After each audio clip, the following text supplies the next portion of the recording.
Night Sweats and Hockey Nets, Hot Flash Hookups, Book 3. Written by Marika Ray and Sylvie Stewart. Read for you by Jill Smith and Iggy Toma.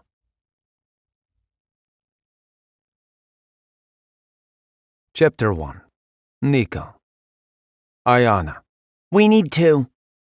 I pause on my way out of the locker room, raising a finger to tell Coach I need a minute as I stare down at my daughter's text message. Me. To what? Benny, our first-line center, shuffles by me with a brief, "See you in Toronto, druggie." But I do not spare him a nod or attempt to correct him about my name. These idiots persist in using the awful nickname despite all my protests that it makes me sound like a corner drug dealer. Ayana. Dogs. Damn, I should have predicted this. Why did I not listen when Joe told me to make the new puppy a surprise? Probably because he is a sports agent and not a father. Me.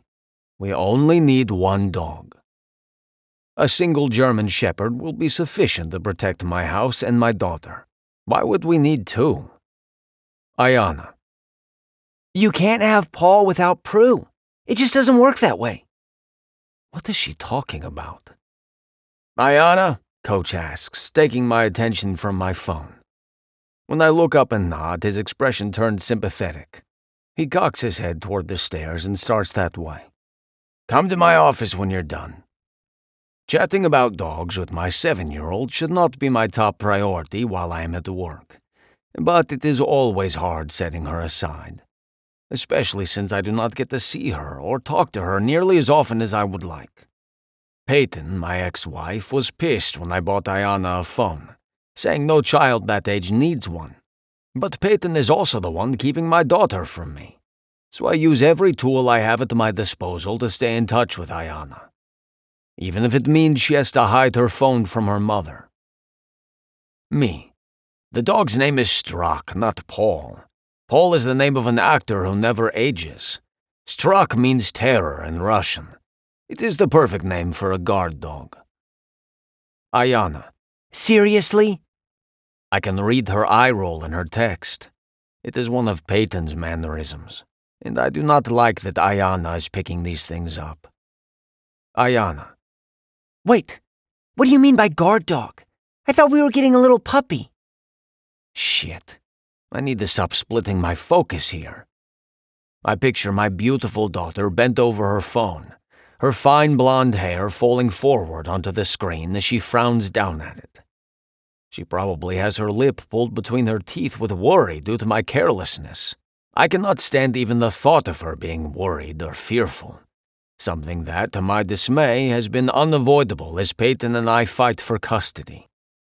I drop my bag to the hallway floor and fumble my thumbs over the screen's keyboard. They need to make bigger phones for people with hands the size of mine. Me. He will be small and cute. Do not worry, Zayushka. And he will love you no matter if his name is Struck or Paul the Ant-Man. He will not be able to resist you. Ayana. Okay, but who's Ant-Man? Don't you know who Paul Hollywood is? He does Bake Off with Prue. Right. I should have guessed this had to do with baking. The child is obsessed with television shows about cakes and desserts. She even made me watch some absurd show where contestants guess if something is a real object or a cake made to look like one. Where do all these people find the time for such frivolous pursuits? Me. I need to go now, but you can show me this program when I see you tomorrow. I cannot wait. I silence the phone and tuck it in my bag where I will not feel it vibrate. It is time to focus on work and my meeting with Coach Bowman. Drug off, he greets me when I enter his office moments later. How is Ayana? A tongue without bones, I reply, the same as always. Coach tilts his head and I realize my answer did not translate, so I clarify. She never runs out of things to say. Ah, he nods with a half-smile. Coach is excellent at keeping his finger on the pulse of the team and all its members. It is part of his coaching philosophy that hockey is 90% a mental game. But I am acutely aware that he has taken a special interest in me over the years, though I cannot imagine why. I am a private person by nature, but the coach has coaxed more personal details from me than just about anyone. He knows the specifics of my custody battle just like he knows the circumstances surrounding my divorce from Peyton. The man has an uncanny knack for tracking me down when my guard is lifted, when I am most in need of a shoulder to lean on or an ear to bend. For most others, I would decline. But Coach has worked hard over time to push past my defenses without invading my privacy or being pushy. We are cut from the same cloth, however, so it is no surprise that he generally keeps his own private life under wraps. The man has been my coach for 15 years, but outside of hockey, I know very little about him, and I respect him too much to pry. In our conversations about Ayana and Peyton, I've learned that he too is divorced and has a daughter. Perhaps that is part of the reason we connect so well. "How's the case going? You get any visitations recently?" he asks. I sink into the chair across from his desk and settle my elbows on the armrests. I have her for the next 3 days. I cannot suppress my grin. He lifts his bushy brown eyebrows. "I can find some all-star tickets for her and Peyton if you want to fly them both up to Toronto later in the week. I'm sure Ayana would love seeing her dad do what he does best." "That is kind, sir." I shake my head and shift in my chair. But I am happy with the 3 days. I would not like to push it. "Gotcha, okay." As always, he knows when to move on. "I wanted to touch base before you take off for the bye week in Toronto. How are things going with Picard and McDougal?" I have been tasked with being a mentor to our backup goalies, Hugh Cappy Picard and Jack Mac McDougal. Good. They are joining me for extra workouts each morning now. Repetition is the mother of learning, yes? I'm sure you have noticed Picard's left recovery sharpening up. "I have." Coach nods, clearly pleased. I am a pragmatist, so I am under no illusion that my hockey career as goalie for the Florida Storm Chasers or any other team will last more than another season. I knew my days were numbered when the doctor put me under the knife 3 years ago for my second hip surgery. That also happened to be the year we lost 2/3 of our games during my absence. Cappy was not ready to be a starter at the time, but the team had picked him up as my backup after we lost our previous one. The whole thing was bad timing. Now we have Cappy lined up to take my place as starter, and Mac ready to slide into his top backup spot once my contract is up at the end of next season. My job in the meantime is to continue dominating between the pipes, and to help make sure these boys are ready when the time comes. I am no longer 25. Being a goalie is brutal on the body, and it takes a strong disposition and a degree of insanity to repeatedly put yourself in the path of a 100-mile-per-hour piece of vulcanized rubber coming your way. But I live for it. So do Cappy and Mac. And Cappy is champing at the bit to become starter. If he is not ready, management will bring in a trade, keep Cappy as backup, and let go of Mac altogether. Coach and I are determined for that not to happen. We believe in Cappy's abilities, especially as he has grown in the last couple of years. We discuss a few ideas from Mac and chat about my performance at last night's game, the team's last one before the bye week, in the middle of which I will be flying to Toronto for the All-Star game. It is my 5th appearance at the elite event, and likely my last. Part of me considered they gave me the spot as a token gesture for all my years dominating in front of the net. But then I remembered my stats, as well as all the blood, sweat, and tears I have given this season, and dismissed the notion. I deserve that spot, and I intend to be on the winning team. But all of that comes after Ayana. I have her for the next 3 days before I leave for Toronto. The Storm Chasers' packed schedule does not allow me to spend much time with her during the season, so I am looking forward to this uninterrupted time with my little girl. She seems to have grown an inch each time I see her. It does not help that Peyton enjoys playing games and using our daughter as her pawn. It made sense that Peyton got primary custody when Ayana was small and I was working and traveling all the time. Hell, I'm the one who paid for Peyton to stay home with her, despite our marriage having fallen apart. I did not want strangers caring for my daughter. But that was probably my first mistake, because now Peyton flatly refuses to allow me time with Ayana unless the court forces her. And even then, she manufactures excuses to cancel my visitations and weekends whenever she can, which is why we have been in this nasty custody battle for the past 2 years. I need joint custody, and I'm not resting until I get it. When I retire from professional hockey, I want my daughter with me, and each time Peyton cancels or evades is another day for Ayana to grow apart from me.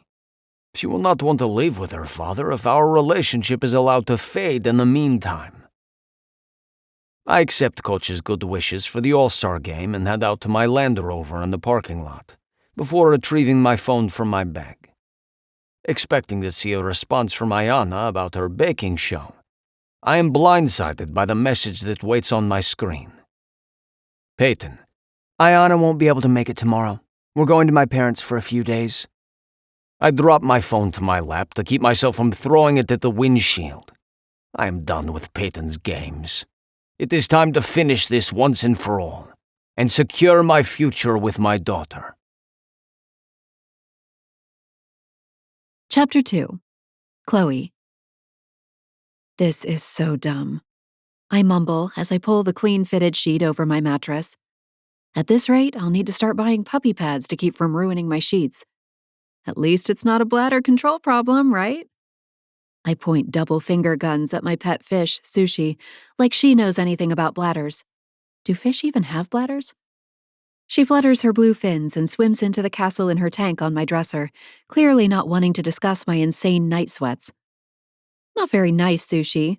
The least you can do is sympathize about midlifing with me. Wait, do betta fish go through menopause?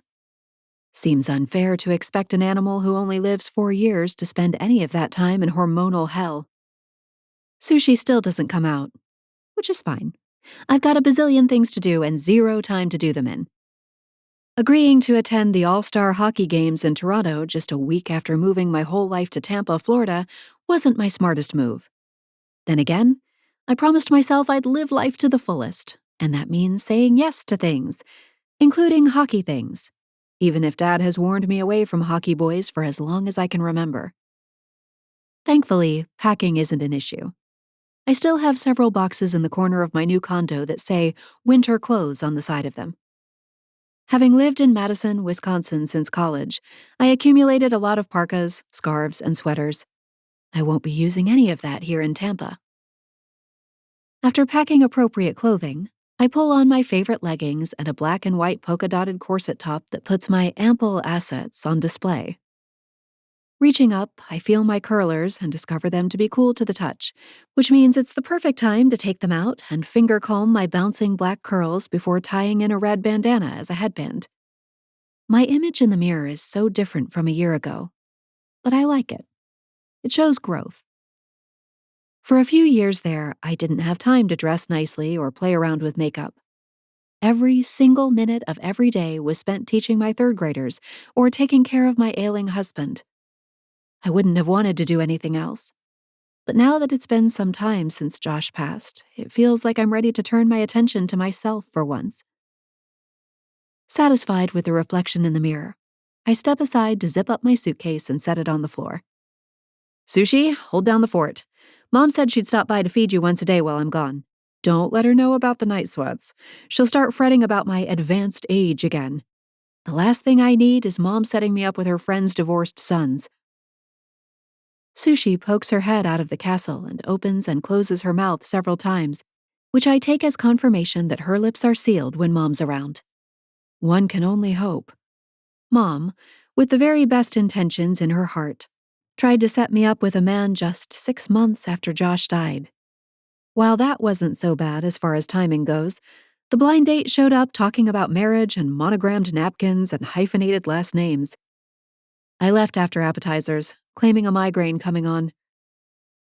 It's been over a year now since Josh's passing, and while I'm ready to date again, I need it to be casual, for fun, something I haven't experienced much over the last few years.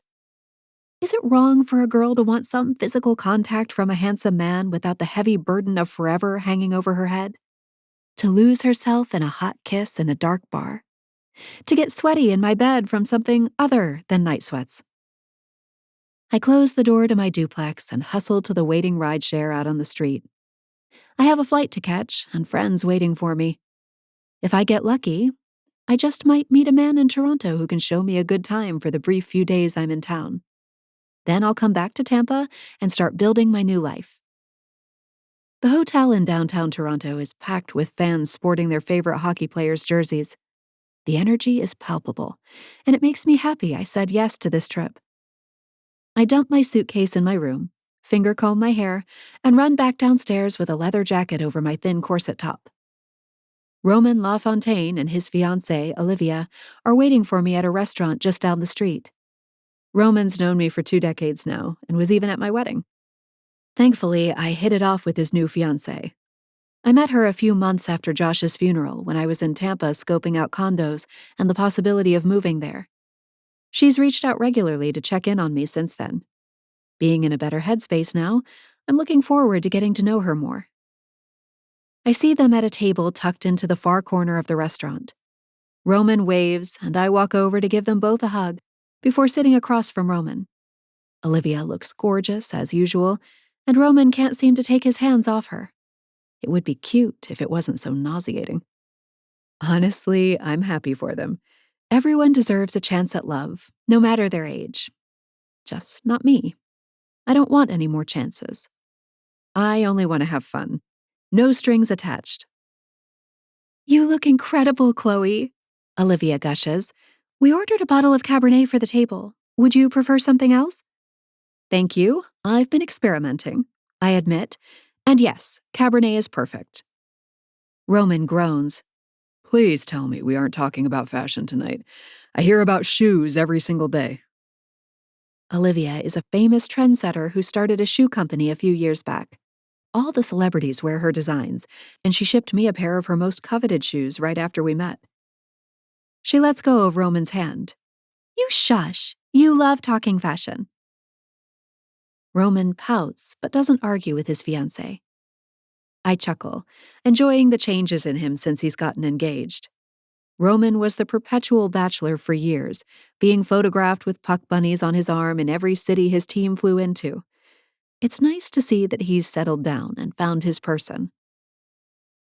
I decided that while blondes might have more fun, I couldn't pull off such a drastic change to my brunette hair, so I went jet black. I take a sip of the wine and hum at the smooth finish. Olivia holds up her glass and swirls the deep red wine. It's more than that, though, isn't it? I know I saw you during a rough patch, but you look vibrant today, Chloe. Luscious and womanly and incredibly sexy. Right, honey? Roman holds up his hands, looking alarmed. I haven't looked at anyone but you, sweetheart. Olivia and I both roll our eyes, but I see her reach over to hold his hand again. She turns her attention back to me. You look amazing. Let's leave it at that. What have you been up to, other than moving to Tampa? The server comes over and tells us the daily specials. I order the shrimp dish on special, Roman gets steak, and Olivia gets a salad with the dressing on the side. She mumbles something about damn menopause, but I don't comment. I'm here for fun this weekend, not to rehash all my midlife problems. I was actually hoping to talk to you about my plans, I say once the server leaves to place our orders. Thanks to a generous life insurance policy, I don't need to go back to teaching, but I'm not quite ready to retire yet. I want to get back to my roots. Roman leans his elbows on the table, a big grin on his face. Please tell me it's hockey.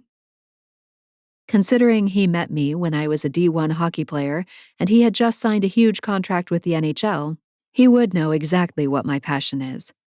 We both used to live for the ice. For me, though, a guy, marriage, jobs, and real life ended up distracting me from that passion. Fuck yeah. We share a grin only weirdos would understand.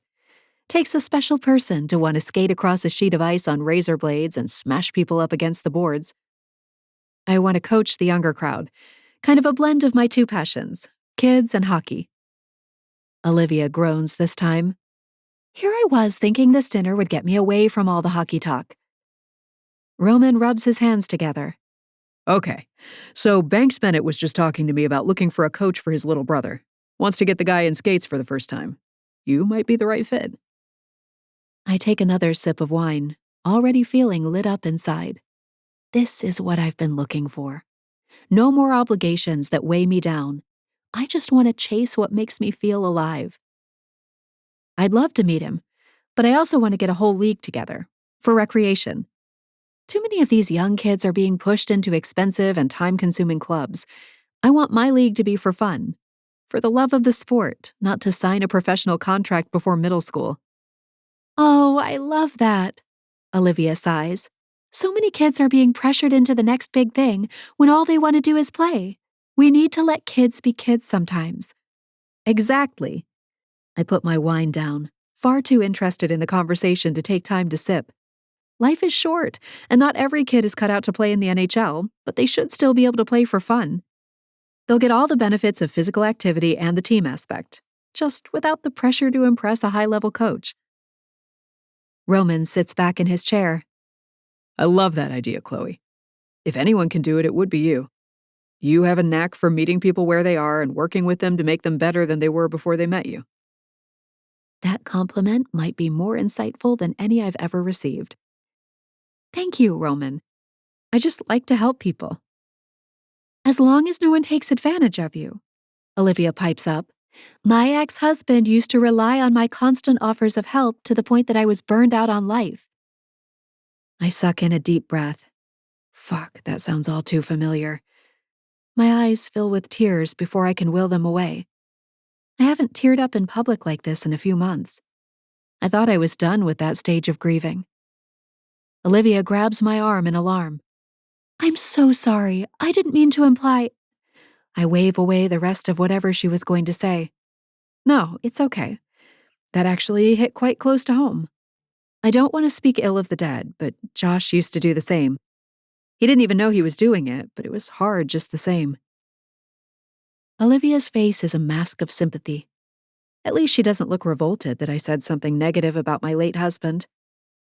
Well, you had to take care of him when he was sick, too. That had to have been hard. I nod, trying not to think about those 2 straight years of caregiving, on top of my full-time job. He was my husband, though. Of course I stepped up and took care of him, even if that meant putting myself last every single day. Our server arrives with our meals, and it ends that line of conversation, which is just as well. I don't need to turn this dinner into a therapy session. We reminisce and talk about the future while we eat. By the time we're all stuffed, we have plans to meet up tomorrow for breakfast before the skills competition. We'll be sitting together, and I'm looking forward to more time with Olivia. She's incredibly insightful and a sympathetic listener. A winning combination for a woman coming off the hardest years of her life and looking for new friends. As we step outside and the cold breeze hits my heated cheeks, I inhale and look up at the sky. I don't know what my life will look like in Tampa, but right now, in this moment, I'm happy. And that's enough for me. Chapter 3. Chloe. Are you sure you don't want to walk back with us? Olivia looks concerned.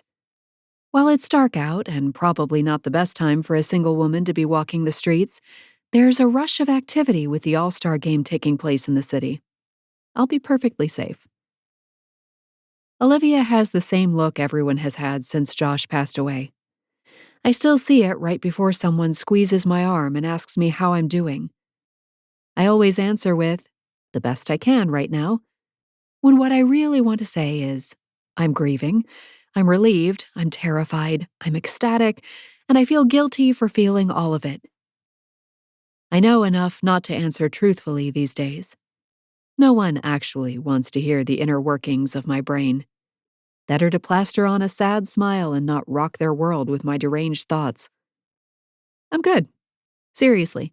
Just going to grab a drink, people watch, and then head back to the hotel. Olivia gives me a hug, and so does Roman.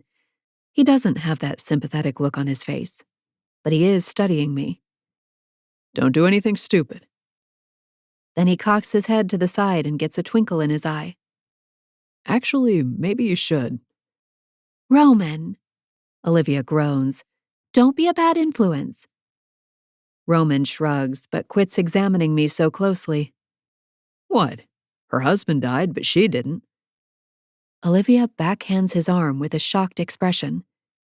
A laugh explodes out of my mouth. No one back in Wisconsin was brave enough to say something like that to my face, no matter how true the statement is. It's been too long since we caught up, I say truthfully, giving them both a smile and a wave as I back up. There's a bar 2 doors down that I looked up ahead of time. It's known to be the happening place in downtown Toronto, exactly the type of establishment I wouldn't have dared to enter just a few years ago. Funny how people can change. My high-heeled boots click on the concrete as I hurry down the sidewalk. The breeze is brisk here, and no match for the leather jacket over my lacy top, but soon I'll be ensconced in a busy bar with the body heat of 100 people to keep me warm. The glass door swings open, and a couple pours out, the man holding the door for me as I enter. It takes me a second to scan the area and take in the loud music and even louder conversation from dozens of beautiful people. I see an open seat at the far end of the bar and move in that direction, wanting a good vantage point for my people watching. Ignoring the hulking man sitting next to me, I haul my short self up onto the bar stool and grab a leather-bound drink menu. The bartender eventually comes over, and I order a glass of champagne. When the glass slides across the bar top with bubbles streaming upward and the bartender moves away to another patron, I lift my drink in the air in a toast. To myself, I say out loud. And then I take the first fortifying sip. I close my eyes and hum as the taste explodes in my mouth and slips down my throat like a cooling balm in the middle of summer. The man next to me snorts, and my eyes fly open.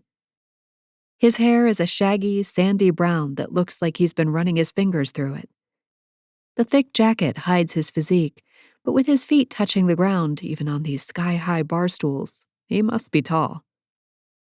When he turns his head in my direction, I get my first look at piercing blue eyes, a crooked nose, and slashes of eyebrows that hold annoyance so well. Holy shit. I'd know that face anywhere. It belongs to Nikolai, the goalie for the Storm Chasers. That was the one thing my late husband and I had in common: hockey. We met at the University of Wisconsin, both of us ice hockey athletes. It seemed like a match made in heaven, until it wasn't. Of course, I had a thing for hockey players back then, and based on the way those blue eyes scanning my body feel like a caress, I still have a thing. I arch an eyebrow, feeling excitement in my gut for the first time in a long while. Did my toast not agree with you? Very little agrees with me. He answers, his voice so low and gruff I barely make out the words. The accent, though, whoa boy, do I hear that accent. It sends a shiver across my skin. I know what you mean. Hence my toast to myself.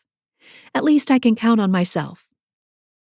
I take another sip of my champagne, feeling his gaze trickle down to my ruby red lips. Interesting. Is the elusive, handsome goalie checking me out? A frisson of nerves hits my stomach. I haven't flirted in so long, I'm not sure how to start.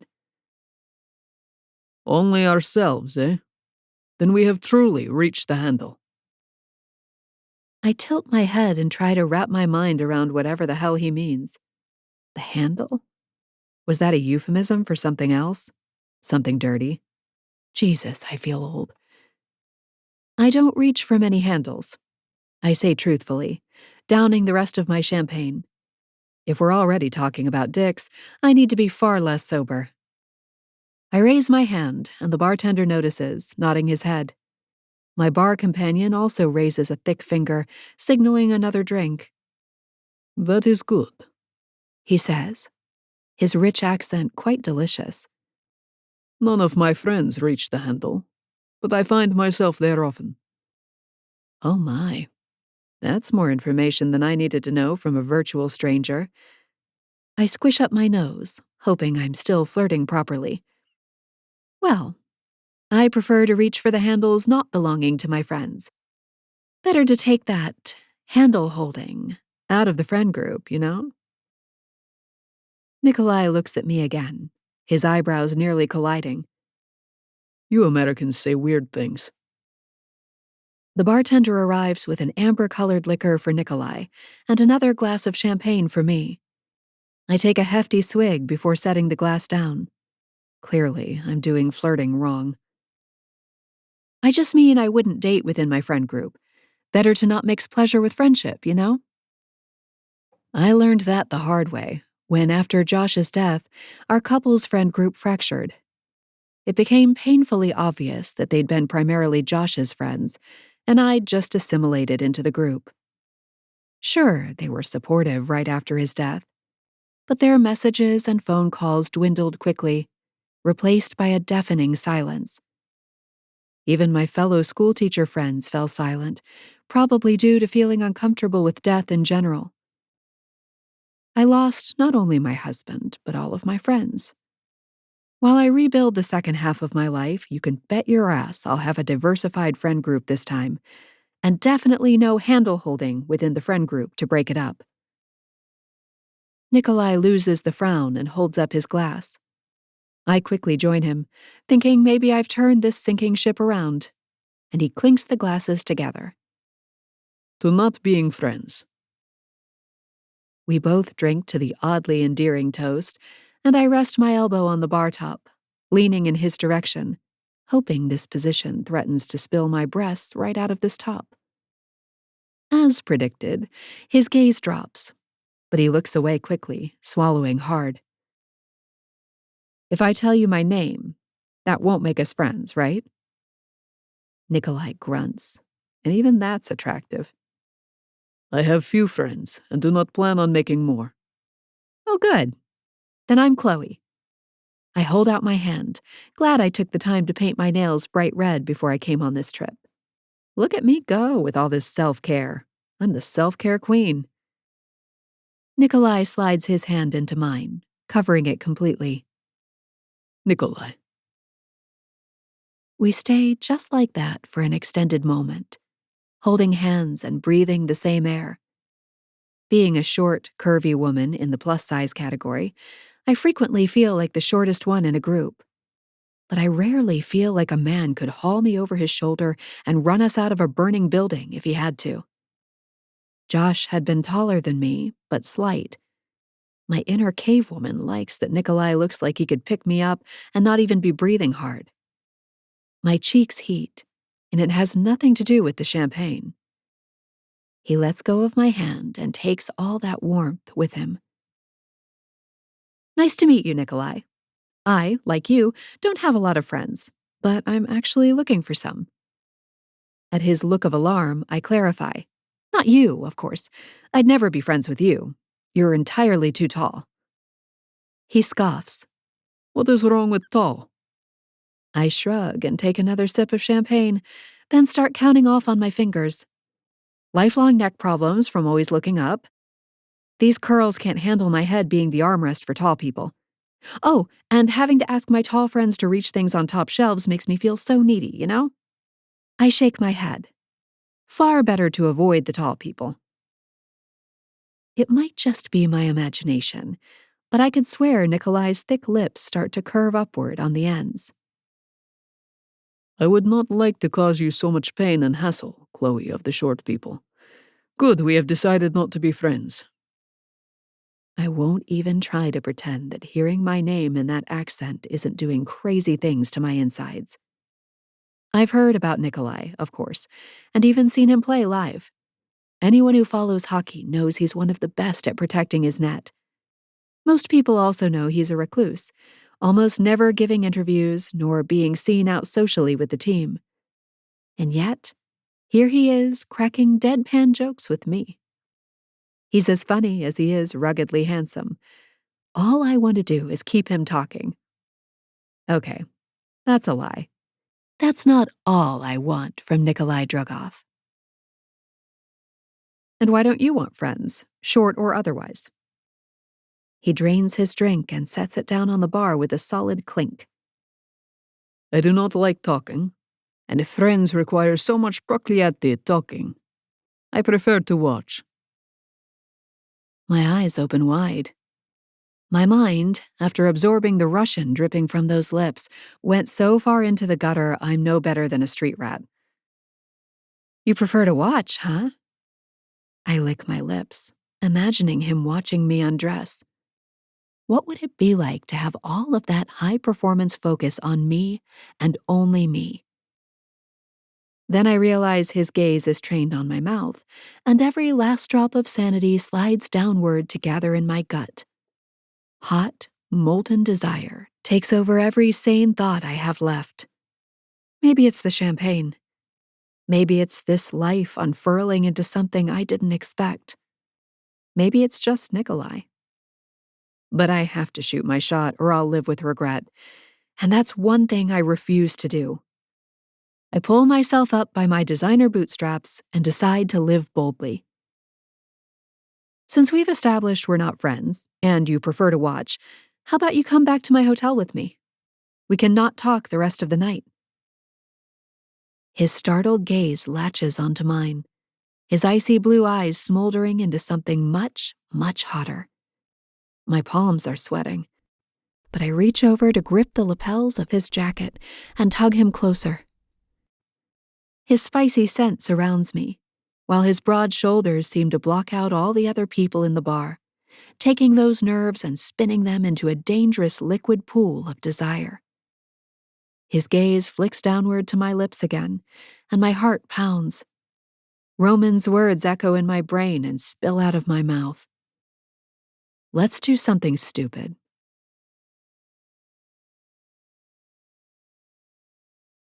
Chapter 4. Nico. I have a rule. No puck bunnies. Not since Peyton set her sights on me and upended my life. But I cannot tell if this Chloe woman is playing games or not.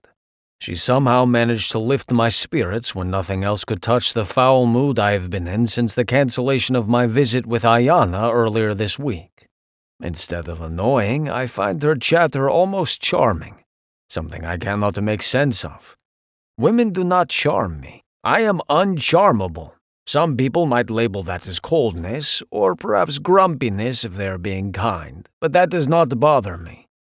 I would be lying if I said part of this woman's charm did not lie in her pouty red lips, and those full tits pushed up in her top to create the most luscious cleavage I have ever seen.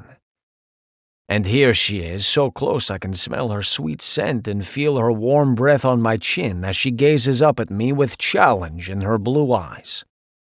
It would be easy to give in and bury myself between her thighs for the night, push my problems from my mind until the sunrise brings them back. But that is not how I operate.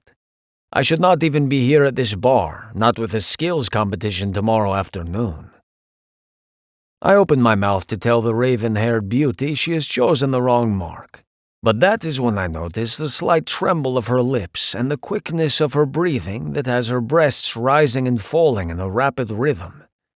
What I mistook for aggression, lust-fueled game-playing is tinged with nervousness. Chloe is no puck bunny. This does not mean she is not still off limits, but it does compel me to act with more care than I otherwise might have. Instead of rebuffing her advances outright, I find myself softening my tone and saying, "You do not strike me as stupid, Chloe of the short people." Her mouth falls open in barely disguised dismay before her tongue darts out to swipe across her bottom lip. Not a puck bunny at all. "Oh," is her eventual response. Her grip loosens and her chin begins to dip. Soon she will turn from me and dismount her bar stool, embarrassed by the failure of her charms to capture my interest. I want to tell her she is wrong. If anyone could tempt me, it would be someone like her. My eyes drop to her red lips again, and I make a split-second decision. My hand comes to the underside of her chin, and I use my index finger to lift it. Her surprised expression makes her eyes go wide and her lips part again, and I take advantage by ducking my head and capturing them with mine. The first brush of our lips is electric, and I feel the hairs on my arms stand on end under my shirt and coat. It must have to do with the cold, dry March air in Toronto, no matter that we are indoors. When I go in for another taste, Chloe's fingers tighten once again on my lapels, and she leans fully into me. I worry she will tumble from her bar stool, so I lower a hand to her hip to hold her steady. My fingers dig into the soft curve and I inwardly groan, my mind imagining driving my into her from behind as my hands brace her lush hips. But that will not happen. I will keep this encounter to one kiss with a stranger who will never be anything more. Chloe tests my resolve when she whimpers into my mouth and swipes the tip of her tongue over my lip. The hand that was on her chin curls upward to hold her jaw, so I can further explore her hot mouth as I part my lips and take over the kiss. My tongue forces hers back into her mouth as I delve in for a thorough taste. Bright champagne hits my taste buds, but it is the velvety sweet softness of her mouth that does me in. Our kiss rapidly turns hot and wet, all the sounds of the lively bar and its patrons fading to a dull buzz as my senses focus their attention on the suppleness of Chloe's body, the sound of her low moan, the sweetness of her hot tongue, and the scent of her honeyed skin. Maybe taking her up on her offer would not be such a bad move. When one of her hands leaves my coat to skim up the side of my neck and delve into my hair, I am convinced of it. I tear my lips from hers, intent on flagging down the bartender for our bill when my phone rattles on the bar top next to me. At the name on the screen, my heart-on instantly deflates. Jane. Can you talk? Shit. My eyes flick back to Chloe, who is blinking at my chest now, clearly not having her wits about her yet. I do not blame her. If Jane's name had not just jarred me back to reality, I would still be lost in whatever spell Chloe cast on me. My lawyer, I say, my voice coming out hoarse. It is a mystery to me why I feel the need to explain. We owe each other nothing. Chloe's hand falls from my hair as her head tilts back, and I almost smile at her still dazed expression as she continues to blink, this time at my face. What? I take my phone in one hand, turning the screen her way while my other hand finally releases her hip. I need to call her, right away. This is about Ayana, and nothing comes before my daughter. Certainly not a random sexual encounter with a stranger, no matter how unexpectedly she has piqued my interest. Oh. Chloe gives her head a quick shake and straightens on her stool. Of course. She sends me a smile, and I cannot tell if it is forced or genuine. She leans forward once more, bringing a hand to my face. I intercept it, thinking she is ignoring my wishes, but it only makes her laugh. You've got red lipstick all over your mouth, Nikolai of the tall people. I'd hate for you to walk around the rest of the night getting funny looks. I release her hand, allowing her to swipe her thumb over my lips to remove the stain, not understanding why I didn't just do it myself. The touch is somehow even more intimate than the kiss we just shared. There, she says before settling back again, her lips still curved in amusement. Rising from my stool, I dig into my pocket for my wallet. I drop $100 on the bar top, nodding my chin at her half-empty champagne flute so she knows I have her drinks as well. But instead of making a quick retreat to find a bit of silence to call Jane like I should, I hesitate. Would you like me to see you back to your hotel?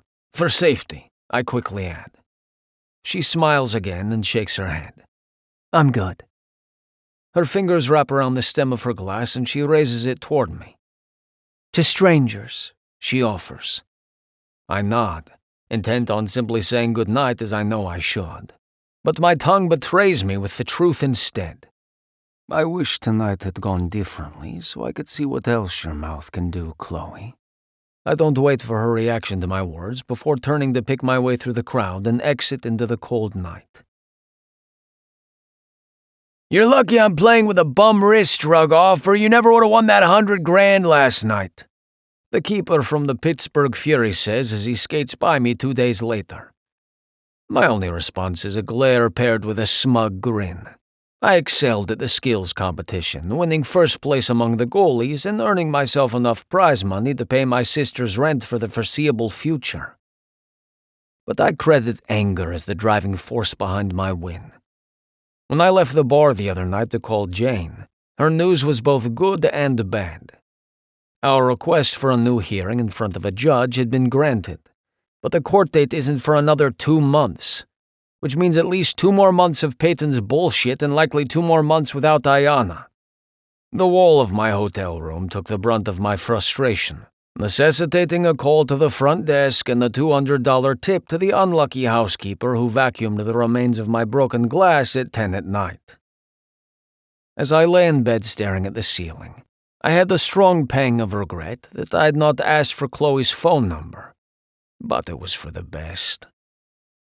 My eyes dropped to the ice beneath my skates as I pushed toward the net on the other end of the rink for warm-ups. My team won its first game earlier today, so we are now competing in the final all-star matchup. Benny is on the opposing team, so I will enjoy the opportunity to meet up with him at the net and show him who the dominant player is. It is time to center my focus on the game and leave all else behind. Just as I tighten my resolve, however, I hear a voice bellow my name. I lift my head to see Roman LaFontaine, my former teammate and captain, waving from the stands a few rows back from the glass. I lift my chin in greeting as my eyes shift next to his fiancée, a lovely woman named Olivia, and then to Caitlin Phillips, Benny's current agent and the object of his not-so-subtle lust. When I bring my right skate forward to continue on my way, however, my gaze catches on a fourth in their party. A curvy, raven-haired beauty who is all too familiar to me, despite the fact that I was never meant to lay eyes on her ever again. Chloe, the stranger, is clearly not a stranger at all. I open my mouth to say something, anything, finally settling on, "I did not know. I give you a tooth." Because I am telling the truth. I had no idea Chloe was friends with people in both my professional and personal circles. How did I not realize? How did she not tell me? Especially after our discussion of not mixing friends with benefits. My racing thoughts have me narrowly missing the boards, prompting one of our team's wingers to laugh up at me from where he is stretching on the ice. "A ghost walk over your grave, Drugoff?" he asks. Although I have no understanding of his meaning, I simply nod. It is far preferable to explaining my current frustration.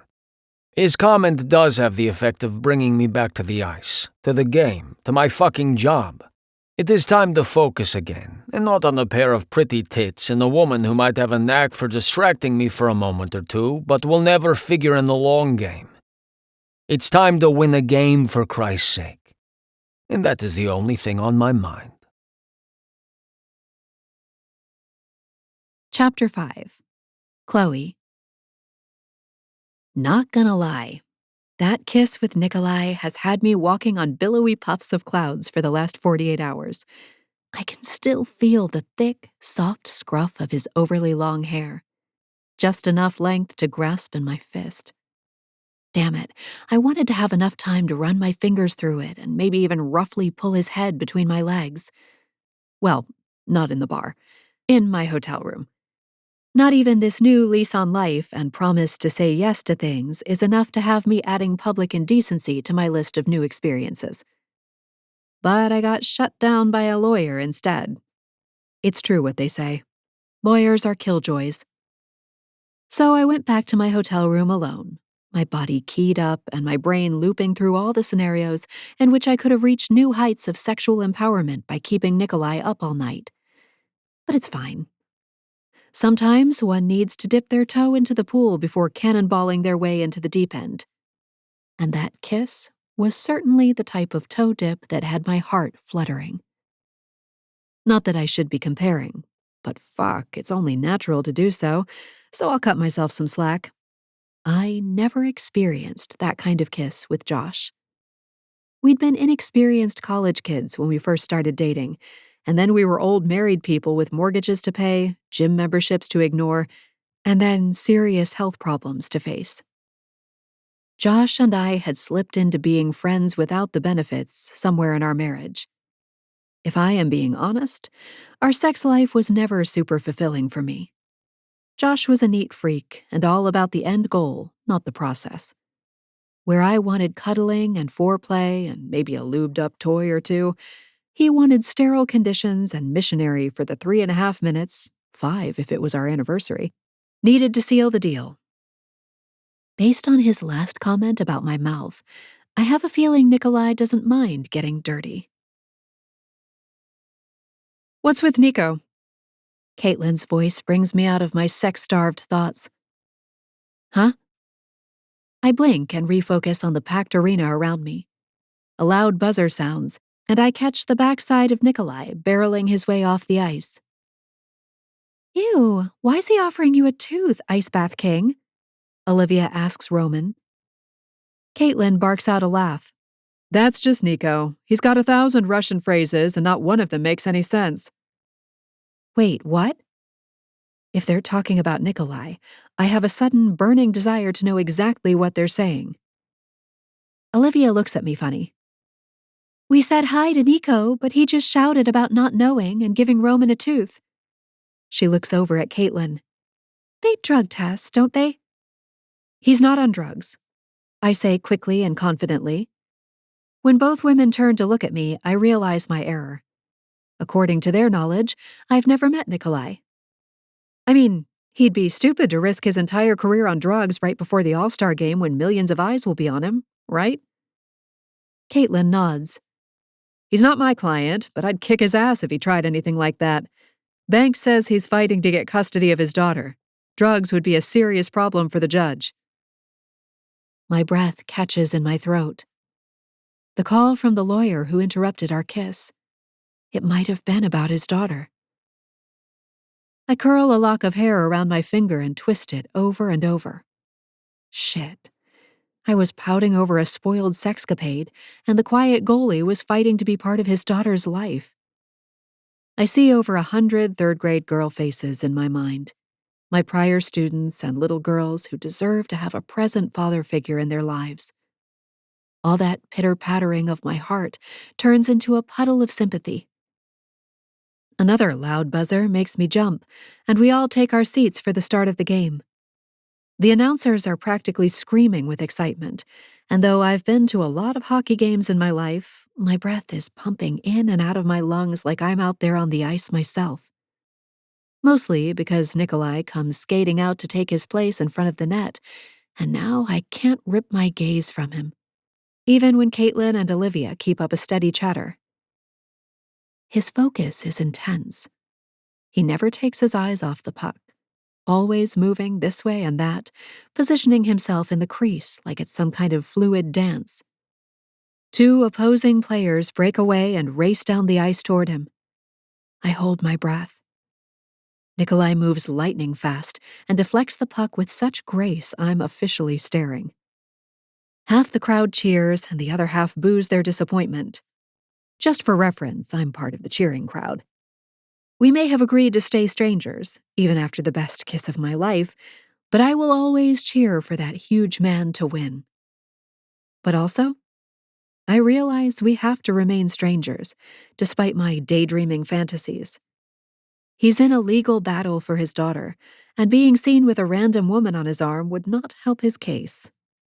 Not that he has a bad reputation, it's just hockey players in general have a bit of a stereotype.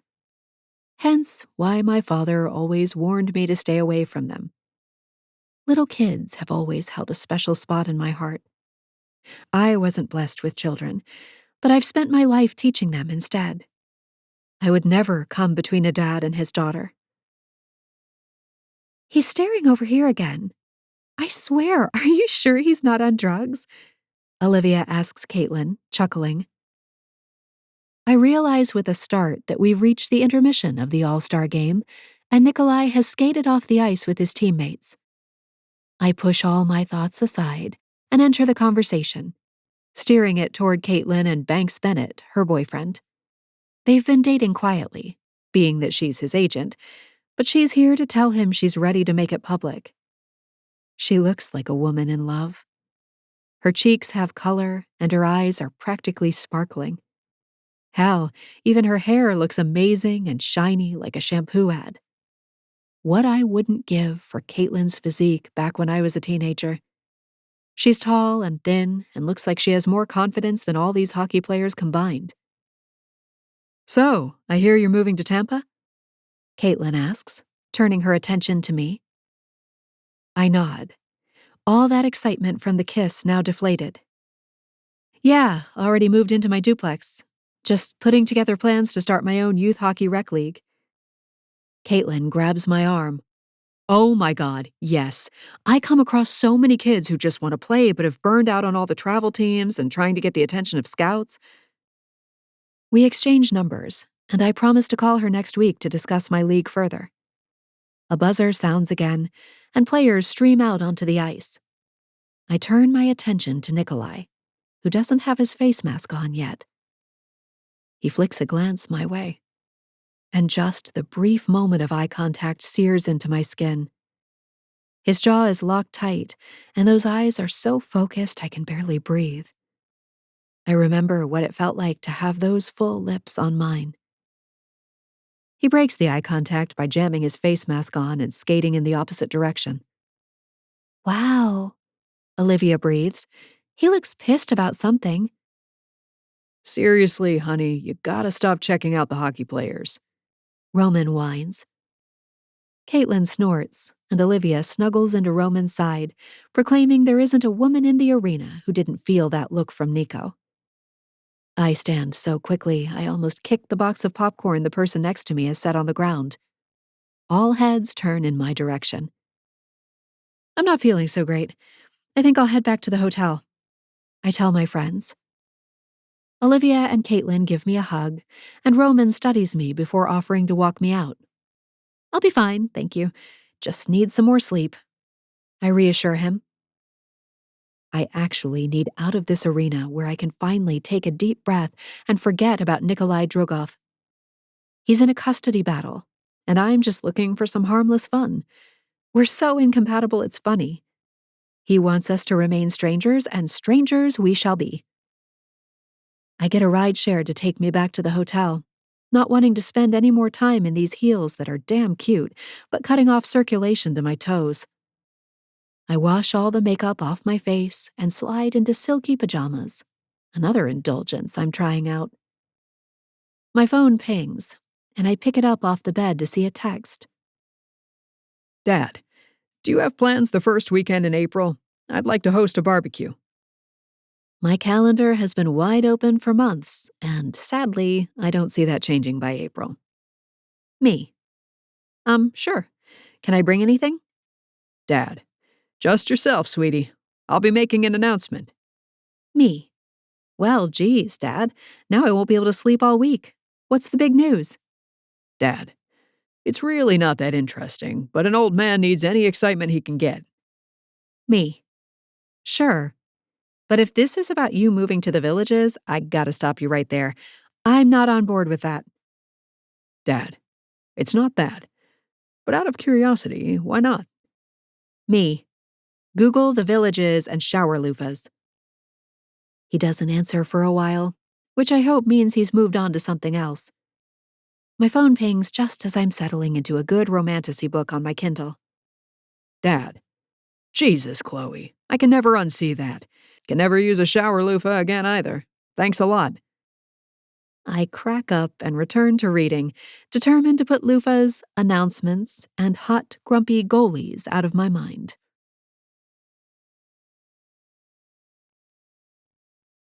Chapter 6. Nico. Still not speaking to me, druggie? I turned to see Bobby Rhodes, our second-line center, standing on the lawn a few feet from me. flanked by Pete Fournier and Alexei Baranov. All three of the younger players look to be on their third or fourth beers. When I don't immediately respond, Rhodey pleads, "Oh, come on, it was just a joke." A tired joke indeed.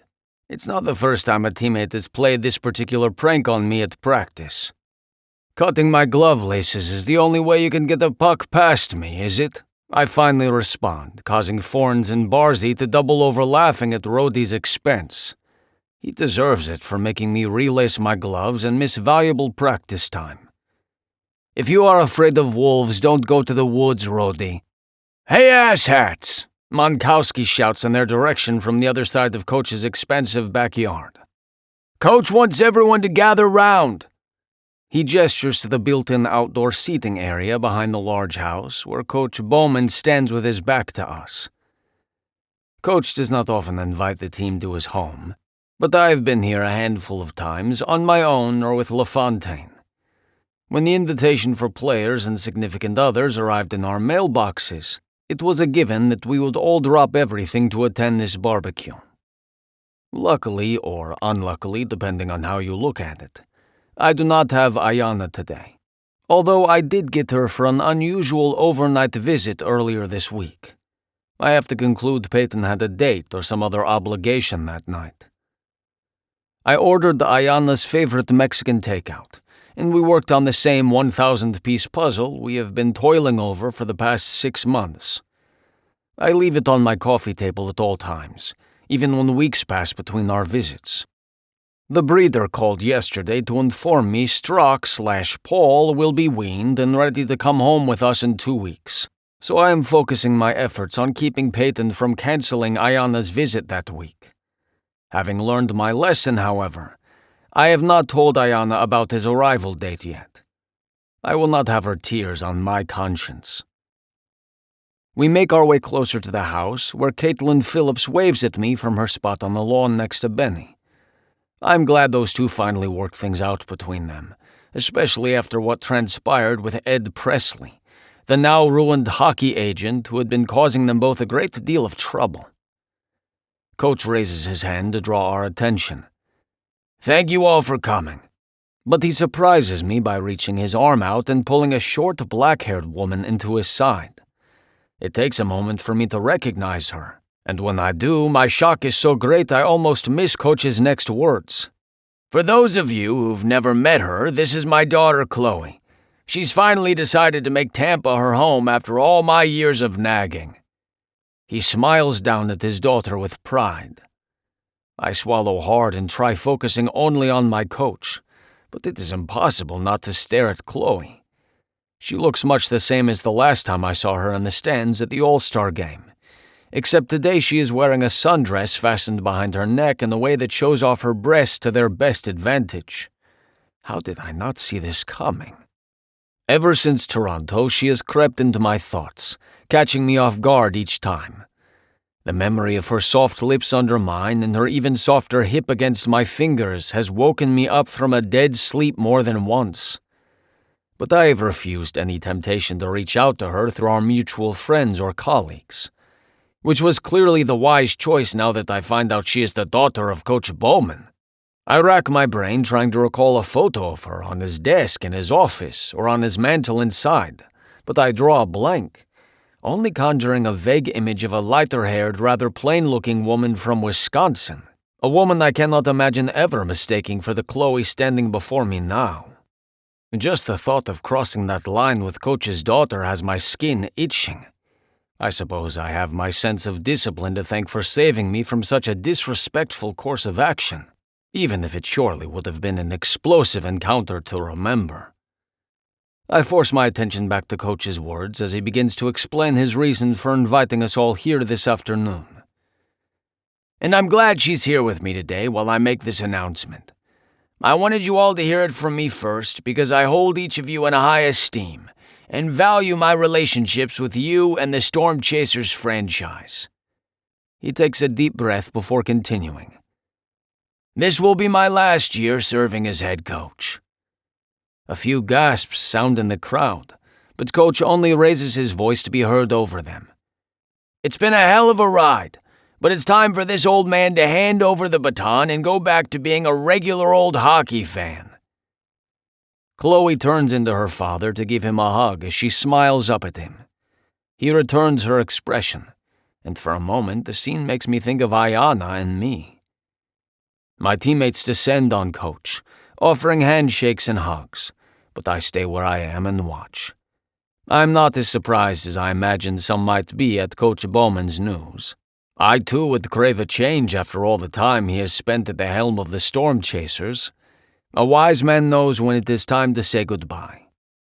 I drop my eyes to my shoes and shove my hands in the pockets of my shorts as I attempt to guess who will replace Coach. He leaves big shoes to be filled. But my thoughts are interrupted by a familiar voice. Hello, Nikolai.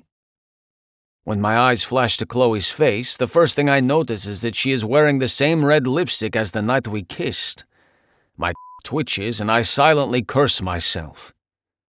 Chloe? I acknowledge as I glance around the yard to see if anyone is paying attention. Any wishes I might have had that she intended only to greet me as she passed by are dashed when she steps closer and continues. I take it you're surprised. Sorry about that.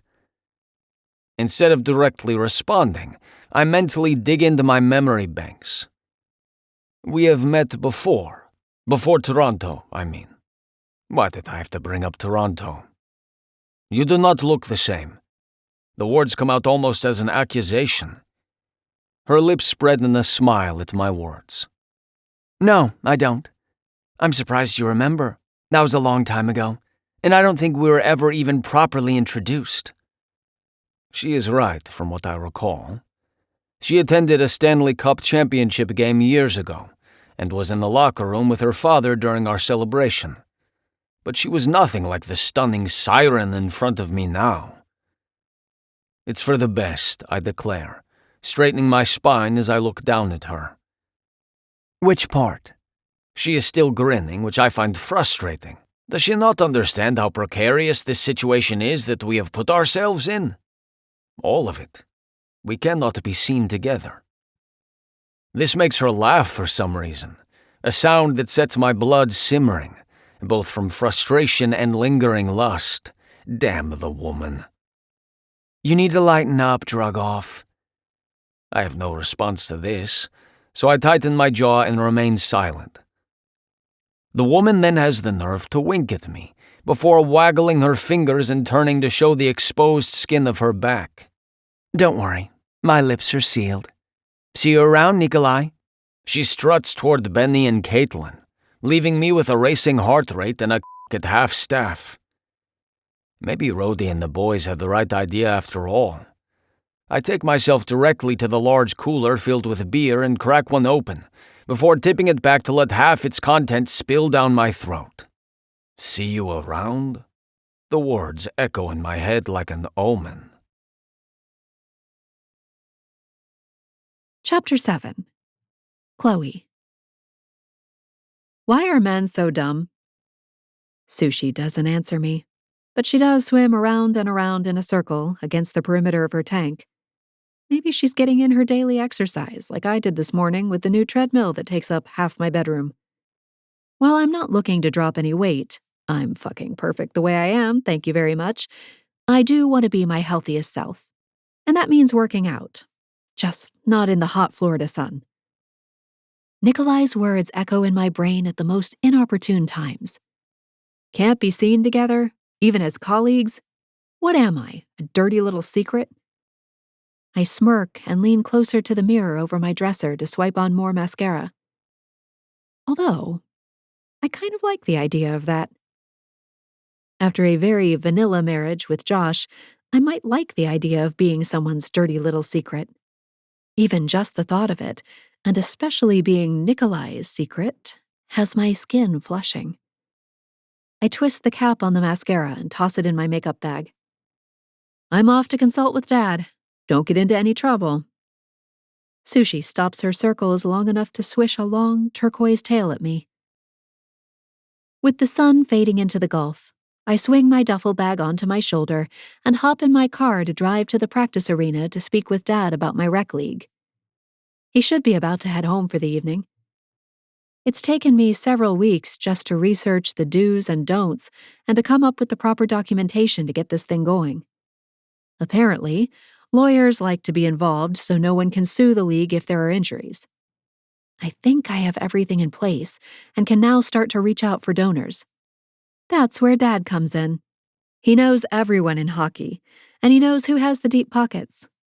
Even with retirement on the horizon, he still has the clout to help me negotiate renting the practice facility at his steel. I hold out the name tag Dad made for me the day I moved back to Tampa and flash it at security. They wave me through, and I head straight for Dad's office.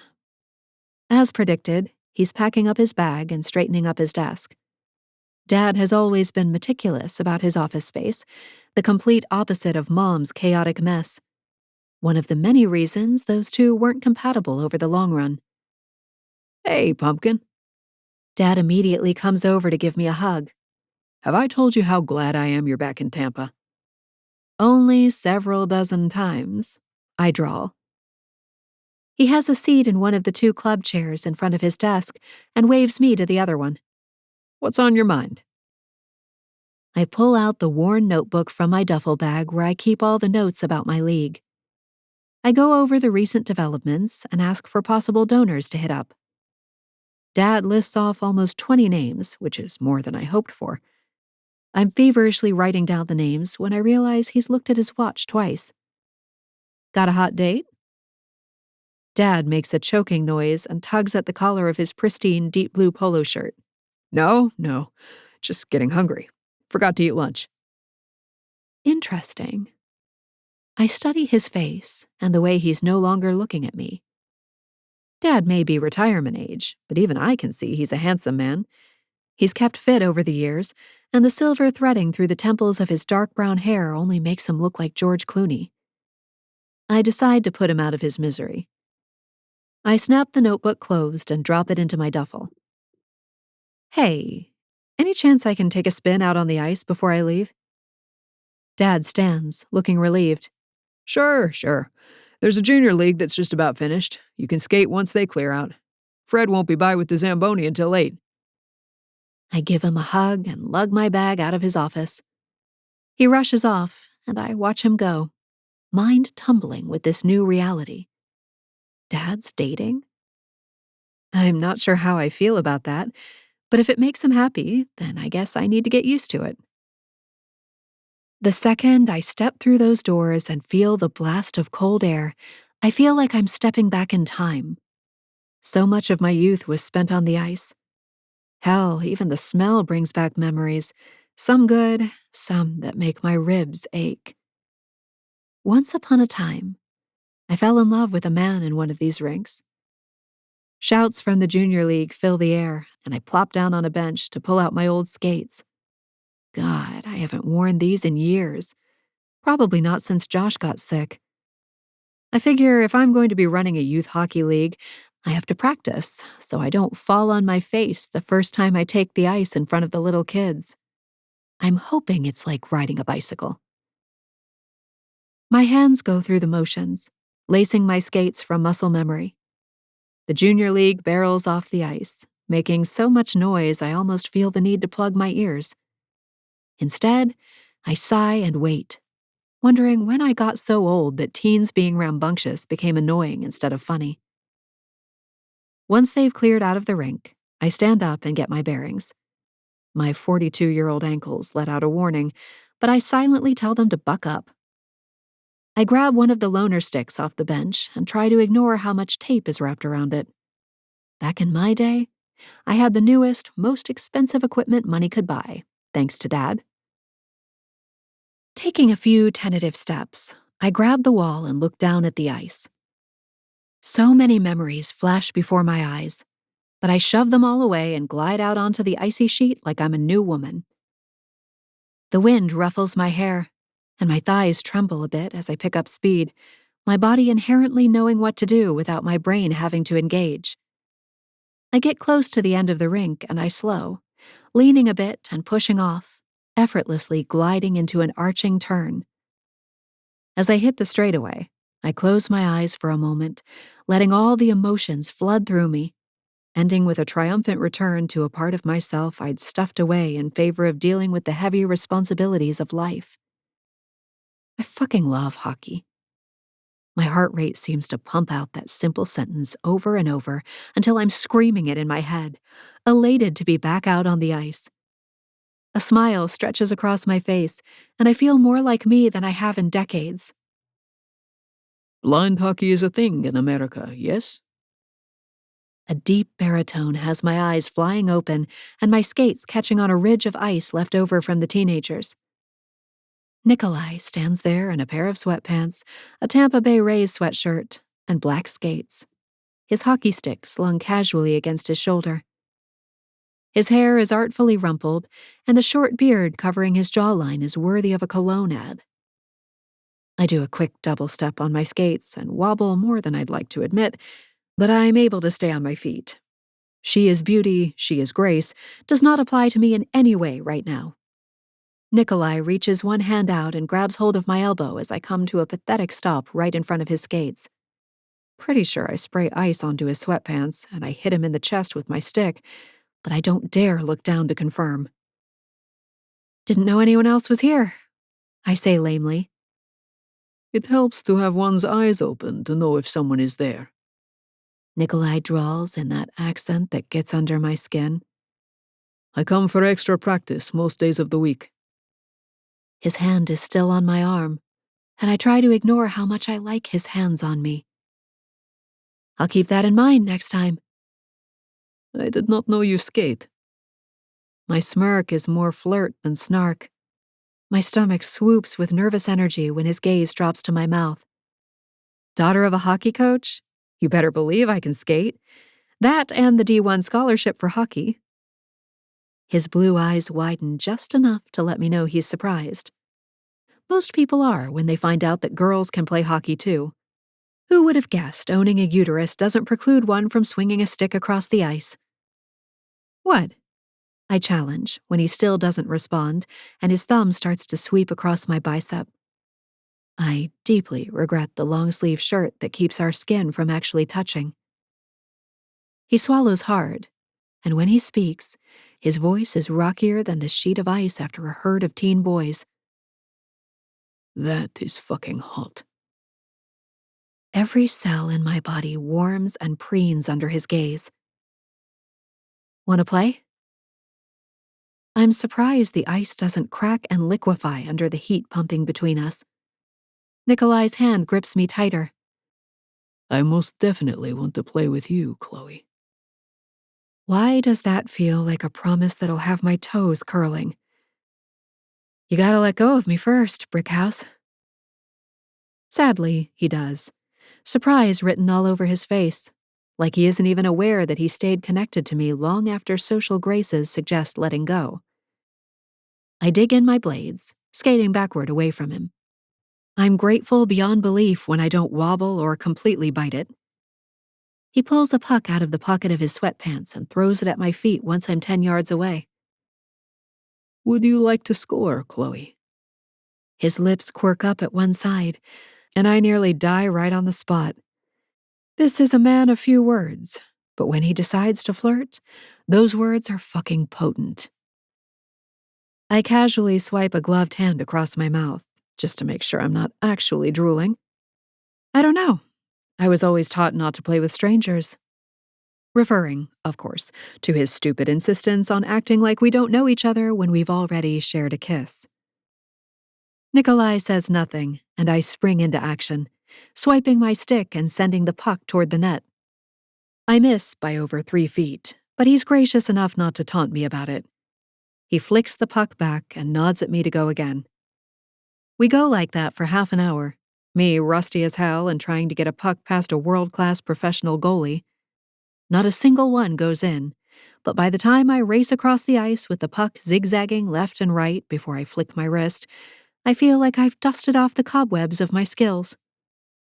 Nikolai deflects the puck so seamlessly, even without his pads and gloves, that I forget to stop, crashing into him at full speed. I hear the audible oof from his mouth, but he drops his stick and twists so it's his body that hits the ice as we go down. Even so, Every bone in my body is jarred. A few seconds later, I blink my eyes open and assess whether I'm still alive. I'm laying across Nikolai's warm chest, my thick legs tangled with his long limbs. I huffed some hair that had fallen across my face and gawked downward at the most handsome man I've ever met. Good grief, Chloe. You could have maimed the man. You should have let me take the fall. Dad would kill me if you got injured. His smile is slow to bloom, and I have a front row seat to it. Hopefully, the smile means he's not injured. Or maybe the smile is the after effect of a concussion. I should really read up on first aid before I open my league. How would he even know? We are strangers still, yes? You were never here. A man who would literally take the fall for me? Fuck, I can't tell you how much I love that. I lick my lips and realize belatedly that might not be the best thing to do when laying on top of the man you dream about when you're all alone at night. His smile falters, and his gaze follows my tongue. What if I don't want to be strangers? I ask, suddenly breathless. His icy blue eyes grow impossibly warm. I will not blow at the whisker. You are in my mind constantly, Chloe Cooper. Which means you could never be a stranger.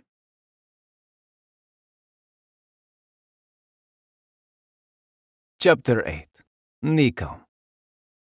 Chloe's breath comes out in a cloud of condensation over me, and everything in me wants to close the distance and crush my lips to hers.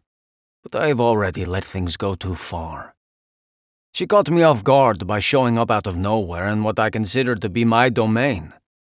And now I learned she is a hockey player as well? It should not be a surprise, I suppose, given her father's profession, yet it is. She is so feminine, so soft. It is difficult to imagine her delivering slap shots and checking opponents. Such a juxtaposition, and one that unfortunately makes her that much more intriguing. I was finished for the day, but hoped to catch Mac for a few late-day drills when I spotted Chloe on the ice.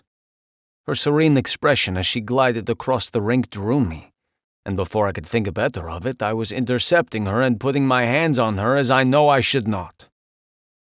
It is clear it has been some time since she played, but her raw talent is evident, as is her determination.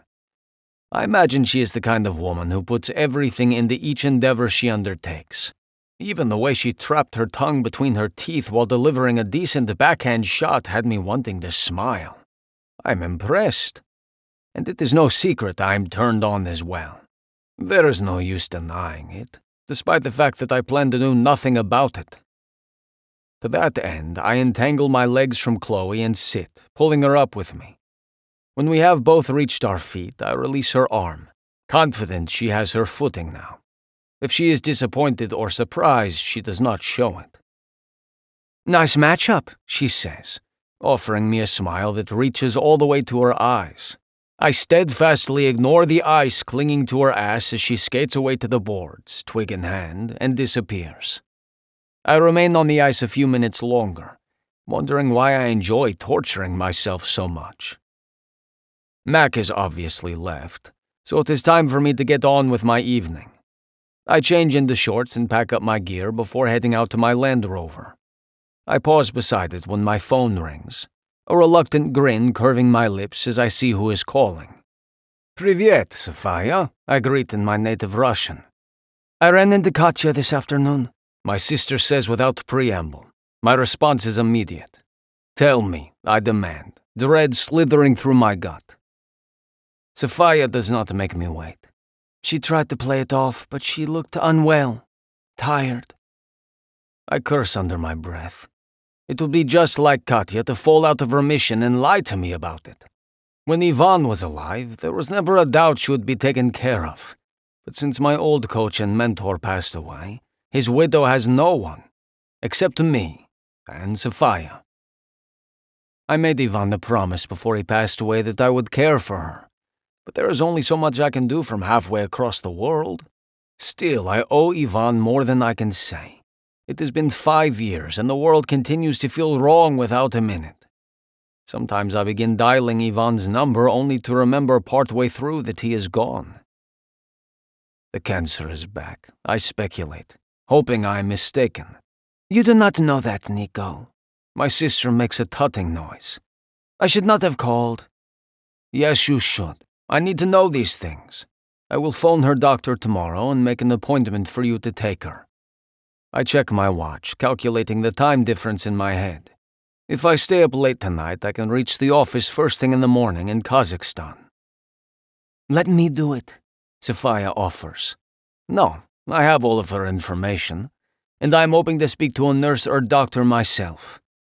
I open the driver's door and climb into the Land Rover, phone still to my ear. Fine, but do not schedule it for Wednesday. I have an interview. When I do not immediately respond, she continues. Do not act so surprised, brother. I would lie and say I was not surprised, but my sister would spot it instantly. Her employment record does little to inspire confidence, unless a prospective employer is specifically seeking a nocturnal artist specializing in lifelike depictions of drag queens. Not Wednesday, understood. Do you still have money left from when I sent last month?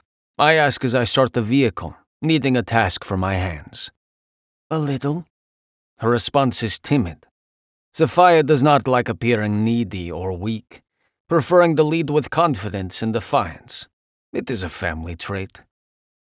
Not in any mood to judge or lecture, I say, I will send more. You take Katya for lunch and get her to talk to you, yes? I can do that. My sister pauses before adding, Ivan would be proud of that shutout yesterday. I close my eyes and grip the steering wheel. Last night's game went particularly well with me, delivering a shutout against the Golden Eagles and furthering our playoff chances. The end of the regular season is drawing near, and we are in a precarious position. But now is not the time to talk about me. Or Ivan. Our mother and father. It has been a year since I've been back to Kazakhstan, and neither of our parents like flying, so they rarely come to the States. Ivan, on the other hand, used to enjoy any excuse to come check on me, while Sophia simply enjoys any opportunity for a vacation. They are fine. Father still will not drive the car you gave him, though. This is no surprise to either of us. Our parents are very set in their ways. Despite the excellent living I make, they do not believe in good things lasting. I am certain my father keeps the BMW in new condition with a mind to selling it when my career or the world falls apart. Either one likely to happen at any time, according to him. Did you take them to that new restaurant? I ask. Sophia makes sure to treat them and Katya to nice things now and then at my behest. Nothing too extravagant that they can refuse, but nice little escapes from the everyday. They are used to a quiet farm life on their land outside of the city, so it is not always easy to convince them. Mother ate 2 desserts. Excellent. My lips twitch. I will let you go. Message me about the appointment, yes? I will. And if it is not too much trouble, I would like to see more shutouts before the season is finished. She is trying to make me smile, and it almost works. I will do my best. I promise before we say our goodbyes. I stare out into the parking lot, thinking about my family and about Katya and Ivan. We had an understanding, Ivan and me. I would never take anything for granted in my career and life, and always, always give my best and act in a way that would bring pride to him and to my family. If it were not for Ivan, I would be working on my parents' farm, scraping for pennies and only dreaming of hockey. He risked everything for me, and I owe him my life. The very least I can do is live up to my promises. I will take care of her, I vow to the empty car. Do not worry, my friend. I put the vehicle in drive and look up into the blue Florida sky. Family. Ayana. Hockey. That is my duty, my only duty. Nothing else matters.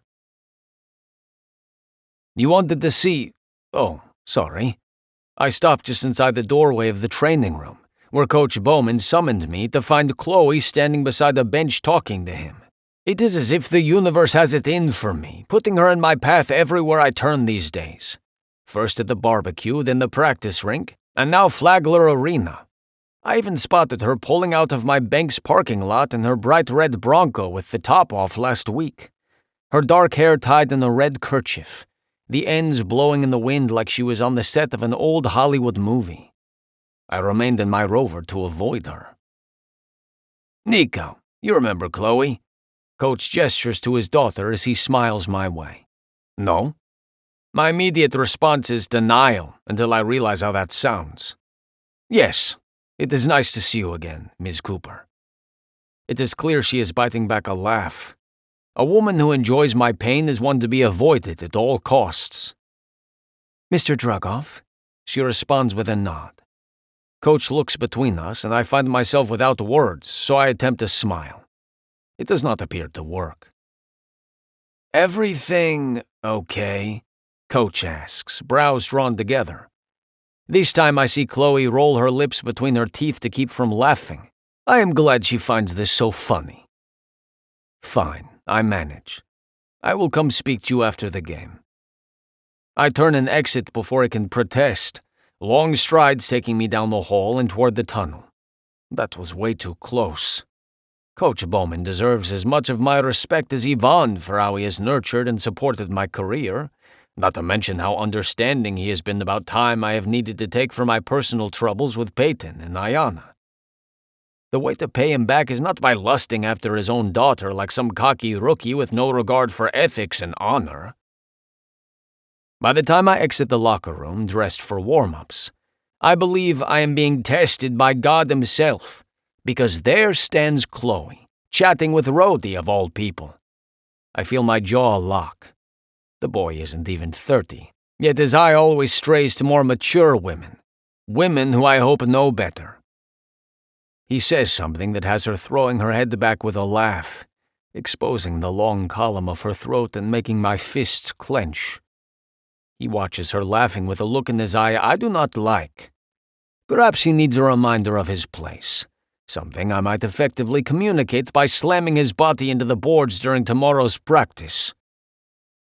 "It is not time to socialize, Rhodey," I bite out as I pass, not daring to look Chloe's way. "You twirl your tongue like a cow twirls its tail." "Lighten up, druggie," he responds, using the same words Chloe used with me at the barbecue. The part of me that is not frustrated by the similarity wishes I had been the one making Chloe Cooper laugh. Chapter 9. Chloe. "You've been back for 2 months and I've barely seen you." Mom sinks onto my couch with her usual flair for dramatics. She crosses one leg over the other, bejeweled sandals catching the light streaming in from the expansive windows in my duplex. "Please tell me it's because you've been out on so many dates recently, you can't even find time for your own mother." I put down the overflowing notebook that's basically my brain in written format. Perimenopausal brain fog can't win when the thoughts are in black and white. "Mom, I'm starting a new business. I don't have time for dates or casual lunches." She slaps a hand to her chest, outraged over my statement. "There's always time for love, honey." I shake my head and have a seat on the couch next to her. The woman would know. She's remarried 3 times since she and Dad divorced, collecting spousal support each time. But the last one only lasted 2 months. "You sound like those mamas on Bridgerton, trying to marry me off. I'm a widow, and I'm okay with it." "No one's okay being a widow," she scoffs. I roll my eyes. I don't mean it like that. Of course, I'm not happy Josh died, but I'm happy being on my own right now. I'm focused on my business and on me, and it feels good. She eyes my outfit, an admittedly skimpy black shirt that shows more of my stomach than usual, paired with cut-off jean shorts. To be fair, I wasn't expecting company, and therefore hadn't gotten dressed beyond what the excessive May heat in Florida called for. "Yes, I see that. I just don't understand the youth's need to show everything. Clothes are made to cover." Mom's eyebrows are furrowed, but not creased. She'd never allow the Botox to run out enough to cause a wrinkle. You are a gorgeous girl, Chloe, but you don't dress to your advantage. In Mom's speak, that means I'm showing off the fact I'm not a size 2, or any size in the single digits. Thank God for Dad and his unwavering support of my athleticism over the years. I learned to view my body as a machine, capable of Olympic feats, not window dressing for a man's gaze. Although I wouldn't mind a man's gaze either. A girl can't have both, right? Can I ask you a question? I blurt out.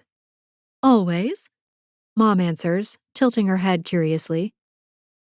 I know we've talked about the night sweats, but did you also experience issues with word recall when you went through menopause? Mom lifts her nose in the air. She hates when I bring up any subject that reminds her she's aging. I did not. Just night sweats and weight gain. The plastic surgeon took care of the latter, but the former plagued me for years. Why? Are you having some issues? Yeah, I was on the phone with a possible donor the other day and couldn't remember the name of my company. I wasn't sure if dementia was setting in already or if this was yet another perimenopausal symptom. Mom leans over and pats my hand. Go get checked by a doctor, honey. And while you're at it, make sure they check your thyroid. I think they're missing something there. I barely refrain from rolling my eyes at her subtle dig about my weight. What brings you by? I ask, quickly changing the subject to less turbulent topics. We texted yesterday about it. Mom shakes her head like I've lost it. And maybe I have. I completely forgot we agreed for her to come by and visit. Oh well, since she's here, I can show her all the new plants I added to the condo. She'll be coming by every day to feed sushi and water my plants while I'm in the Bahamas for Roman and Olivia's wedding next month. With all the league planning and wining and dining of donors, our little get-together had completely slipped my mind. Right. I rushed to stand, tugging on the bottom hem of my crop top. It's no use. The little shirt won't cover my stomach no matter how much I tug on it. Instead, I straighten my spine and take comfort in having gorgeous, voluptuous boobs. Come on back and I'll show you all the new plant babies. Mom sighs as she stands, probably ready to launch into her usual monologue about wanting to be a glamorous Gigi to real grandchildren, not plants. But I don't let her. I lived with Mom for 18 long years and learned how to deliver my own monologues. She's about to be educated on the proper care and feeding of monsteras, snake plants, and peace lilies. I must do a compelling job because she doesn't get a word in edgewise until we're back at the front door and I have her handbag held out. Oh, I meant to tell you I have another eligible bachelor who would love this little hockey thing you're putting together. I grit my teeth over the little adjective. Oh, yeah? He's not a hockey player, don't worry. Mom says, tittering over her joke. She and Dad have only agreed on one thing in life, and that is keeping me away from hockey players. While they both came to love Josh after the initial shock, they weren't too happy about his career aspirations. When he gave up hockey after college and got a real job, they were both relieved. He's a stockbroker, or maybe it's a financial advisor. I can't remember. Either one sounds like boring fundraiser dinners and fancy vacations. I'm not in the market, Mom. Honey. Mom puts her hand on my arm and levels a serious glare at me that would have had my preteen self shaking in her Birkenstocks. You need to make time for love or time will pass you by. One dinner. That's all I ask. I sigh. I'm not getting anywhere with Nikolai, and no one else has caught my eye. That itch I once scratched is like poison ivy now. Fine. One date. And he better be good looking. Mom's face lights up with approval. Oh, he is. No kids, one divorce, makes good money, and he's handsome. He's quite a catch, Chloe. She looks me up and down. Make sure you go buy a new dress, okay? And no black. Men love a sundress. Maybe pink or baby blue? I'd rather throw myself into the gator-infested waters of Florida than wear a baby blue sundress, but what Mom doesn't know won't hurt her. You got it. Just send me his contact info. She leaves happy, and I instantly put the date out of my mind. I have flyers to send off to the printers and a reporter to email back. The first open house will take place right after I get back from the Bahamas, and I have a million things left to do to make sure it goes off without a hitch. But first, I need to get dressed and head to the arena to talk to Banks Bennett. Roman indicated his little would be interested, and I feel like word of mouth among the kids is the best way to advertise the new rec league. And if I can rope Banks into coming out for the first open house to impress the parents, double bonus. 30 minutes later, I'm dressed to kill and heading to the rink. Probably not dressed in the way Mom would have preferred, but I'm feeling like $1,000,000, and that's all that matters. My ripped black jeans are hugging my curves, and my bright red top is a welcome splash of color. And boobs.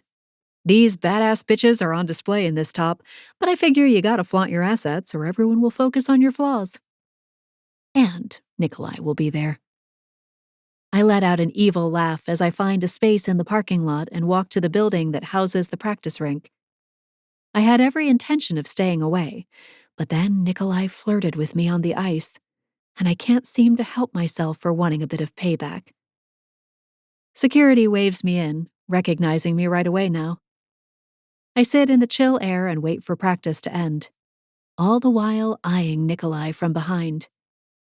He hasn't seen me yet, and I kind of like that I can just observe him in his natural habitat. He's so damn talented. I'm starting to think I have a competence fetish. Hey, Chloe, Bobby calls out, startling me. Practice is over now, and the boys are starting to stream off the ice. Out of the corner of my eye, I see Nikolai's head pop up. I can feel the weight of his stare on the side of my face. I smile and wave at the young kid. I'm not dumb. I know that he flirts with me every chance he gets, and I eat it up like Ben and Jerry's after a breakup. Men aren't the only ones who like to have their egos stroked. Plus, it pisses off Nikolai. Hey, Bobby, I call back. Did you get 10 years older overnight? He sends me a wink that must make women's knees wobble. He rocks those innocent brown eyes paired with a sculpted jaw and muscled body that makes you want to see if he'll turn naughty or nice in the bedroom. Nah, you still won't date me, baby. A hand comes out of nowhere and slaps the backside of Bobby's head. The kid turns a frown on Nikolai, who skates past with a grunt I can just barely hear. Have some fucking respect. Dude, what's your issue? You've been in a bad mood all day. Bobby whines to the backside of Nikolai as he skates off the ice. I bite back a smile. I'm actually here to speak to Banks. Bobby whistles and then shouts, Yo, Benny, Hottie wants to talk to you. Nikolai grinds to a halt right next to me and turns to glare at Bobby. I can feel the anger pulsing off him. I can also smell a healthy sweat from a long practice. Somehow, it's like my own personal pheromone blend because my insides turn to jelly. Banks glides over and steps off the ice to give me a hug. Hey, Chloe, nice to see you again. Nikolai doesn't move, staying by my side like some kind of watchdog.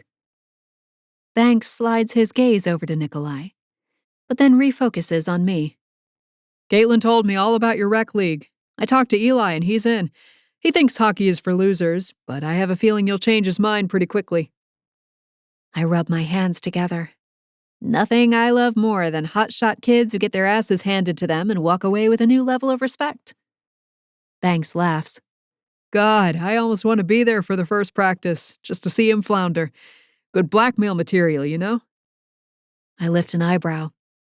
All practices will be recorded. Banks shoots me a single finger gun. Name your price. Chocolate. Not the shit kind from the grocery store.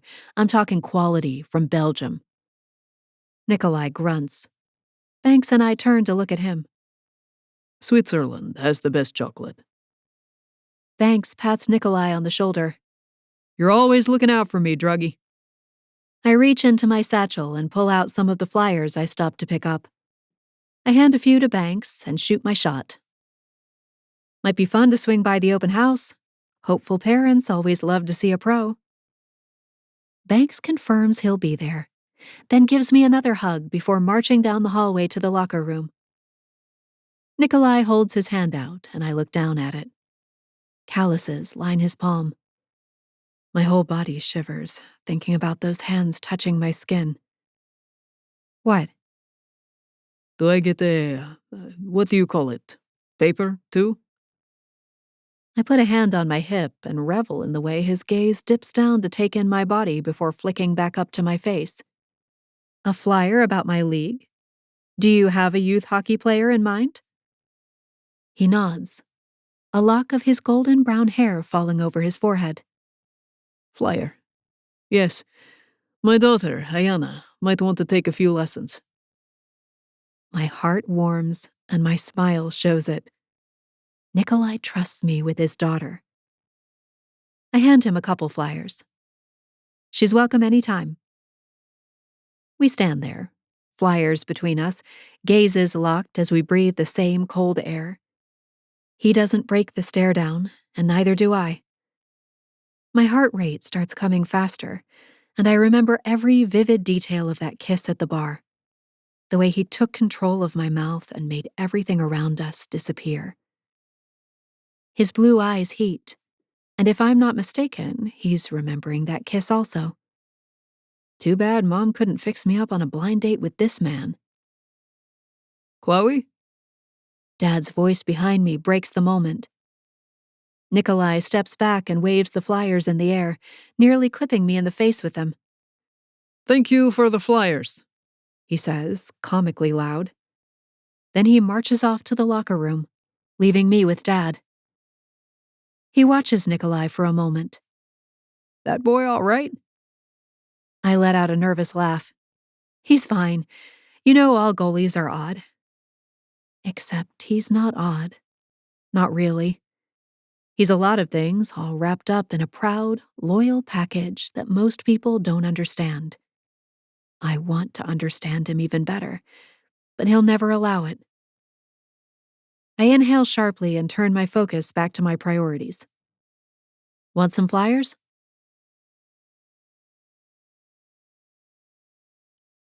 Chapter 10. Nico.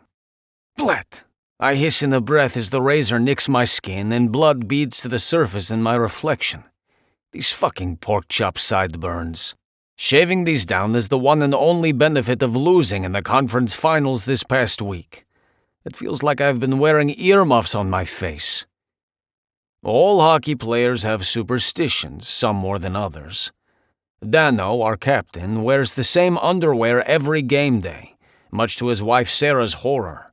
Monkowski, known to all his money, kisses his skates before putting them on. I tap my stick on the ice in sets of 3 and talk to my posts before each game. I also have an entire game day routine that never changes. I get out of bed on the left side, both feet touching the floor at the exact same time. Then I do 100 push-ups and 100 sit-ups before leaving the bedroom. Next is a breakfast of black coffee, 3 hard-boiled eggs, whole grain toast with peanut butter, and a banana. It never varies, no matter what. On the road, I even make certain the night before that the hotel can accommodate my breakfast order. So I understand superstitions more than anyone. That does not mean I enjoy looking like a 1970s television cop with these bushy sideburns Benny declared we had to grow during playoffs. It messed with the beard style I usually wear. I wipe my face with a towel, inspecting my trim job. I would have gladly kept the awful style through the finals, but it was not meant to be this year. Since next year is my last, I must impress upon my teammates the importance of another Stanley Cup win at every practice. But for now, it is time to breathe and switch my entire focus to Ayana. With that in mind, I exit the bathroom, grabbing my phone as I go to the kitchen for coffee. Strzok opens one eye from a dead sleep next to his food bowl. I tired him out with a run earlier, and he has been dead to the world since. My assistant walks him when I am out of town, but she is not a runner like me. Rest up, little one. We see Ayana today. I tell him as I put in my earbuds to call my lawyer. He doesn't move apart from a quirk of his eyebrows. Before I can place the call, a new text alert pops up from Sophia. Sophia. Did Katya call you? I quickly type out my reply. Me. Of course not. I called her. As it turns out, Katya's cancer did not return. She was just running herself ragged and not eating enough, something she eventually confessed to her doctor. Since then, I've arranged for a weekly delivery service of fresh food to keep her stocked up and save her the errand. Sophia. Laughing face emoji. Not even sure why I asked. Me. The doctor is pleased. Katya's biannual blood tests came back yesterday showing healthy numbers, something I found out when I called her earlier, after waiting fruitlessly for her promised call all night. Sophia. Just wanted to make sure you heard. Talk to you later. I scroll to my lawyer's contact and press it. Nico. Jane greets me once her assistant puts me through. Her tone is upbeat, which I hope spells good things. I do not mess with pleasantries. Any news? I pull the coffee canister from the cupboard and set it by the machine. As a matter of fact, I just got off the phone with Peyton's lawyer. Since the court date has been bumped again, they've agreed to a 2-week visitation in the meantime. I freeze in place. 2 weeks? I am unsure I trust my ears. The most extended stretches I have ever had with Ayana were 1 week, which is very seldom. It is usually the odd weekend or weekday here and there. 2 weeks, big guy.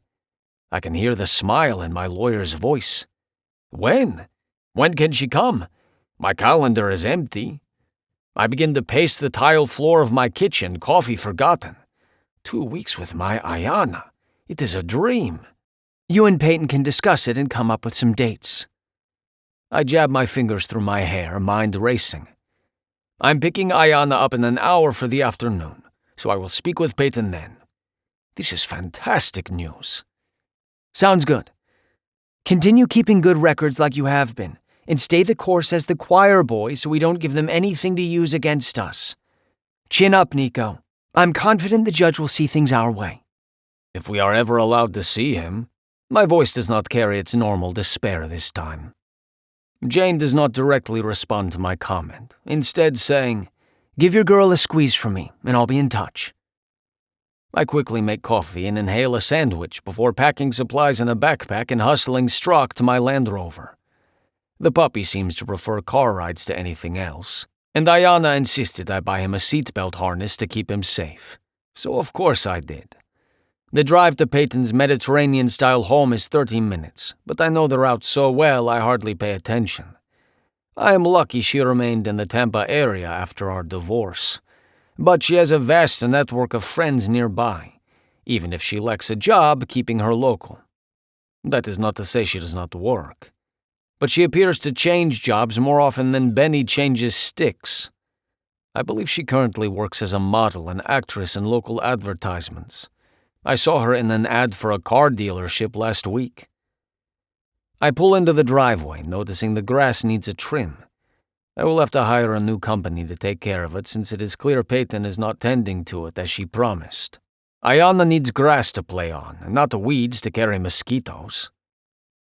But the grass is forgotten when Ayana bursts out the front door and down the 2 steps, her gorgeous bright smile aimed at me. Dad! Strock barks, straining against his seatbelt and pawing at one of the back doors, but I'm claiming my daughter's first hug. Too bad, furry one. I round the hood of the Rover and lift Ayana into the air. Miss Drugoff, you have grown 2 inches. I've been eating tofu, she announces, circling her little arms around my neck. And I lost another tooth, see? She widens her mouth in a grimace, showing off a new gap along her bottom gums. You will have to leave it for the tooth mouth so you will grow a strong tooth in its place. Mom says it's the tooth fairy, not the tooth mouse. She eyes me earnestly. I'm going with the fairy since she deals in cash. I have no chance to respond since Strock has reached his limit as his barking escalates. Ayana drops from my arms and races to the back seat to greet her dog. So, that's the famous Paul, huh? I turn to see Peyton in her front doorway. She looks beautiful as always, her wavy blonde hair catching the sun, and her body encased in form-fitting workout gear that leaves very little to the imagination. I step closer so we can speak without Ayana overhearing. We are still working on the name, I tell her before getting down to business. My lawyer says you are giving me 2 weeks. She nods, her eyes still on our daughter. I have some plans, so I thought you could take her while I'm busy. I am always happy to take her, you know this. Her gaze finally shifts to me, and she does a quick sweep of my body and face. You look good, Nico. I cannot discern her tone, but I am automatically on alert. It is not like her to hand out compliments, much less make it easy for me to see Ayana. I can only hope she is turning over a new leaf and not hatching a new scheme. I settle on, you too, as my response, keeping my eyes only on her face. I was thinking, there is a wedding in the Bahamas in a few weeks. Roman's. She knows my former teammate and captain from the old days. I thought Ayana might like to come. You know how she loves the beach. Peyton's eyebrows spike. The Bahamas? But she does not immediately shoot me down, instead bobbing her head from side to side for a few moments. Let me think about it, okay?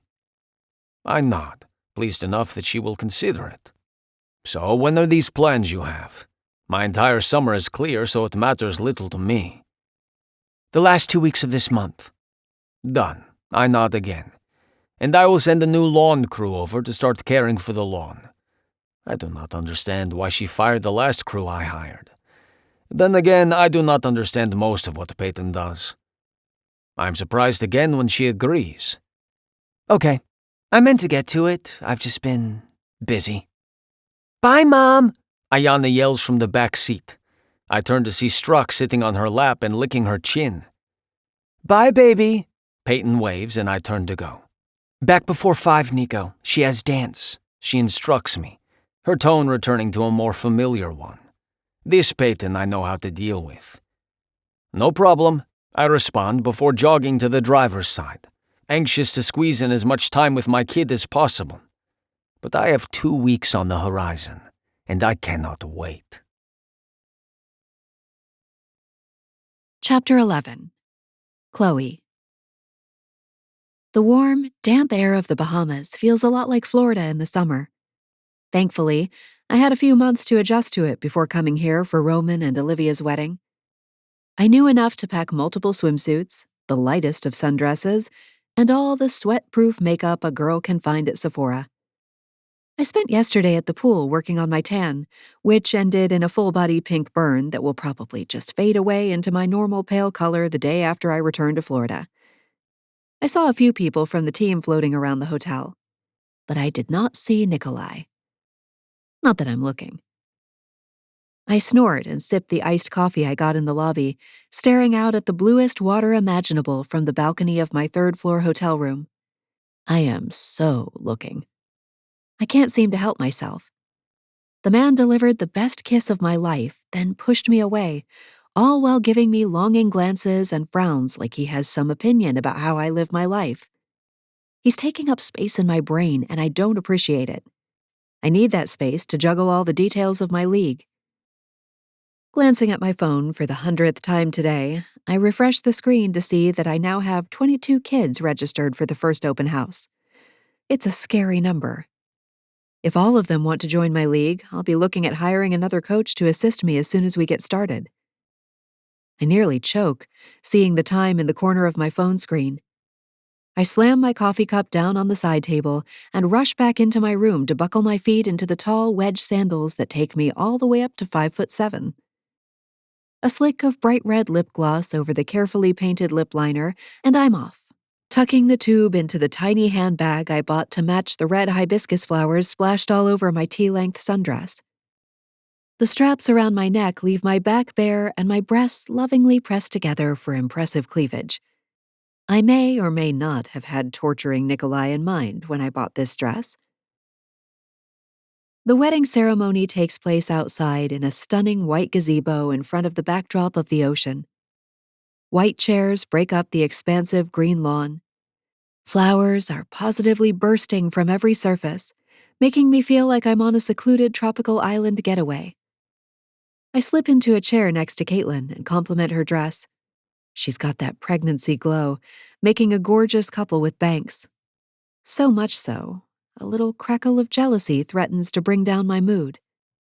They're clearly in love and planning for a future that I'll never have. The hairs on the back of my neck rise, and I shift in my seat to see Nikolai staring down directly behind me with a few of the other players on the team.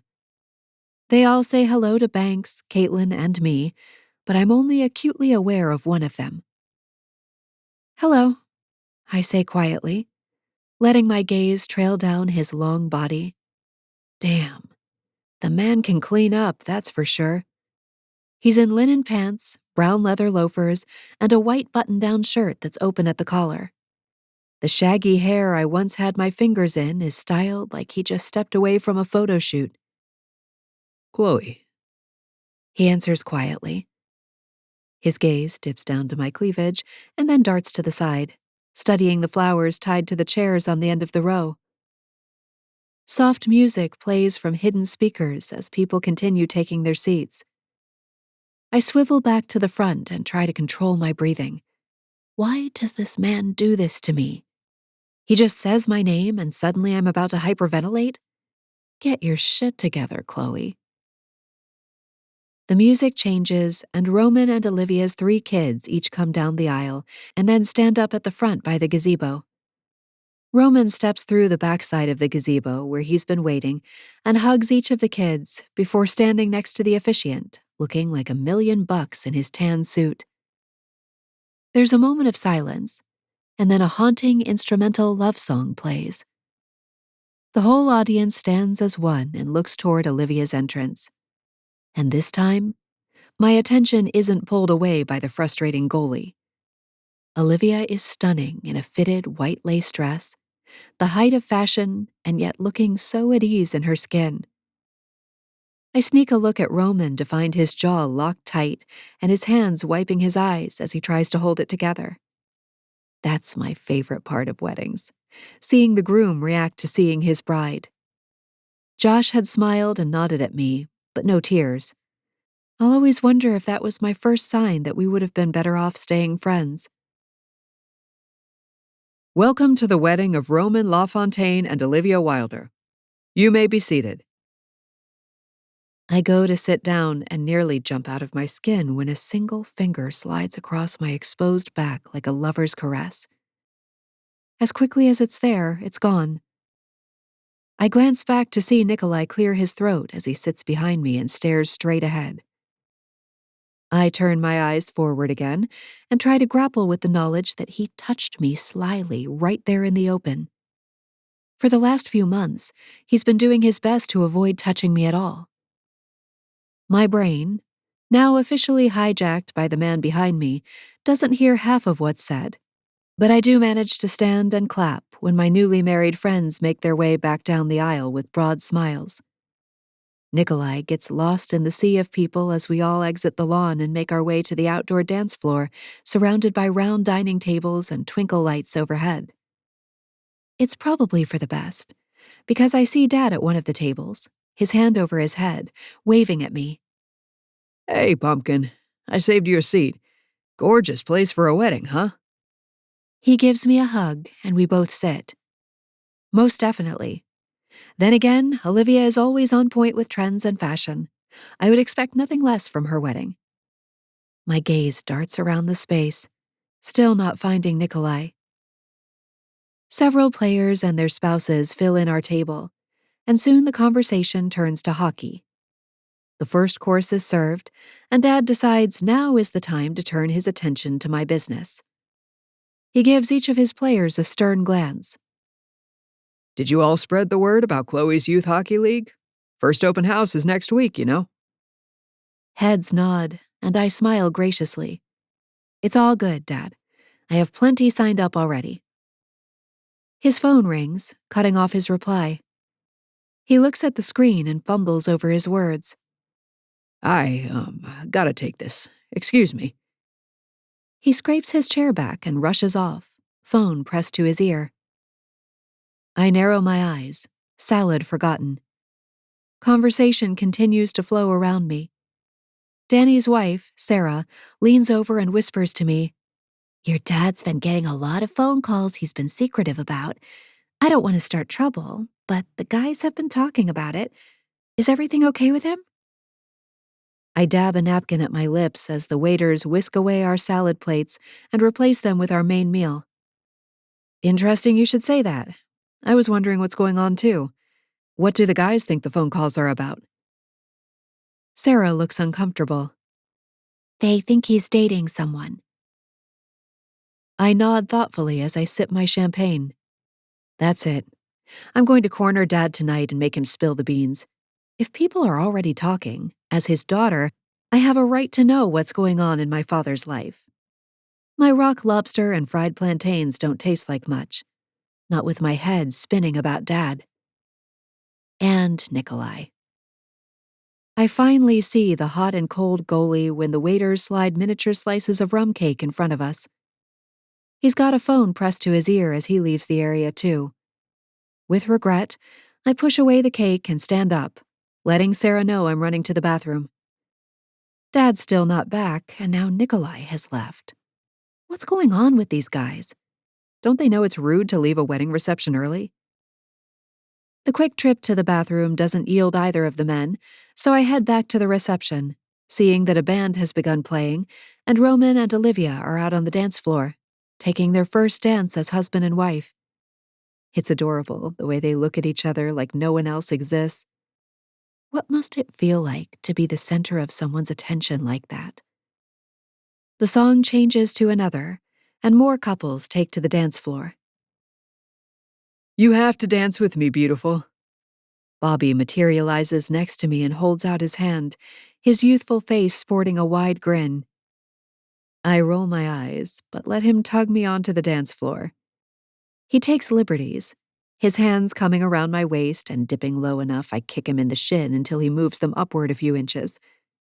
He howls with laughter, and I join in, finding him a breath of fresh air. He's harmless fun. We dance through 2 songs, chatting away the whole time before I beg for a break and more champagne. He moves away to grab me a glass at one of the bars, leaving me at the side of the dance floor. A harsh voice in the distance has me turning around and squinting. Out there in the dark by a lit tiki torch is a tall figure on the phone. The man turns, and the fire dances across his features. Nikolai. And he looks angry. I turn on my heel without giving it much thought, striding across the grass toward him. He hangs up and looks up at the dark sky like he's biting back some creative Russian curse words. Did you break a nail? I hate when I do that. So annoying. His head drops and his eyes burn into my already heated skin. You should not be here. I twirl my finger in the air. Like the Bahamas? Or here on this pathway with you? You'll have to be more specific. Chloe. He growls. The man actually growled my name, and now I don't want to hear my name said any other way. I step closer, tilting my head back to stare up at him. The bobbing fire makes his cheekbones look like they've been carved from granite. Nikolai. I purr. He reaches out, and for one intoxicating moment, I think he's going to bestow another one of those mind-bending kisses on me. Instead, he puts his hand on my back and spins me around. The feel of his palm against my bare skin sends a shiver down my body. He pushes, forcing me to walk back to the reception. I go along peacefully, hoping for something, anything from Nikolai that's not shutting me down. I'm disappointed when he gets right to the edge of the light from the party and gives me another push, taking his hand from my back. Go back to the party and dance with your little boys. My mouth drops open, but Nikolai has already spun back around, his phone jammed to his ear, barking out Russian words I do not understand. He walks away, and I watch him go, heart thumping sadly in my chest.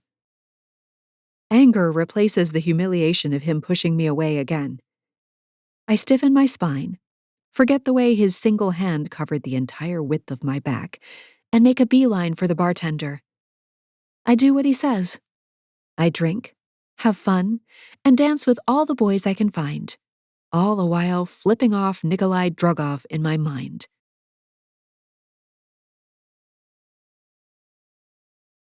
Chapter 12. Nico. I have had enough of this, Jane. I bark into the phone before drawing in a deep breath to attempt calming my temper. I am sorry. I know it is not your fault. I am breaking my head. I run a frustrated hand through my hair and step farther from the wedding festivities so I can hear Jane more clearly. I'm as mad as you are, Nico, she responds.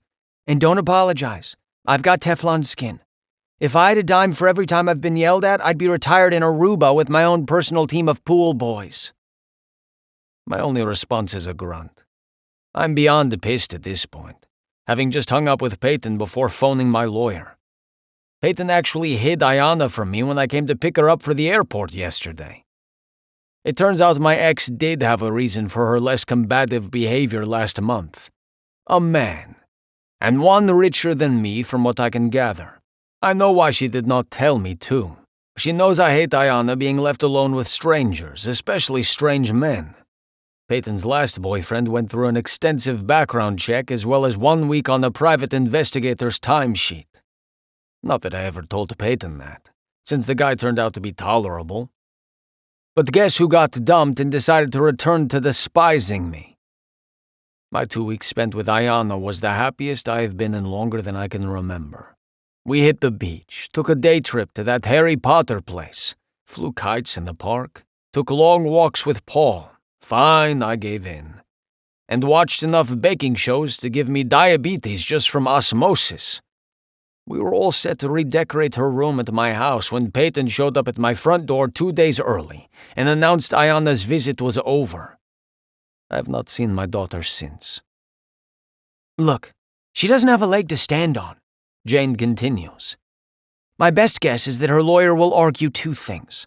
The same old song and dance about you traveling too much during the season, and some load of BS that you're not equipped to care for her since you have less experience. I would have more experience if I could be allowed to see my daughter, I shout before remembering where I am and glancing toward the party where music plays as guests chat and laugh. It is like another world. I'm sorry, again. I know. The judge isn't stupid, Nico, you'll see. But we need to nail down the childcare details for the season before we set foot in that courtroom. It's the first thing he'll ask for. I sigh and sweep palm fibers from my shirt. I must have brushed against some branches in all my pacing. Right, I will. Nico. Her tone is scolding, and I know she is right. But finding a good nanny to begin working at an undefined point in the future is harder than it sounds. I have interviewed dozens over the past year, and only 2 met my standards. Of course, they were both in high demand and could not wait around for Peyton to come to her senses, or for the courts to force her hand. I understand the importance of this, Jane. It will happen. I just need you to make sure Peyton is done with her... I search for the word, finally finding it. Manipulations. I'm on it. Try to enjoy your vacation and we'll talk later. You've got 2 weeks to find that nanny, Nico. 2 weeks. 2 weeks to find someone I trust with my daughter's life and well-being. That is a tall order, to say the least.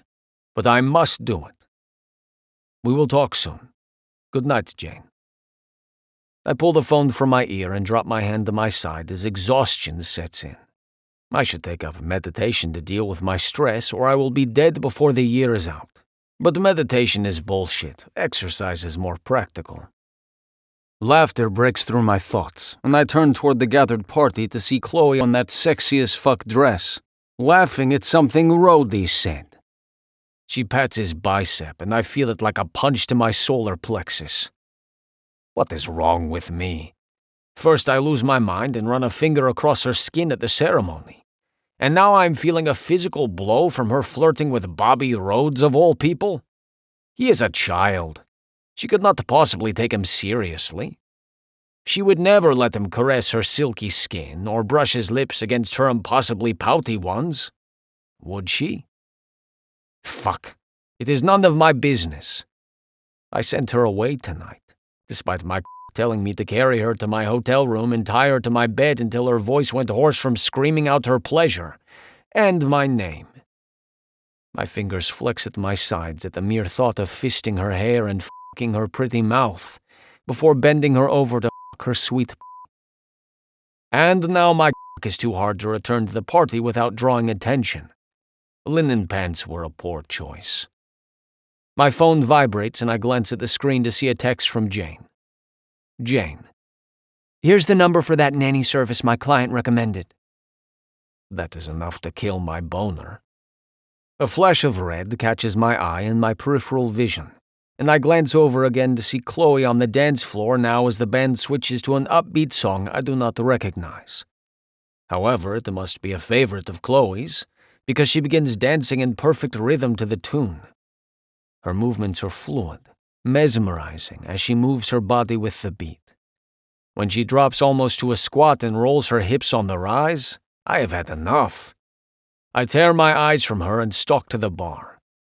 Vodka, double, neat. Sorry, sir, no vodka. Can I offer you a rum runner? The young bartender asks with a polite smile.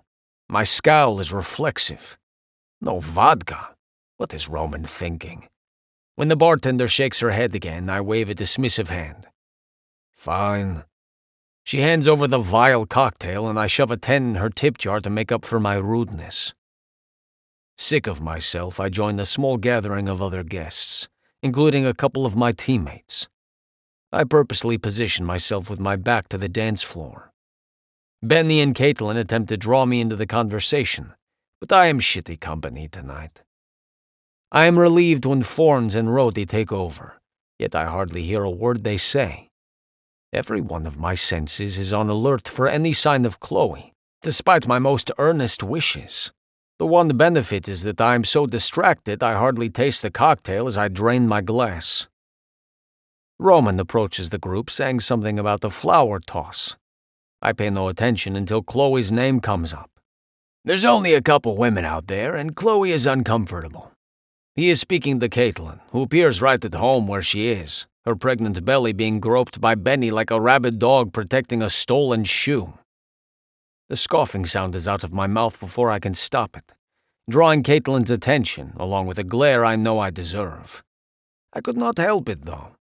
Of any woman here at the wedding, or in the Bahamas as a whole, there is no one more comfortable in her own skin than Chloe Cooper. She needs Caitlin at her side for a flower toss like I need Rhodey to give me lessons on how to get a woman off. I escape further rebuke when Caitlin follows Roman to the dance floor. I take it as a sign and head for the bar again. 2 drinks later, this time a nice whiskey the bartender failed to previously mention, and my head is light and my outlook improved. So much so that I managed to neither throw Chloe over my shoulder and abscond with her to my room, or shoo her away like a misbehaving dog when she approaches this time. Well, that was romantic, she says with a sigh. I assume she is speaking of Benny proposing to Caitlin on the dance floor just now. The man does love to show off his woman. Ever since the pregnancy was announced, he has been strutting around like a peacock. It is as if he is unaware that any 15-year-old boy in the world could accomplish the same deed in less time than it takes him to tie his skates. I suppose, if you believe in such things. I feel Chloe's gaze swing to me, despite my eyes being trained on a flowering tree in the distance. Nice attitude, sunshine. She laughs, but it's slightly caustic. Bleen. I rub my bearded chin. I'm sorry, Chloe. I'm an asshole. Apology accepted. Now, you want to tell me about the bug that obviously crawled up your ass this afternoon?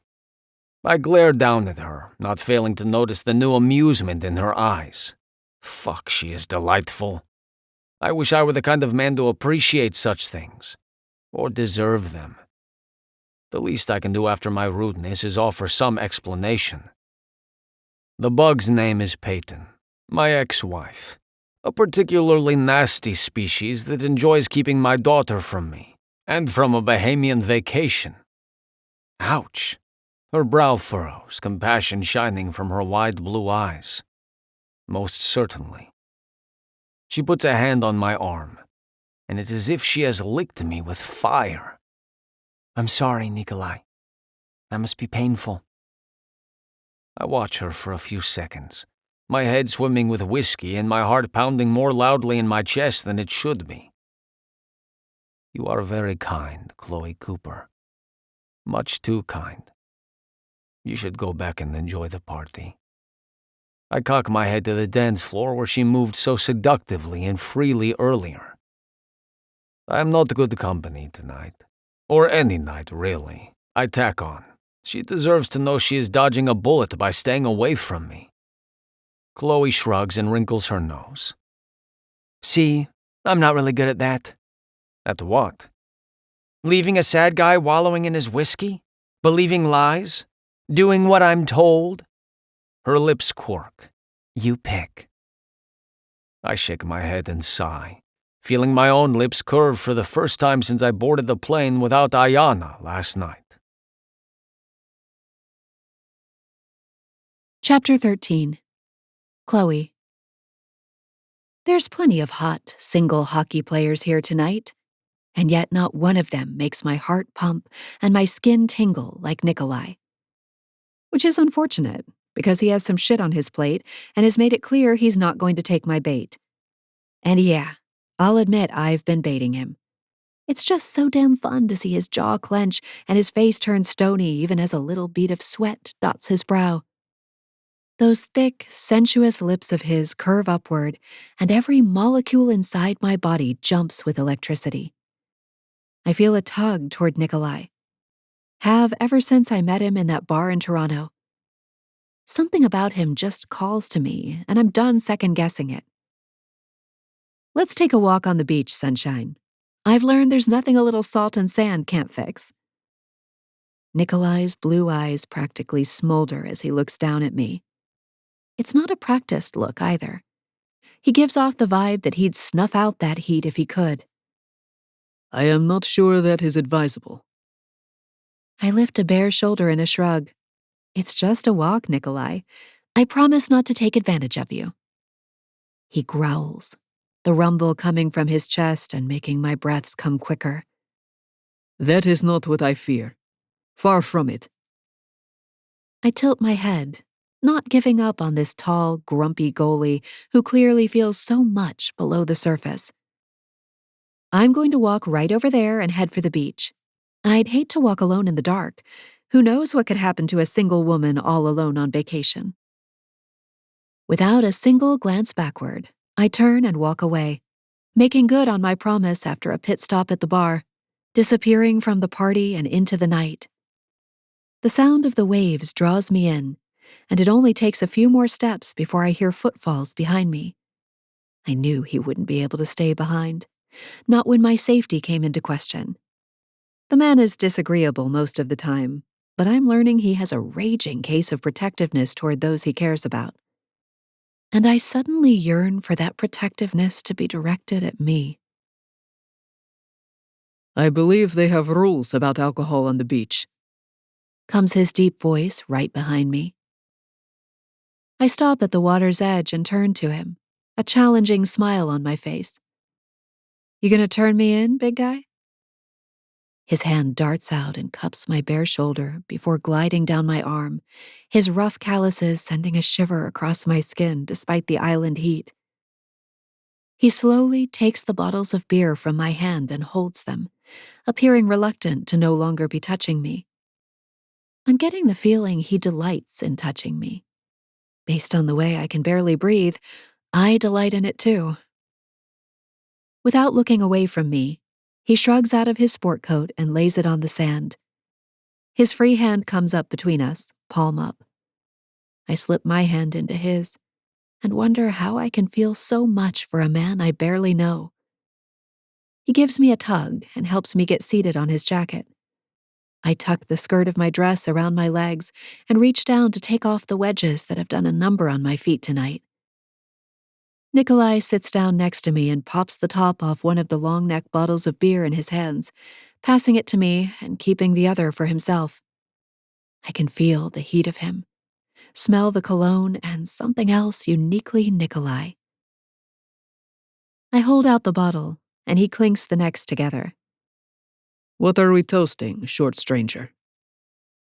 The grin is immediate. He remembers our conversation back in Toronto as clearly as I do.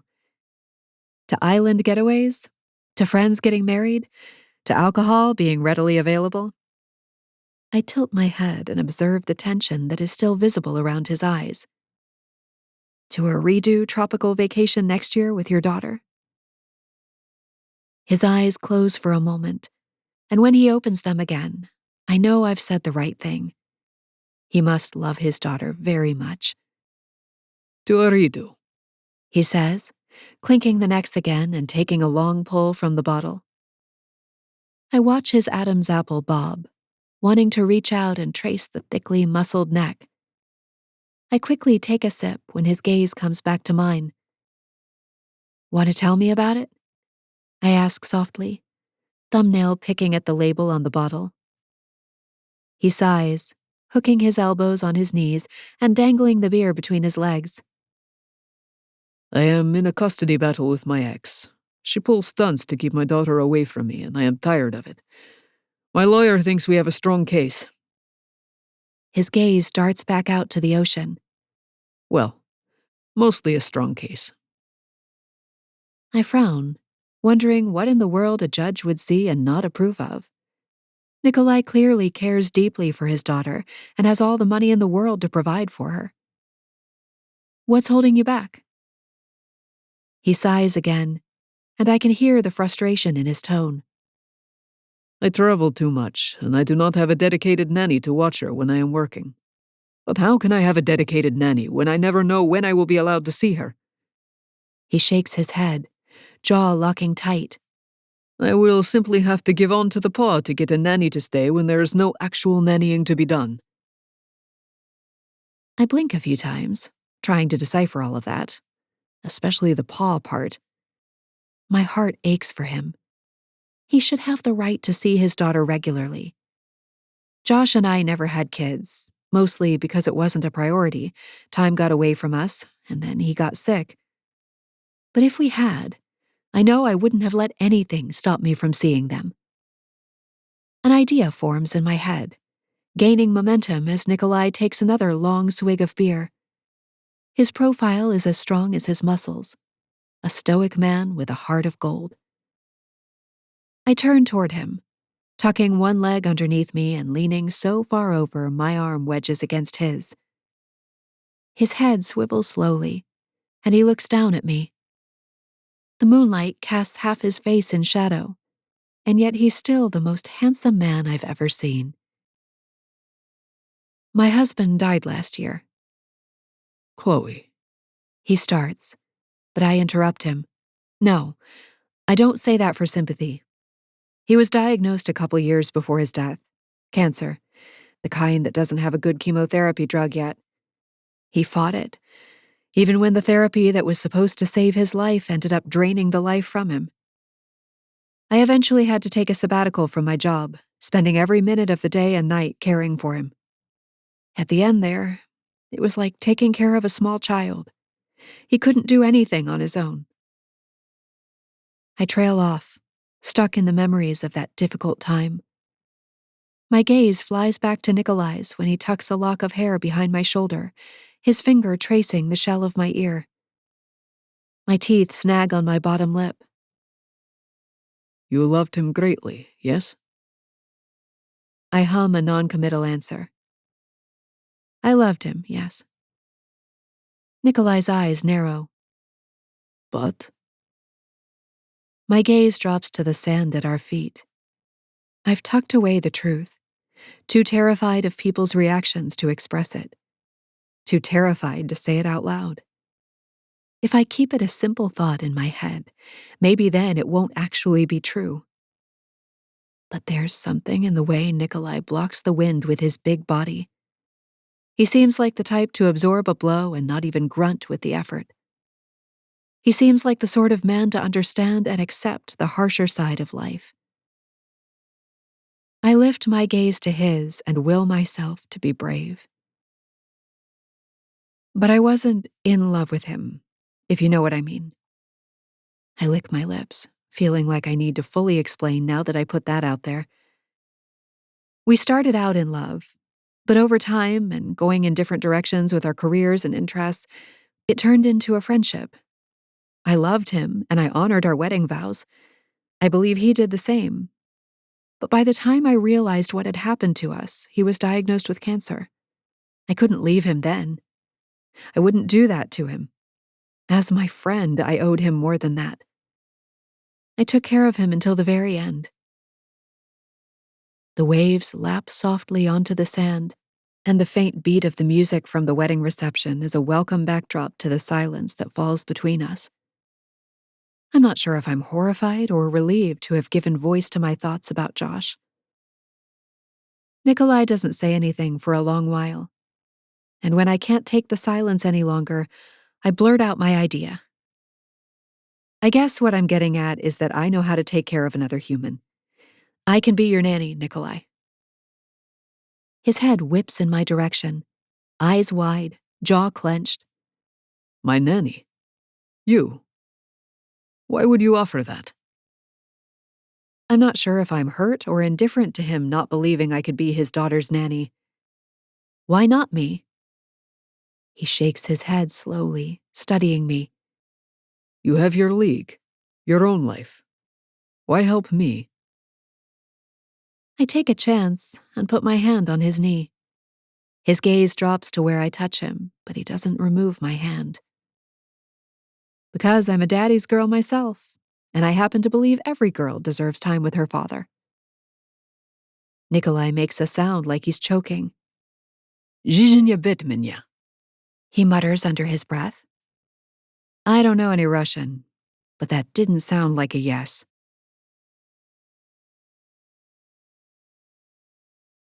Chapter 14. Nico. This is a worse idea than the pork chop sideburns. Chloe as Ayana's nanny? Impossible.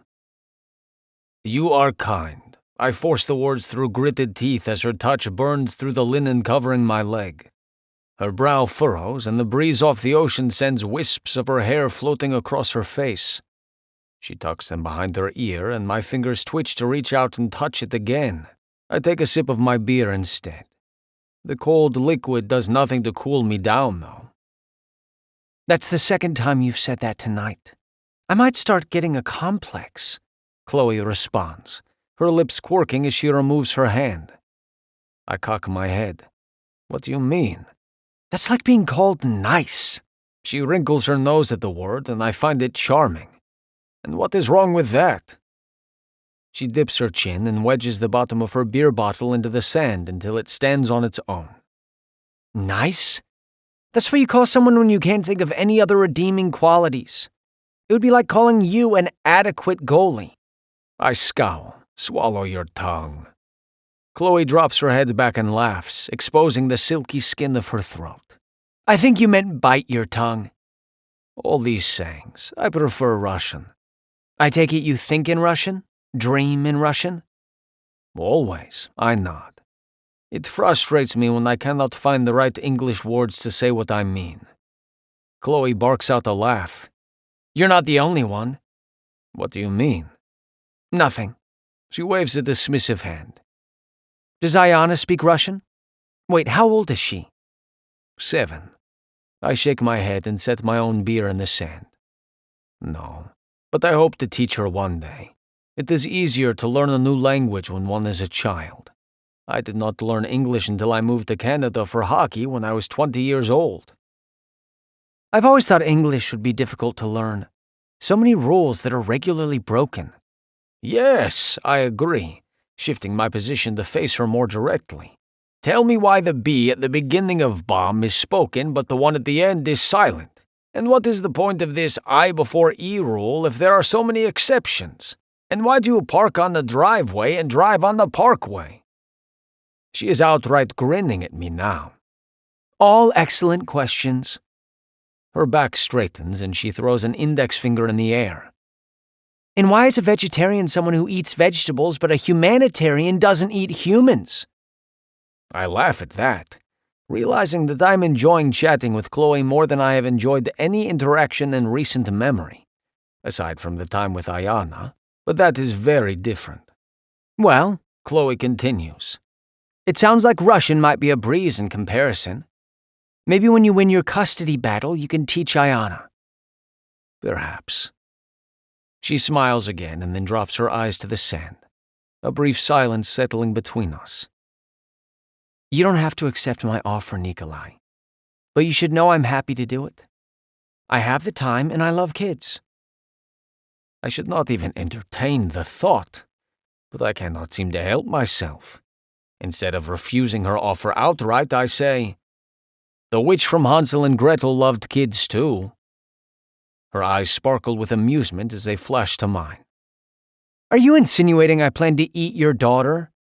I shrug, basking in her attention, though I know I am playing with fire.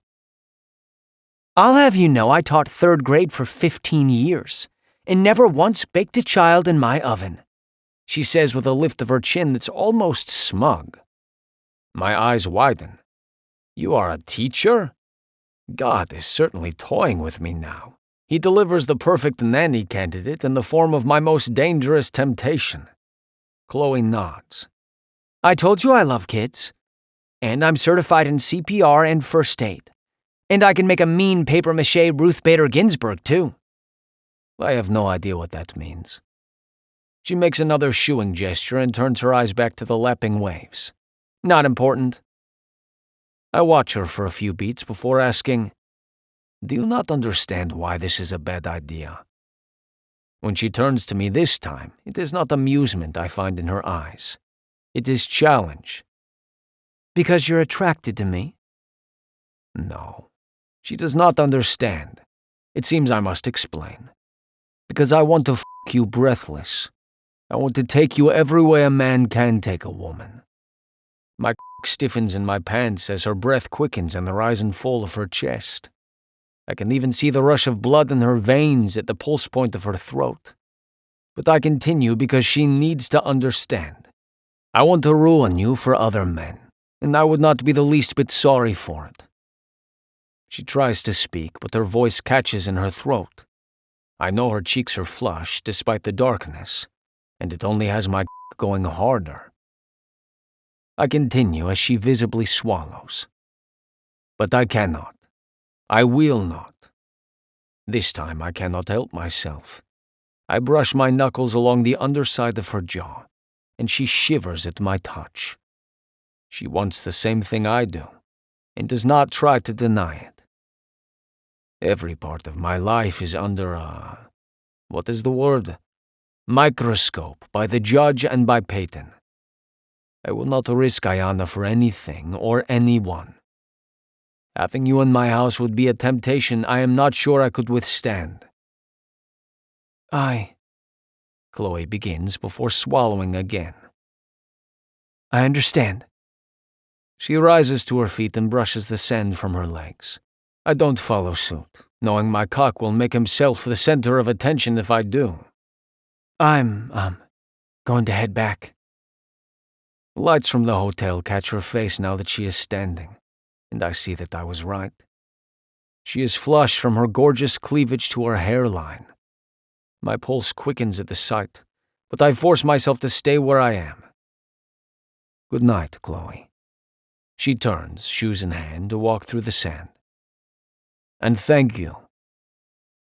I'm not sure if she hears the last part, but either way, this is for the best.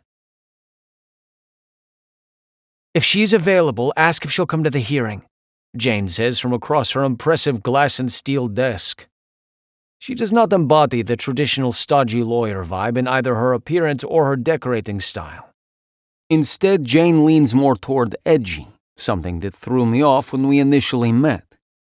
But she has proven to be the shrewd asset I need in this conflict with Peyton. Instead of responding immediately to her comment, I cough into my hand. Jane may be under the impression that I have succeeded in securing a nanny for Ayana in the last 2 weeks. I have not. To be fair, I thought I had. Sienna, the candidate, had an impeccable resume and was available to start immediately. But when she showed up at my front door for her interview, she was chewing a piece of gum, with her mouth open. There was no possible way I was hiring a nanny to teach Ayana such bad manners. All I could picture was my sweet daughter sitting on the couch next to this Sienna woman, both of them chomping on wads of gum like cows chewing their cud. I dismissed her on sight, a decision I cannot bring myself to regret. However, it does put me in a bind, one that I fear there is only one solution to. I will ask, I respond to Jane, who is now scribbling on her tablet with a smart pencil, her dark brows pulled together in concentration. Judge Lopez won't be able to deny you if he meets the perfect nanny in person. An image of Chloe sitting on the beach in the moonlight immediately springs to mind. Right. Shit. Okay. Jane drops her pencil and pats her desktop with both hands, her eyes returning to me and the bright smile lighting her face. I think we're ready, Nico. Next time I see you, you'll be walking out of court with Ayana at your side. Her tone is eerily close to one I have heard from Dracula right before the moo-ha-ha evil laugh. I'm glad she is on my side.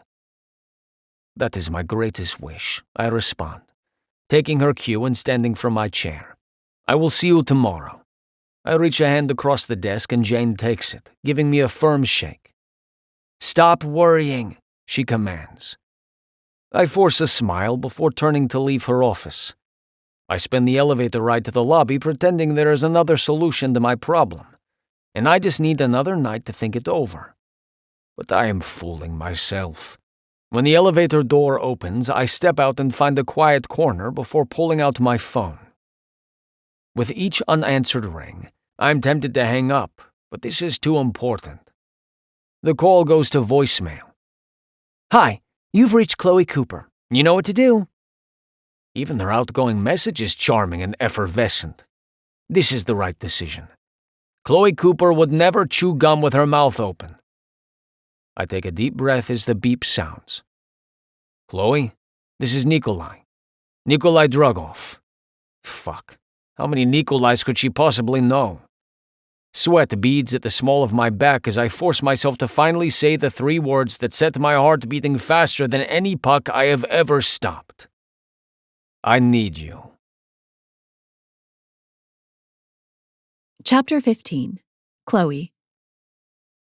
The excited chatter of 22 kids, all attempting to put on skates, some for the first time, echoes around the arena. Most have at least one parent with them, all of whom keep throwing glances my way, gauging my ability to handle a group of rowdy kids balancing on thin blades.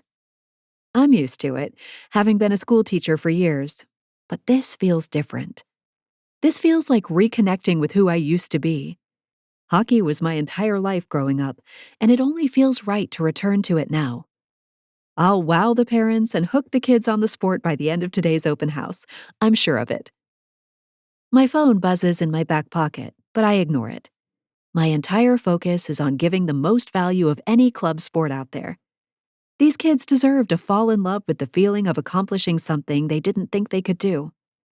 As a curvy girl who didn't look like an athlete, hockey gave me the confidence I have today, and it's my goal to pay that forward to another generation. This is actually scarier than facing Denver's enforcer. Banks whispers in my ear as he skates up next to me. I chuckle, knowing the player he's referring to. He's got a crooked nose and 2 missing teeth you only see when he grins evilly at you right before he slams you up against the boards. Stay calm, Banks. They're just kids. He shudders, making me laugh more. Exactly. He's the perfect guy to help me today. Despite his antics, he's amazing with his little Eli. I've seen the 2 of them together and nearly melted into a puddle over their adorableness. I skate forward and address the line of kids sitting on the bleachers ringing the rink. Okay, folks, thanks for coming today. I'm Chloe Cooper, former D1 hockey player for Wisconsin and head coach of Bring Your B Game. Banks Bennett is here to assist today, and I doubt he needs any introduction. Several of the kids are wearing his jersey with glazed smiles as they stare at him. By a show of hands, how many of you already know how to skate? I raise my hand and see almost the entire group raise their hands. One little girl off to the side looks like she's about to cry when she doesn't join the group. My heart lurches, and I make a mental note to keep an eye on her. Okay, that's great, but no problem whatsoever if you can't skate. We'll start with simple skills out here on the ice, but remember, this is rec league. That means any and all levels are welcome. The only mistake you can make is making fun of someone else. Got it? I hear a smattering of yeses and keep going. Let's have everyone stand up. It sounds like a herd of elephants have arrived, but they all make it to their feet. Contrary to what you might think, the first lesson is getting used to your skates, and that happens on dry land. Banks gets off the ice and goes down the line, helping the kids follow my directions as we move through some movements to get used to blades strapped to their feet. There's lots of giggles, some spills, and also clapping when someone gets back up. Hopefully, I make it very clear that the culture here is not competitive and that we celebrate each other's wins. By the time we finally make it onto the ice, Banks is holding hands with the little girl who was almost in tears earlier. I take the front of the line with more experienced skaters and teach them how to stop on the ice. 2 hours pass in the blink of an eye. By the time the last potential player files out of the arena, I collapse onto the bench next to Banks and close my eyes. I think I owe you a whole case of beer. Banks laughs. Nah, that was fun. So different from the competitive leagues. He nudges me, and my eyes fly open. Plus, no one got hurt and most left with big smiles. I think you'll have a full roster before you know it, Chloe. Eli already told me he wants to sign up. Warmth floods through my body. I inhale deeply and then exhale the stress I've been holding on to. You're right. They did look like they were having fun. Gosh, it feels amazing to do what I love. Banks takes off his skates, and I do the same in companionable silence. So, He starts. what's up with you and Druggy? My head whips in his direction. What do you mean? He lifts a dark eyebrow. It was interesting to note you both left the wedding around the same time. Was that coincidence? My jaw drops, and I wonder how many other people may have noticed that little detail. Absolutely coincidence. There's nothing going on there. Banks studies me, but then shrugs and stands up. His loss, then. See you around, Cooper. Thanks again for your help, I shout after him. He lifts a hand and smiles before disappearing into the locker room. I sit there for a few minutes longer, just staring at the ice and absorbing everything that happened at my first open house. I feel energized, buzzed, hopped up on the energy of knowing I'm living my dream. Then I pull out my phone with the intention of calling the coach Dad sent me, saying he might be a good fit for an assistant coach. Based on today's attendance, I'm going to need help ASAP. But there's a voicemail from earlier. I put it to my ear and nearly choke when the deep, gravelly tone of Nikolai caresses my ear. I need you. My fingers are shaking as I call him back. There's no hesitation, no second-guessing what he could mean. Nikolai needs me enough to leave that message. You're damn right I'm going to call him back. And not just because everything he said to me on that beach lives rent-free in my brain every single night as I try to get to sleep. I want to take you every way a man can take a woman. I squeeze my eyes shut as the phone rings on his end. That's hands down the sexiest thing a man has ever said to me, and I'm not ashamed to admit I've replayed that moment innumerable times with the help of my trusty vibrator. I've stayed away from him since the wedding, knowing he needs to focus on his custody battle, but that doesn't mean I don't think about him every single day and wish for a world in which he could do exactly what he described on that beach. Chloe. He says by way of answering. My breath whooshes out in a cloud in the cold arena. Nikolai. You got my message. It's a statement, not a question, but I agree nonetheless. There's silence for a moment, And then words rush from his mouth, agony and shame coating each one. I have failed. There is no nanny for Ayana, and we are due at court tomorrow. I will surely lose her if I do not prove I have childcare. My brain scrambles, running through my to-do list and casting every single item in the long list aside as I make way to help him. What time? 9. I'll be there. There's no hesitation, no negotiation. Chloe. He breathes, the intimate way he says my name twisting my insides and making me burn with heat. You do not understand what you are agreeing to. I do, I say instantly. You need a nanny, and I can be her until you find someone else permanently. But what about your league? Surely you need time to work on that, not babysit my daughter. I stand and grab my skates, jamming my phone between my ear and my shoulder. Easy. I'll take Ayana with me to practice. When Nikolai makes a sound like he's going to argue with me further, I cut him off, my voice more harsh than I intended. Quit sabotaging your own case, Nikolai. You're a great dad and deserve to have your daughter with you. Let me help. There's silence.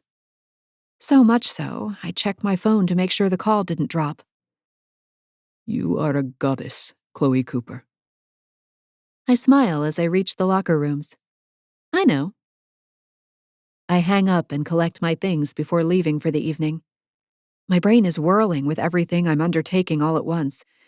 I'm stressed, but in a good way.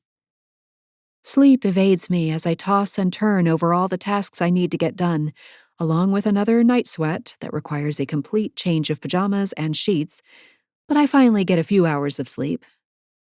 I wake up with enough time to dress like a freaking nun and show up at the courthouse address Nikolai texted me. The black pants, red silk blouse, and black suit jacket are fit for a boardroom, but the stiletto heels that show a peep of my bright red toenails is enough style for me to still feel like myself. I see Nikolai before he sees me. He's pacing at the top of the stairs outside the courthouse, dressed in a suit that probably cost as much as my car. He looks like he stepped off a GQ magazine cover. Even his shaggy hair is carefully styled, and the scruff on his cheeks is shaved clean. The moment he sees me, he stops pacing. You are here. He sounds incredulous, which is a bit insulting. If I say I'll be here, I'll be here. I stop in front of him and pull myself up to my full height, which is a bit more impressive in these gorgeous heels. I said I would. He blinks, his gaze dropping to take in my whole outfit before snagging on my feet. He stares so long I get nervous. Something wrong, big guy? His head whips up, and there's confusion in his blue eyes. I did not know toes could be sexy, He says under his breath. I grin, thankful my toes have him as off balance as his suit has me. You know you can't afford me, right? He dips his head and takes me by the elbow, steering me into the courthouse. The blast of air conditioning is a welcome change from Florida's steamy morning. I will owe you my life, Chloe. Name your price. I think of all the things I want from this man that have nothing to do with money. Let me think on it. He opens another door, and I sweep past him into the courtroom with a devilish grin, finding a seat in the front row behind his lawyer. It takes him a moment longer, but he walks up the aisle finally and has a seat in front of me and doesn't look back. Which is a good thing, because if the judge asks me questions later on, I'll need my wits about me. I also try not to stare at his ex-wife sitting on the other side of the aisle with her own lawyer, because she is the epitome of blonde beauty and model perfection. Pretty much the opposite of me.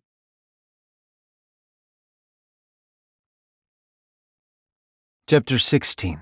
Nico. As you can see from my client's impeccable record-keeping, he was denied scheduled visitation on numerous occasions, and other visitations were cut short by Ms. Drugoff without proper notice or any plausible reason. Jane points her glare Peyton's way. My lawyer plays the part of Doberman Pinscher very convincingly, and it has my confidence growing as the hearing progresses. My nerves were a mess until the moment I laid eyes on Chloe on the courthouse steps outside. Something about her manner did the impossible and calmed my anxiety. I still cannot believe she has agreed to help me. I'll need to find a replacement as soon as possible so as not to put her out any more than is necessary. Your Honor, Peyton's lawyer interrupts. Conflicts sometimes arise. That is part of life with a young child. There's nothing malicious or underhanded going on here. Syncing the schedules of 3 people, especially when one of them travels for work on a weekly basis, is inherently difficult. Okay, enough. Judge Lopez looks up from the detailed document Jane and I put together and raises a hand before turning his gaze my way. Mr. Drugoff, your job does require a good amount of travel, correct? Before I can answer, Jane interjects. Plenty of parents travel for work. In fact, it is this very job that has provided both Ms. Drugoff and Ayana with the lifestyle they both enjoy. It hardly seems fair to punish a man for making a living. The judge extends his hand again. Yes, I understand. Your Honor, I say, unable to remain silent. This coming season will be my last before I retire. It is October through May or June. Yes, I do travel during that time, but I'm in town more than out of it. And I hardly have a job at all in the off-season. I have hired a nanny for any time I cannot be with Ayana. All I want is my share of time with my precious daughter.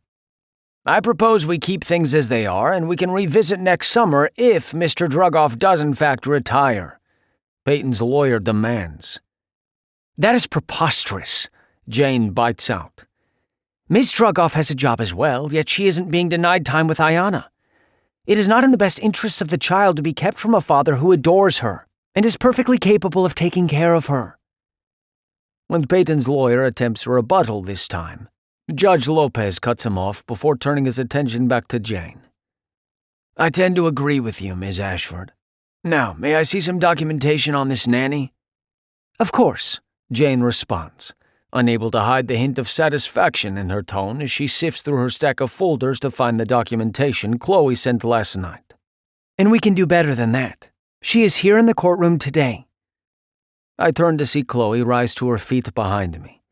She looks like a perfect combination of business mogul and elementary school teacher, even if I prefer seeing her in tight dresses that show off her figure. Your name? The judge asks, and I turn back around to avoid making Chloe nervous. I did not need to bother, though. I'm Chloe Cooper, she says in a friendly, confident voice. I'm a semi-retired third-grade teacher turned children's hockey coach with over 15 years of experience with young children, she says as Jane approaches the bench with Chloe's records. My schedule is extremely flexible, and as you can see, I'm current on all my CPR and first aid certifications. I love kids, and I'm very much looking forward to caring for Ayana when her father is working. I see. Judge Lopez scans the papers before him. I glance over at Peyton's table to see her sending daggers my way. She needs to grow up. It is that simple. She jabs her lawyer with an elbow and he leaps to his feet. Your Honor, we were not notified of this nanny person. Why should my client's child be cared for by some stranger while Ms. Drugoff is perfectly able to care for her? Jane stands up as well. Ms. Drugoff gets plenty of time with Ayana, more than is stipulated by the current custody order, in fact. And of course it makes sense to arrange schedules so that childcare is needed as little as possible.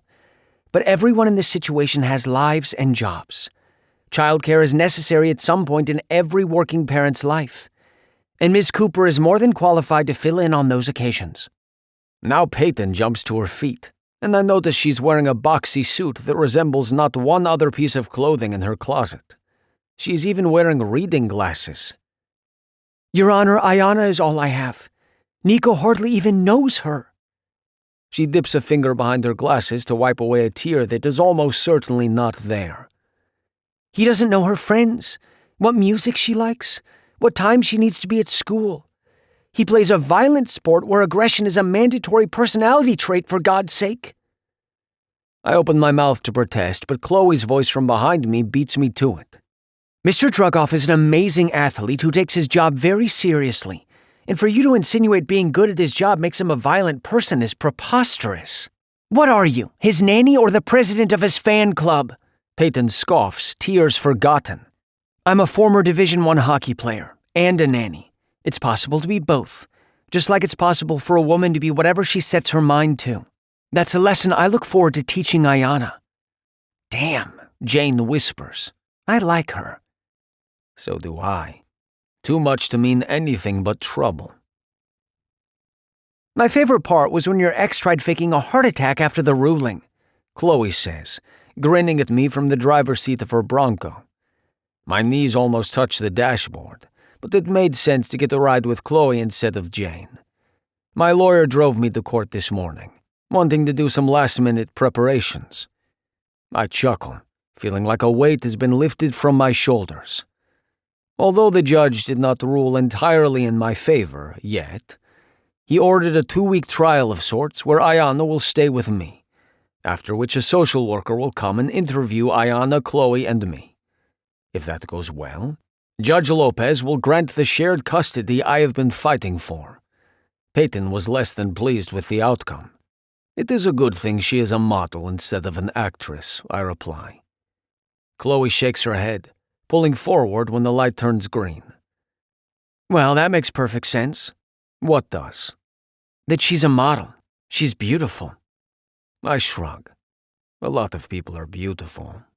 Like you, I want to say, but no, I cannot. There are ugly parts to Peyton as well. My history with Peyton is a complex one, though it started out simple enough. Too many drinks at the bar with some teammates after a tough loss. My carelessness caused Peyton's pregnancy, something I can never regret since Ayana is the light of my life. Through long talks with Yvonne, I determined that marrying Peyton was the right thing to do. And maybe it was. But our marriage never stood a chance. Not with all my travel and our disparate expectations of the relationship. I sometimes blame myself for Peyton's cheating as well. The straw that broke our marriage's back. Chloe turns left onto a cross street. We are going to my house so I can show her around. But she wants to stop and change her clothes on the way since we are driving by her place. You don't think Peyton will try to pull anything when you go to pick up Ayana tomorrow, do you? Not after the judge's warning. At least I hope not. He was not happy with her, that's for sure. Chloe takes another turn into a complex of tidy modern duplexes. When she pulls into a parking spot, she turns to me. You want to come in while I change? Make sure I don't have bodies hidden under the floorboards before you leave me alone with Ayana? At my responding frown, she laughs and opens her door. You should see the look on your face. I get out too. Why would you say such a thing? Now I want to inspect your freezer and look under your couch. She snickers and pulls a set of keys from her purse. Snoop away. There are no skeletons in my closet. She turns the key in the lock, glancing over her shoulder. I prefer to keep them elsewhere. The door swings inward and Chloe takes a step inside. But as soon as I step forward to follow her, she jumps back, her shoulders colliding with my chest. What? I begin before seeing what made her back up. The entire floor is covered in water, some of it rushing out over the threshold and under our shoes now. Oh no, Chloe exclaims. What in the world? I instinctively bring my hands to her shoulders, gently moving her aside. You stay here. I will see where it is coming from. No, you're going to ruin your shoes. I guarantee they're way more expensive than mine. They are just shoes, Chloe. I glance at her feet in those sexy heels. And I prefer yours anyway. Stay here. I don't wait for her response before stepping inside and trudging through the water. It appears to cover the entire floor, including the carpet. This furniture will all need to be removed.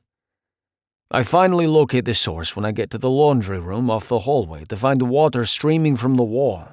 I make my way through the duplex on a search for the main water shutoff. It must be a burst pipe somewhere. Do you want the good news or the bad news? I ask when I return to Chloe. Please tell me I didn't accidentally leave the water running.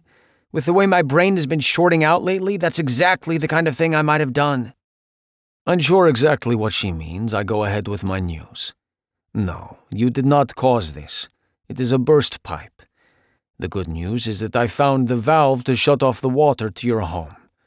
The bad news is that your entire floor is soaking wet, and if we do not move your furniture, it will be ruined." Great. She lifts her phone, hands shaking. I need to find a plumber and somebody to move that furniture. Crap, I guess I need a hotel too. She grips the phone in both hands, her thumbs working rapidly over the screen as she pulls her bottom lip between her teeth. Deep furrows work into her brow as she types. I do not like seeing her like this, racked with worry and stripped of her usual effervescence. This is a woman who would give anyone the shirt off her back without question. She does not deserve to suffer in any way, especially over something like this. Coming to a decision I am certain I will regret, I reach over and pry the phone from her hands, causing her to look up at me with confusion. "Chloe, do not worry. I will get Benny or Dano over here in 20 minutes to help me with the furniture. In the meantime, go inside and pack a bag. You are staying at my house." Chapter 17. Chloe. Before I can even recover from the shock of my home being underwater, both Danny and Banks arrive to manhandle my furniture. Nikolai barks out orders, Banks grumbles about him being a tyrant, and the three of them get to work. Nikolai has somehow found a storage unit, rented it, and maneuvered my things to Banks's waiting truck. "Grab that suitcase and come with me." Nikolai's commanding voice makes me jump. I've been lost in thought in my bedroom, frozen in indecision about just what clothes to bring to his place. I've never lived with a professional hockey player and his 7-year-old daughter before. Despite being a take-charge kind of woman historically, I am woefully lacking this time around. I've pretty much just thrown everything I own into a suitcase without a plan. On top of the pile, my adorable yellow rubber rain boots. My top lip lifts into a snarl of self-disgust. What was I thinking? Nikolai must see my indecision because he charges into the room in his undershirt and slacks from the courthouse, shuts the suitcase, and curses long and low under his breath in Russian when the thing won't close. His suit jacket and shirt are around here somewhere. "Do you have what do you call it? A bag for clothes?" I lift my gaze to his, wondering how this giant man is in my space, ordering me around and pushing me to move into his house. I don't take orders from men. Never have, don't plan to start. And yet, there it is. That ribbon of desire wiggles into my gut at the idea of him ordering me to do other things. Dirty things. I clear my throat and try to stay focused. A duffel bag? Nikolai nods, all serious while my brain is in the gutter. I slip the rain boots out of the suitcase and put them on in place of the heels that are now ruined before spinning around toward my closet. Thankfully, the flooding is minimal on this end of the duplex. I come back out with a duffel bag, which Nikolai takes from my hands and fills with the mound of clothing that won't fit in the suitcase. I nearly swallow my tongue when I see his giant hands close around a red lace bra, but he's all business. He zips up the suitcase, hauls it off the bed that Danny elevated on some bricks in hopes the wood posts would dry, and shoulders the duffel while still having a hand left over to reach for me. "Come, I have your keys. I will drive." I frown, leading the way to my front door and grabbing 2 more of my fragile plants. I'm not sure I need to take them with me, but I can't seem to leave them behind. Nikolai's hand closes in on my back, gently pushing me toward the door and away from any more plants. My perimenopausal brain can't handle the physical touch of Nikolai, apparently. One touch, and all trains of thought fizzle into oblivion. "You will need to call your insurance, but the plumber came by and confirmed it was a broken pipe," Nikolai tells me as I lock the front door behind us. I follow him down the walkway toward my Bronco, looking absolutely ridiculous in a pantsuit, yellow rubber boots, and plants in both hands. How the hell does this man move so fast with a suitcase I know for a fact is past the 50-pound airline limit? Banks and Danny turn the corner and see us, immediately grinning like idiots. Nikolai grunts a greeting, and the two part to let us keep walking. "So," Banks says as they follow behind us, biting back a grin. You two moving in together? I roll my eyes, finally breaking free from the frazzled fog that has held me captive since I stepped into a flooded condo 2 hours ago. I'm his temporary nanny, Banks. Don't be starting a rumor. Banks holds his hands up like he's Mr. Innocent when I know he gossips more than a teen girl. Just find it curious Druggy needs a live-in nanny. Isn't he old enough to take care of himself? You will shut your mouth, Benny, or I will show you where lobsters spend the winter. Nikolai grouses, stopping in his tracks. I have no idea what that means, but he's giving his teammate a look I know would have Dad stepping in to interfere before these hotheads do something they'll regret. Something about the ridiculous threat activates that desire again, despite my best intentions. I take a step between them. I'm his nanny for Ayanna, Banks. You know, his daughter. The type of offspring that you and Caitlin will soon have. They're small and cute, but they actually take a lot of work. I swing my gaze back to Nikolai. Which reminds me, I need to call my dad and let him know what's going on so no other pea-brains spread rumors about all this. Hey, Banks pouts. Danny laughs, then nearly sprints the rest of the way to Banks's truck, calling over his shoulder, I don't want to be there for that conversation. Coach might just grab a shotgun. He's been beaming since you moved to Tampa. My heart melts, then freezes over when I consider what he might have to say about me living with one of his players. I have to phrase this just right or I might damage Nikolai's reputation with my dad. Nikolai looks like he's trying to incinerate people on the street with his gaze alone. My suitcase lands in the back of my Bronco with a thud. Nikolai takes the plants out of my hands and safely tucks them into the back. Banks heads for the truck, saying they'll unload my stuff at the storage unit and drop by Nikolai's with the key. Thank you, I call out to them, feeling weird about them handling my business like that and not even blinking an eye. Nikolai spins my keychain around his thick finger, moving to the passenger door and holding it open for me. We will get to lunch and then head to the house to get you settled. My stomach lets out a growl at the mention of food, so loud even Nikolai hears it based on the way his gaze drops to my midsection. I didn't eat breakfast today. Too nervous about the court hearing. His startled blue eyes fly to my face and soften. Thank you, Chloe. I owe you a lifetime of gratitude. I walk up to him, doing my best to be saucy in rubber boots squelching against the hot Florida pavement. A lifetime, huh? I'll have to think of a suitable act of gratitude. His gaze immediately drops to my mouth, and it's all I can do not to lean into his chest and slide my hands over the muscles that I felt under me the night I fell on him on the ice. Doing that would be very bad.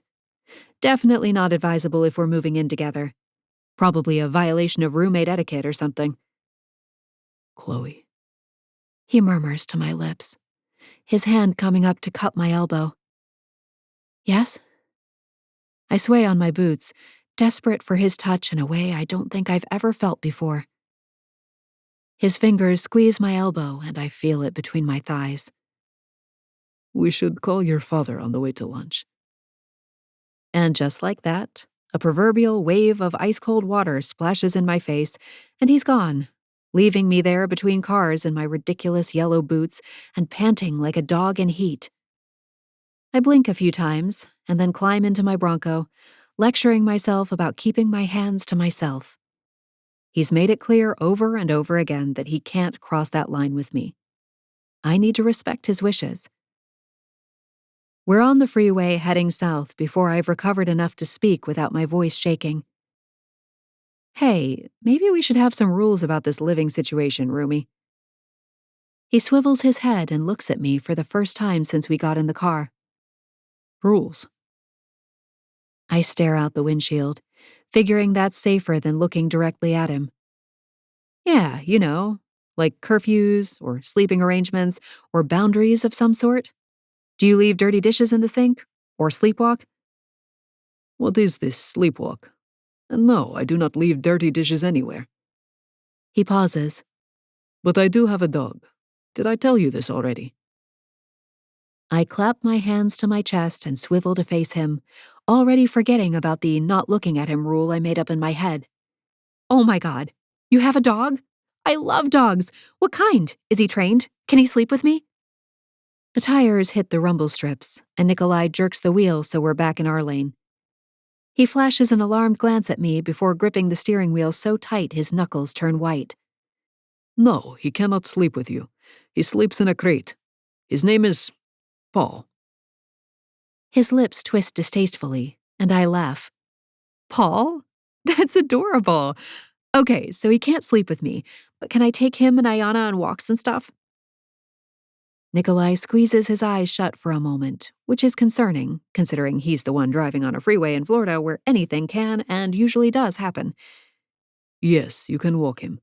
But in the off-season, I take him on my run every morning. I nod, feeling excited about living with Ayana and Paul the doggo. I'm absolutely not thinking about a hot and sweaty Nikolai running around the neighborhood without his shirt on. Okay, got it. What other things do I need to know? Oh, I know. Do you sleep naked? The growl makes me burst out laughing, but when he whips the car to the right at the next exit, I sober quickly. Sorry, I mutter. And I am sorry. I just can't seem to help myself. He's so fun to tease. One of these days, I think my flirting ways might just make his head explode. He stops abruptly at the red light and turns to me. First rule, no flirting. Second rule, you must always wear appropriate clothing. Third rule, no bringing men to my house. Fourth rule, Hold up there, big guy. Let me get a notepad and pen. Sounds like you have a long list. I smile wryly at him. Oh, and the light screen. He growls again and takes off, throwing me back against the seat. call your father. I salute him. Yes, sir. His eyes narrow, and he looks like he wants to crack my steering wheel in half. Fourth rule, don't say yes sir to me again unless you're naked and ready for me to fill every one of your holes. I gasp, equally turned on and shocked. When he aims a smug smile my way, I realize he intentionally went for the shock factor to shut me and my big mouth up. I smile sweetly and pull out my phone. I think I'll call Daddy. Shall I give him your regards, sir? Dad answers before Nikolai can come up with a reply. Hey, Pumpkin, what's up? Hi, Dad. So hey, I have some news, and before you freak out, I just want you to know this is business only. Chloe? He warns. What did you do? Well, one of your players needed some help, so I offered. You know how I am. Can't not help someone in need, you know? Chloe, Dad interrupts, sounding beleaguered. just spit it out. I'm moving in with Nikolai so I can nanny his daughter and the courts will give him custody. There's silence on the other end of the line. Nikolai looks at me with alarm. I shrug. How else was I supposed to tell him? Say it all again and start at the beginning this time. Dad finally says. I hear a door slam, and there's silence in the background. Nikolai needed a temporary nanny so the court would give him joint custody of his daughter. I offered to fill the role. But now my duplex is flooded and Ayana needs a lot of supervision with you keeping Nikolai so busy, so he offered to have me live with them, considering I'll be there so much anyway. But this is all temporary, just until my duplex gets fixed and Nikolai finds a permanent nanny. So you don't need to worry. Dad groans. Worrying about my daughter is kind of my job. Is Nico there with you? I look over at the man who is parked at the curb outside a hole-in-the-wall deli. Yes. Put him on. I wince and hand the phone to Nikolai. He shoots me a deadly glare, but takes the phone. Sir. I sink my teeth into my bottom lip and wonder how this is real life. 42 years old, and Dad is threatening a boy. With his attention diverted, I allow my gaze to trace along Nikolai's broad shoulders, thick biceps, and forearms corded with muscle. Not a boy. Definitely all man. Yes, sir. Understood. Yes. I swear to you, sir. Nikolai hits the end call button and hands me my phone. He scrubs his hand across his face and looks a little green around the edges. I tuck the phone into my purse and worry my lips some more. That went well, huh? He doesn't answer me. He just stares out the windshield for long moments while I squirm. He finally puts his hand on the door handle and sighs. Let us get lunch. It might be my last meal. And then he slips out the door.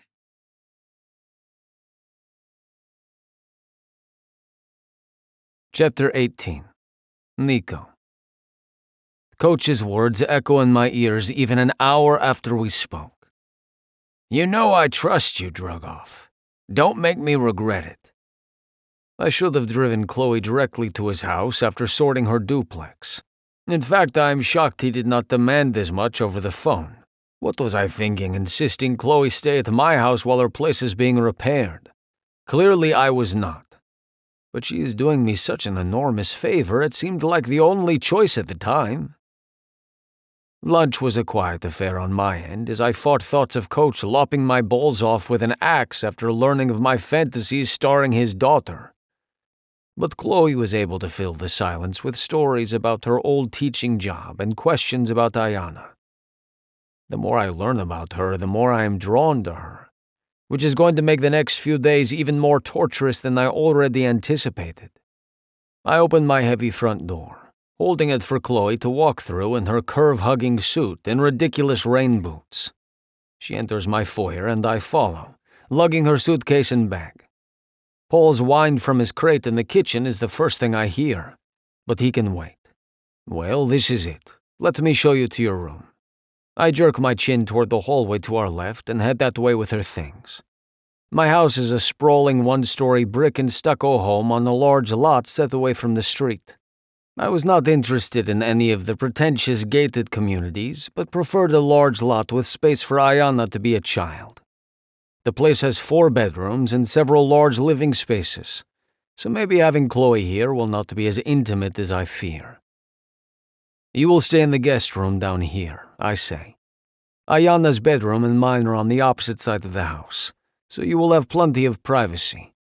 I look back to reassure her, but she has disappeared, so I continue to the guest room to drop her things, assuming she went back out to her Bronco to retrieve the plants. But when I return, the front door is closed, and I hear Chloe's voice coming from the kitchen. I cross the tile floor to see her sprawled out in the center, an excited Paul climbing all over her and licking her face. I've never been jealous of a dog until this moment. My life is officially a clusterfuck. Who's the cutest doggo in the whole wide world? That's right, you are, Paul.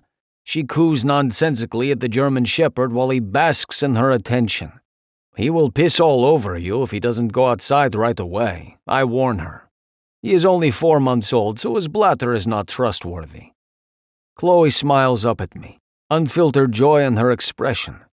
I thought Ayana was the only person in the world capable of replicating the feel of sunshine on my skin. I was mistaken. Chloe cradles Paul's head in her hands and kisses his nose, laughing when he swipes her nose with his tongue. You wouldn't pee on me, would you, Paul? The words are barely out of her mouth when the puppy finally loses the battle and sends a stream of piss soaking one leg of her pants. Paul! I lunge for his leash, which hangs on a hook nearby, and rush to clip it on his collar. I am so sorry. Chloe cuts me off with another laugh. How can being pissed on by a dog ever be a positive experience? Oh, please. This suit was done for after my duplex swimming pool. It was already destined for the dry cleaner. Still, I apologize. Let me take him out. I point toward the guest room hall. Your bags are down that hall, second door on the left. You should find towels in the restroom where you can clean up. I hurry to the backyard before Paul can demonstrate any more of his bad manners. 30 minutes later, Chloe has still not emerged from the guest room, and I am annoyed with myself for keeping track of the time. So I text Mac and Cappy about our off-season training. The timing is unfortunate since it starts tomorrow, the same day I get Ayana. But training camp is less than 2 months away and we have much work to do. How was I to know the judge would let me have Ayana so soon after the hearing? I tell them we must move tomorrow's training to the afternoon because there is no way I will postpone picking up my girl in the morning. You have a pool, God bless you. Chloe appears in the entryway to the living room, and Paul races from his spot at my feet to greet her with a vigorously wagging tail. I grit my teeth and do not respond. I'm too busy trying to ignore her new outfit.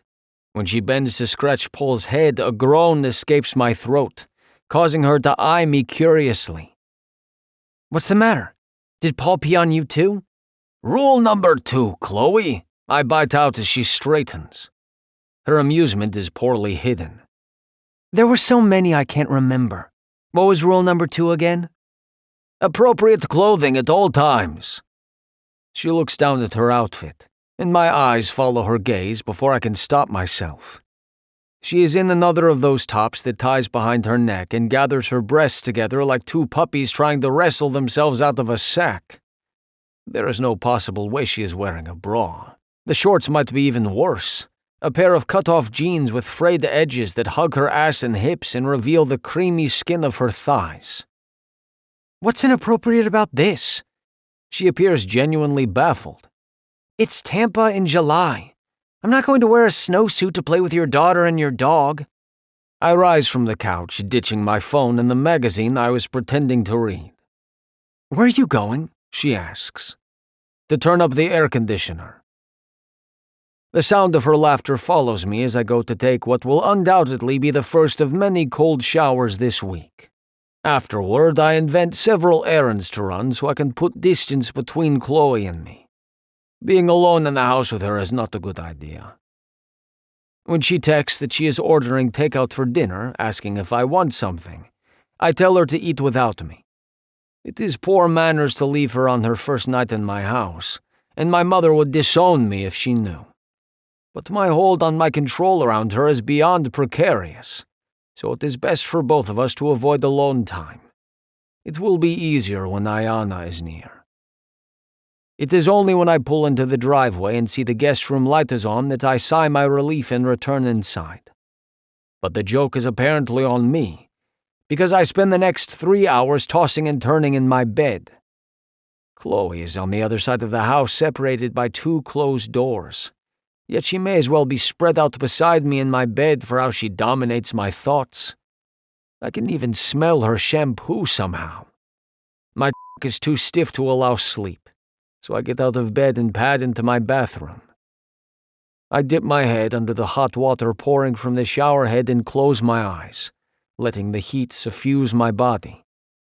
I am simultaneously keyed up and exhausted, thanks to my uncontrollable attraction to my daughter's new nanny. But here, alone in my shower, there are no restrictions on my thoughts or my behavior.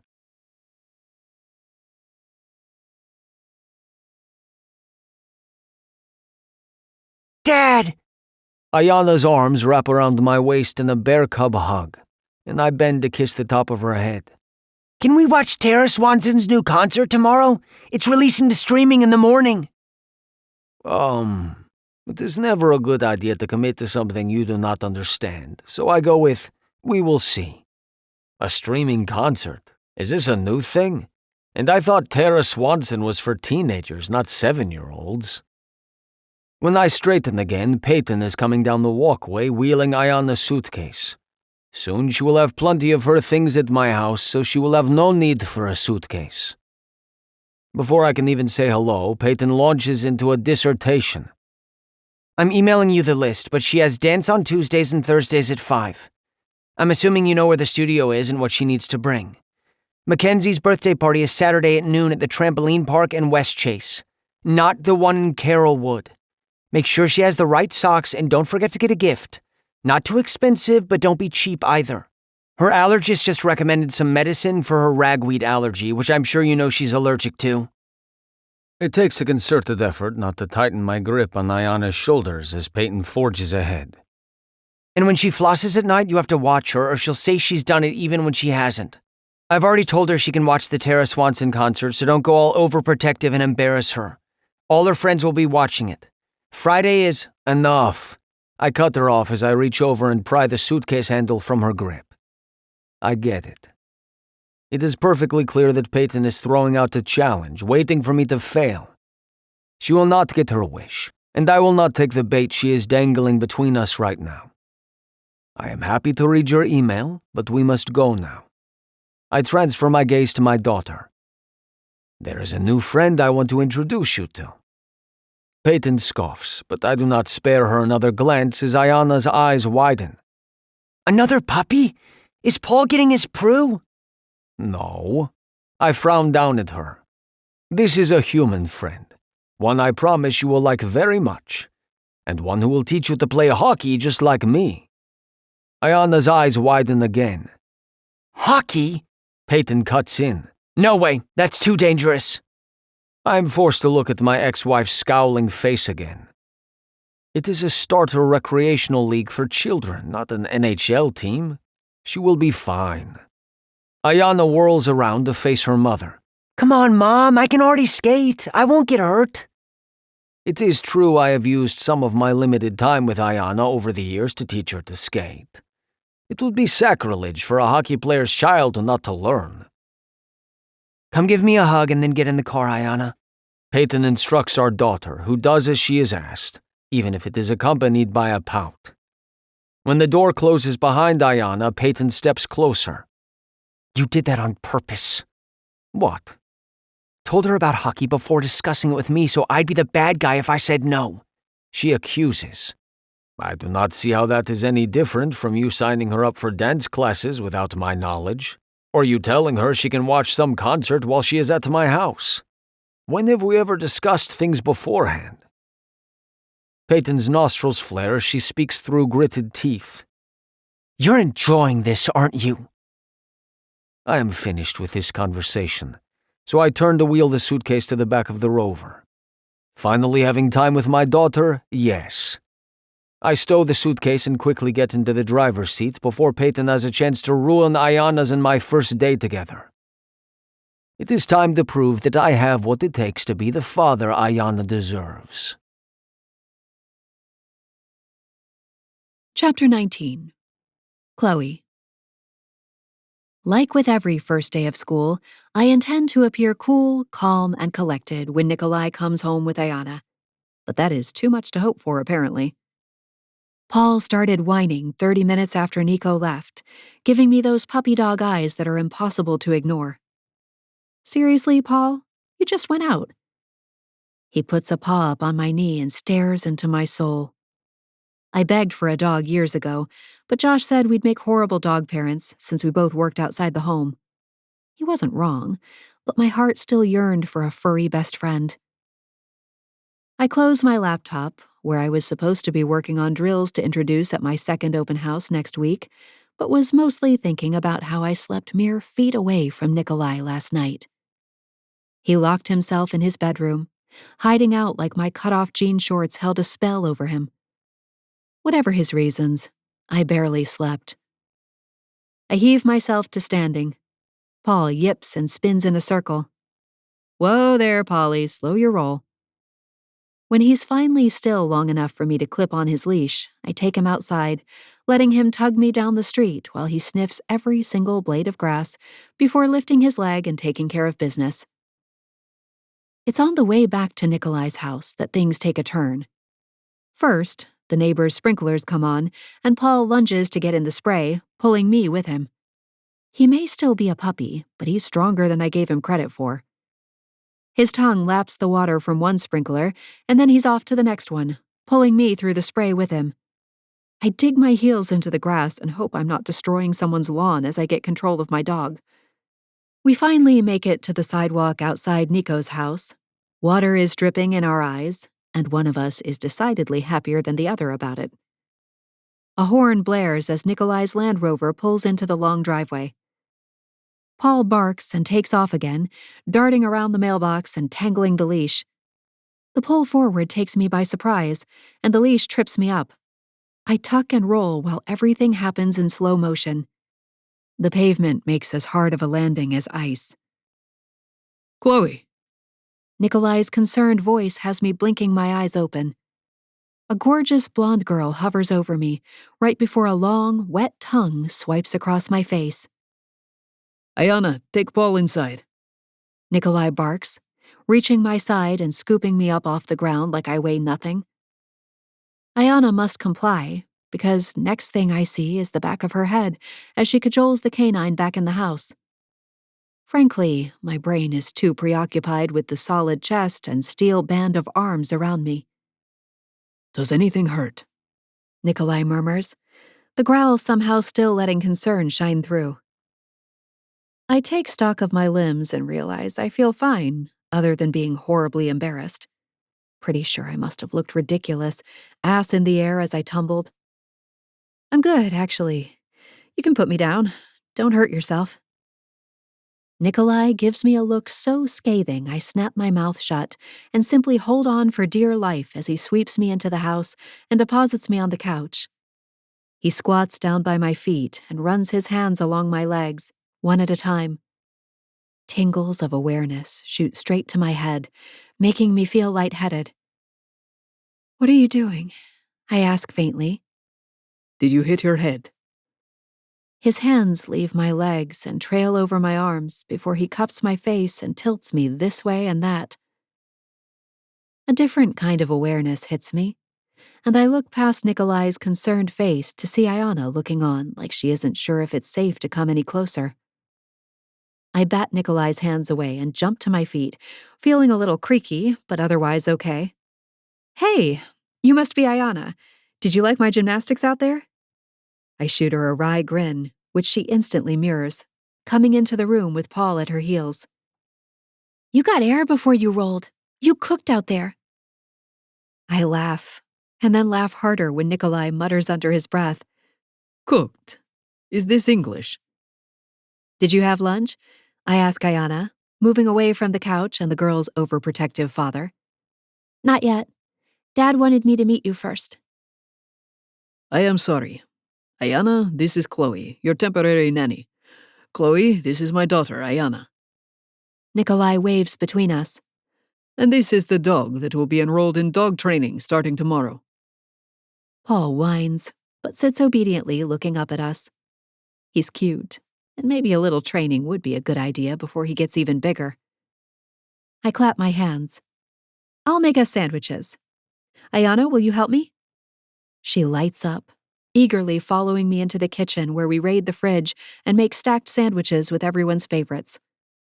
Ayana mostly makes a mess, but we get the sandwiches made eventually. I'm cutting them into triangles, Ayana's preferred sandwich shape, when she leans a little closer. You know, Mom probably would have made us get rid of Paul if he tripped her. Her voice is so small it makes me want to wrap my arm around her and protect her from the world. My ribs ache, hearing the hurt in her voice. I don't know much about Nikolai's ex, but my opinion of her gets worse the more I hear.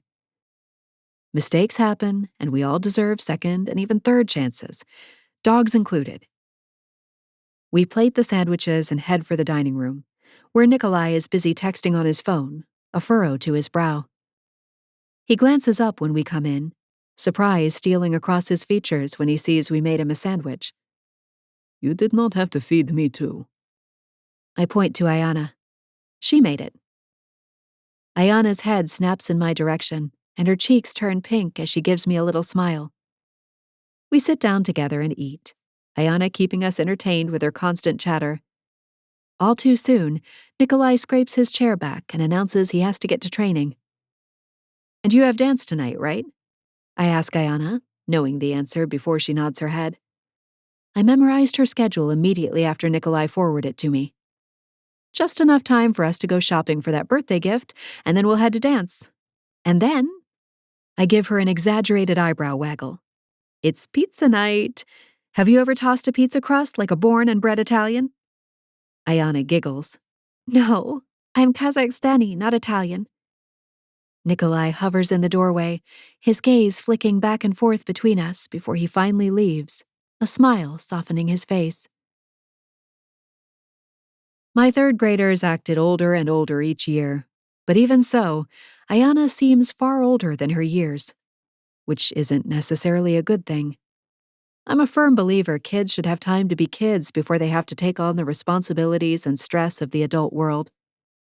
During her dance class, if she made even the tiniest of mistakes, she would glance out the window toward the hallway where the parents sat watching their kids. I gave her a smile and thumbs up, But that glance kept happening, as if she was expecting reprimand. Makes me wonder what kind of parenting has been going on under her mother's roof. But at the end of the day, I have no control over that. I only have this limited time with her, and I intend to make the most of it. We head home and have the pizza dough ready to toss when Nikolai returns. Paul scrambles through the house, his nails tick-tick-ticking against the wood floor while he barks his head off. Hello, Zayushka. Nikolai sticks his head into the kitchen and smiles at Ayana. She squeaks and runs to him, jumping into his waiting arms. The scene is adorable. Clearly, these two love each other, and Ayana feels safe with her dad. Chloe took me to this place that's all jewelry, and we bought this whole set for Mackenzie that she'll love. And then at dance, she made Mr. Strabuski laugh, which is, impossible. And his laugh sounds like a honking goose. You should have heard it, Dad. Whoa, that sounds like a good day. Nikolai answers, looking around Ayana to me. I can feel his gaze like an actual caress, which is so inappropriate with Ayana in the room. I focus back on my lump of dough. Who's ready to toss some pizza? Me! Ayana shrieks, kicking her legs until Nikolai lets her down. Dad, you have to do it too. Wash your hands, I shout when Nikolai reaches for a lump of dough on the counter. He grumbles, but does it, returning to follow my directions with Ayana. Before you know it, we all have our pizza crust in the air, though Ayana drops hers several times. Thankfully, we made enough dough to not have to eat hers. I nudge Nikolai as we put our crusts down and start adding toppings. You make a fine Italian, Mr. Drugov. His head lifts and his eyes heat as he looks at me. I think maybe you should always call me Mr. Drogov. My face heats, absolutely knowing he's thinking of me naked while I'm saying it. Damn this man and his incredible imagination. My phone pings from the counter by the sink. I step back and let the two of them finish topping the pizzas before I combust. I wash the dough off my hands and grab my phone. Unknown number. Hey, Chloe, this is Tanner Gumphrey. Your mother gave me your number. She insists we'd make gorgeous grandbabies, though I'll be honest, not sure I'm in the market for kids. I am, however, in the market for a nice dinner and conversation. Are you free Saturday? Who the fuck is Tanner Gumphrey? And why is he talking about babies? Nikolai barks from over my shoulder. I jump, not realizing he came up behind me. Dad, language! I pull the phone to my chest and turn to face a very pissed-off Nikolai. That was a private message. His huge hands go to his hips. Tell him no. My jaw drops. Excuse me? You heard me. Tell him no. Remember our rules, Chloe. I lean in, a bit pissed off he's trying to tell me what to do, but also knowing Ayana doesn't need to hear all this. You said no men in the house. This is just dinner out, on my night off. His eyes narrow and his nostrils flare, but he relents. He steps back and lets me slide the pizzas into the oven. Ayana, go take Paul in the backyard before dinner. Okay. Ayana is all too happy to take care of her puppy, talking to him like an actual friend. We listen to her chatter trail off as she finally gets him outside. I huff my irritation with Nikolai and move to leave the kitchen too, but he snags his arm around my waist and pulls me back into his chest. His scent surrounds me and makes my heart beat double time. I feel his head dip and his breath as it fans across my neck. You will not like this, Tanner. He does not make you blush like I do. And as if to prove his words, he drops his lips to my neck. A quick kiss followed by the scrape of his teeth and the velvet caress of his tongue. My knees buckle, and his arm is the only thing holding me up, and we both know it. His soft chuckle brings me back to reality. My elbow finds its way into his gut, and he releases me with an oof. I do what I want, Mr. Drugov. And I leave him to get the pizzas out of the oven while I try to get my shit together before dinner.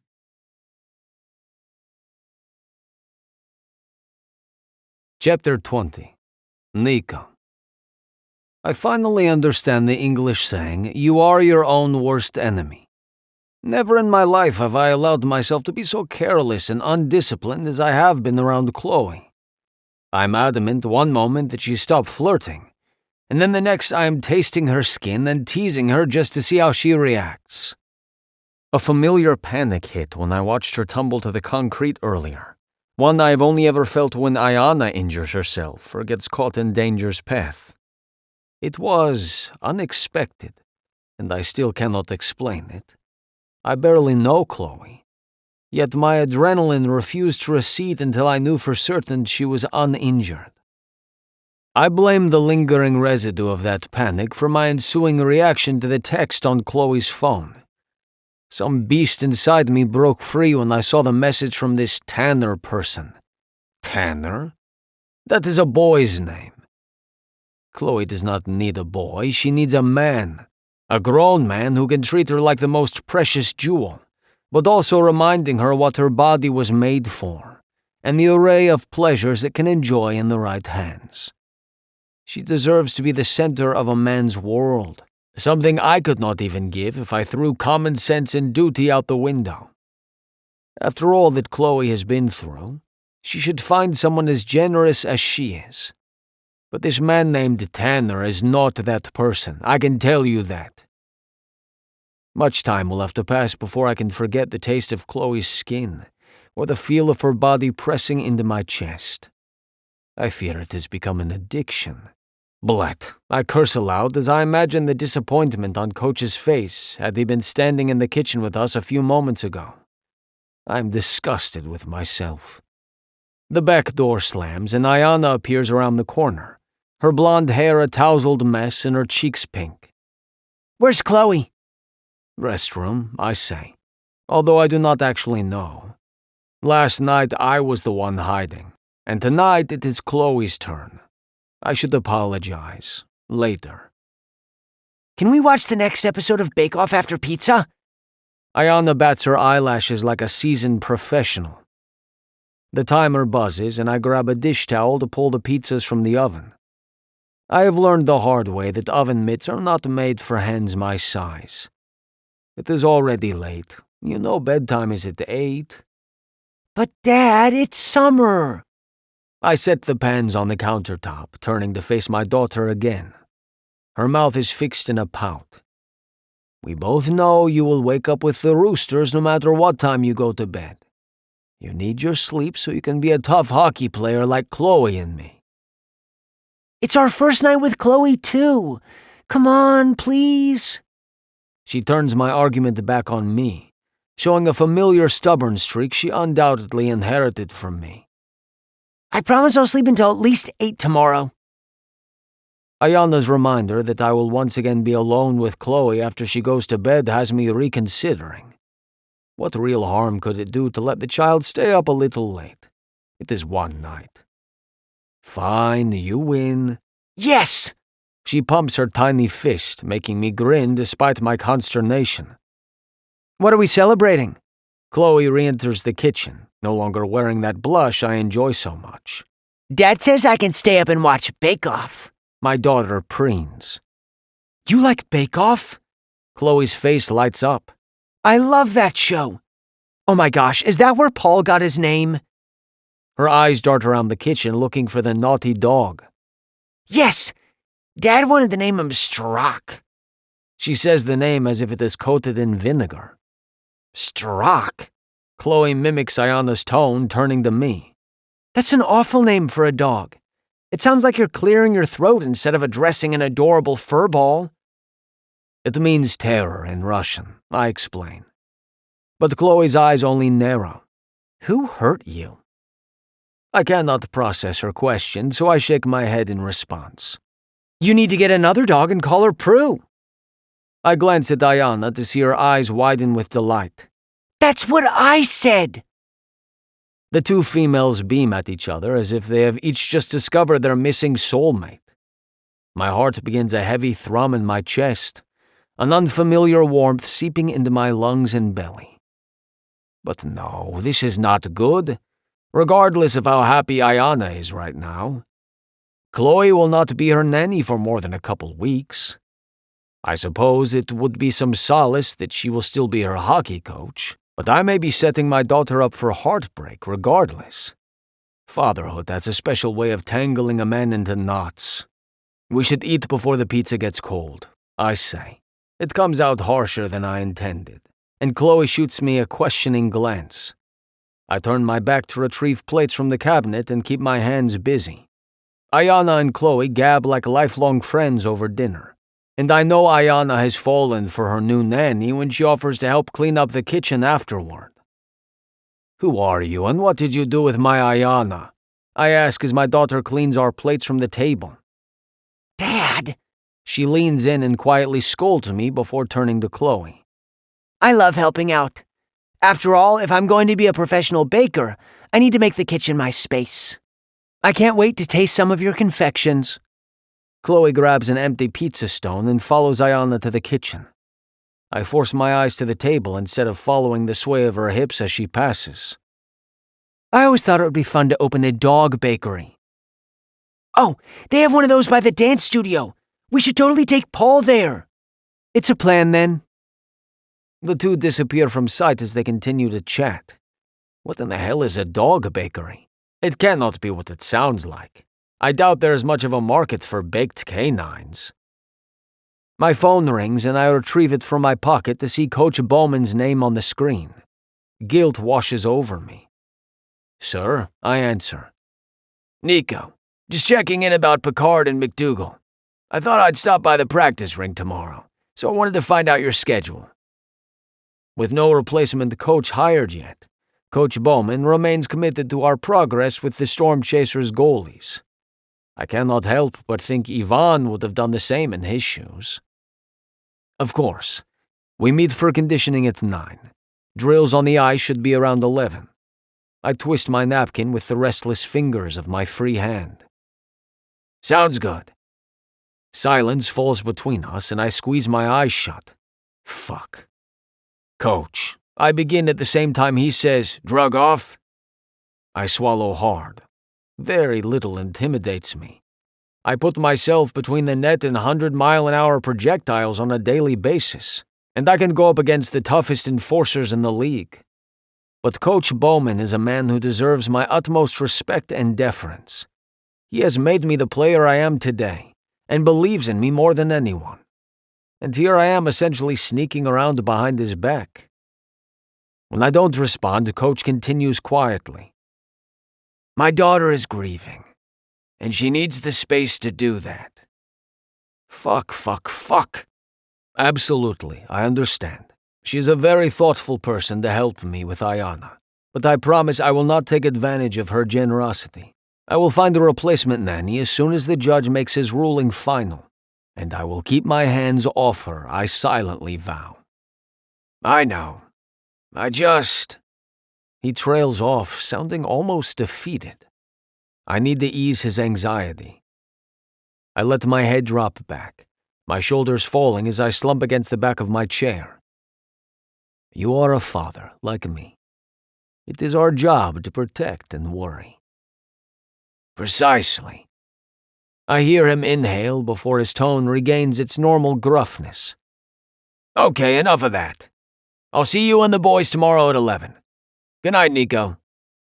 Good night, Coach. I lay my phone on the table and rise from my chair, gathering the last of the utensils from the table. Neither Ayana nor Chloe notices me when I pause in the entryway to the kitchen. Their heads are pressed together, all of their attention riveted to Chloe's phone screen where some song about the boy emanates from the device. This is my favorite part, Chloe says, bringing her hand to her chest while Ayana giggles. My fingers twitch as my eyes zero in on the cleavage under Chloe's hand. Enough. Never in my life have I allowed a woman to drive me to such distraction.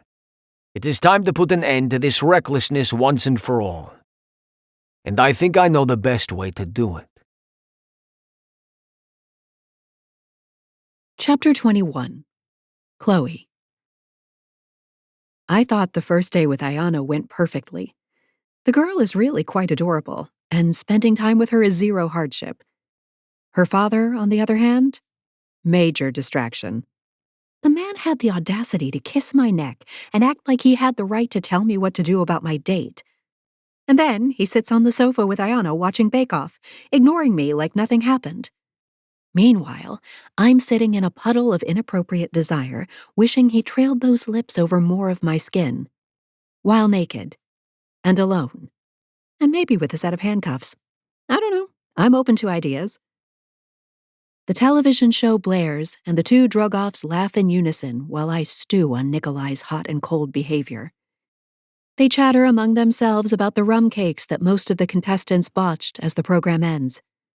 The leather chair I'm in squeaks every time I rock back and forth, a metronome that counts away the seconds of my irritation. Time for bed, Sayushka.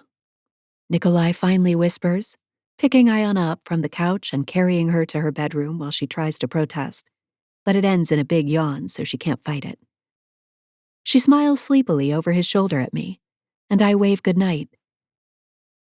I follow suit after a few seconds, heading for my own room, where I change into a black satin pajama set with spaghetti straps that make a valiant effort at holding in my breasts. The shorts, however, don't even try to contain my ass. I don't normally wear this set, but I have a particular goal in mind. With parts jiggling in what I hope is seduction, I head back out to the kitchen to reach into the upper cabinet for a water glass. I have to go up on tiptoe, as it seems Nikolai built this kitchen for his towering height, not the average height of an American. A choking noise from behind me has me grinning like a fool before I school my facial features and turn around with a glass clutched to my bosom. Oh! If teaching hadn't worked out, I should have gone into acting. Nikolai's hands are clenched into fists by his side, but it's the eyebrows drawn together into a straight line over sparkling blue eyes that has my heart rate climbing. What is this? He spits out from between clenched teeth. I glance down at the glass sitting on my chest like my breasts made a little shelf just to hold it.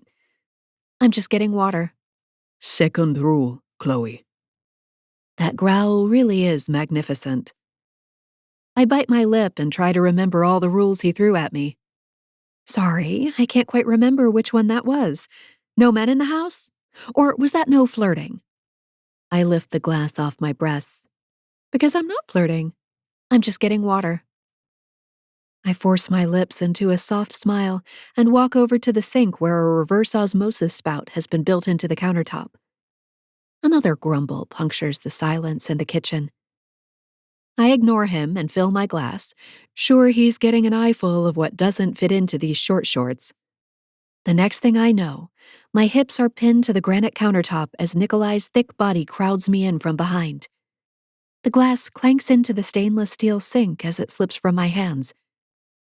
His breath is hot against my neck once again, while his hands grip my hips before sliding down to my ass cheeks and grabbing more than a handful. Every inch of my skin pebbles into goosebumps at the intimate fondling. I open my mouth to give him more of my trademark sass, but he takes that moment to grind his erection against the flesh he now holds in his hands, and all the air is stolen from my lungs. He's long, thick, and so incredibly hard. Do you feel what you do to me? He whispers into my ear. I grip the counter and focus all my efforts on staying upright instead of spinning and sinking to my knees right there in the kitchen so I can get my mouth on what I know will be the best dick I've ever had the pleasure of seeing. Besides, I'm pretty sure that question is rhetorical. I'd have to be dead and buried not to feel that steel pipe behind me. Answer me. He growls louder, gripping me harder, almost to the point of pain. I know I shouldn't like this manhandling, but I do. Oh, I fucking do. Yes, I gasp. This is why we have rules, Chloe. Rules to protect you.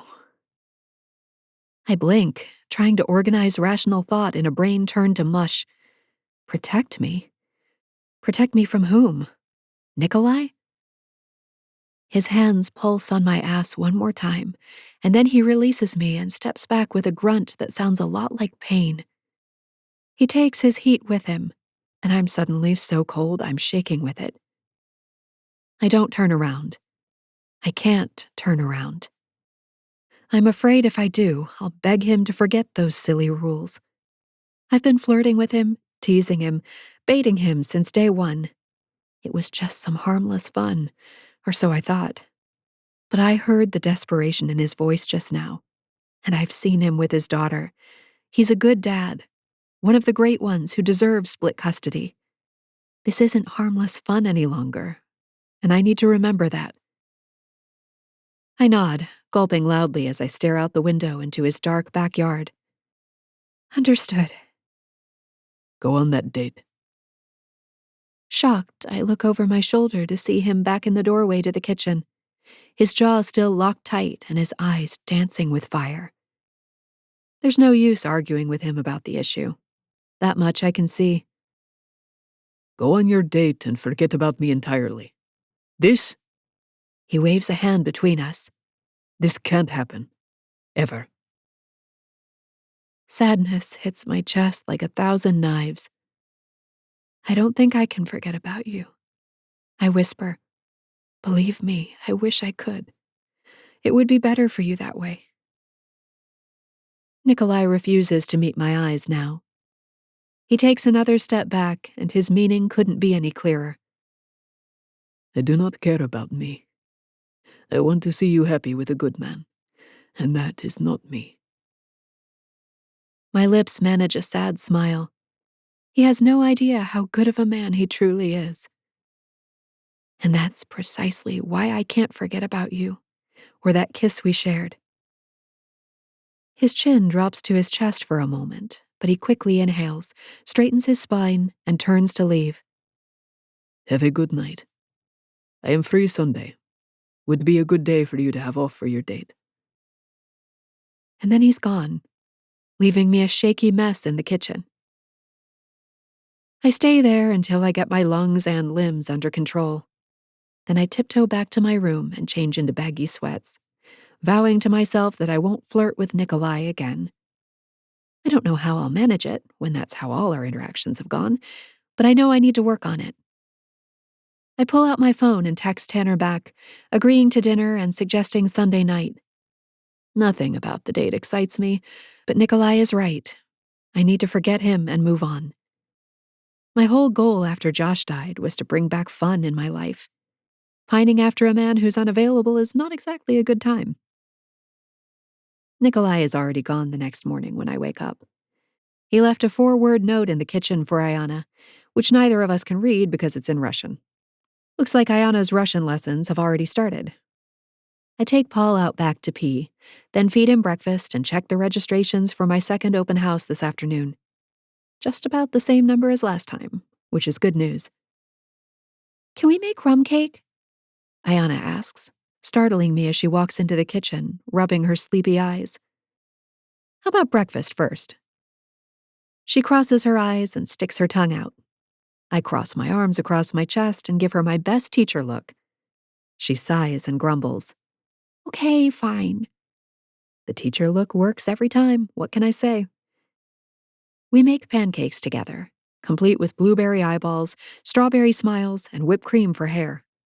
After that, we get dressed, take Paul to the park, and play with the neighborhood kids for an hour, and then come home to do some craft projects with whatever Nikolai has at the house. I check my watch and start to clean up the pencils, crayons, and colored paper. Time to get ready for hockey lessons, I cheer. Ayana grimaces. My hands still. Wait, do you not like hockey? It's not that I don't like it, I just don't know if I'll be any good.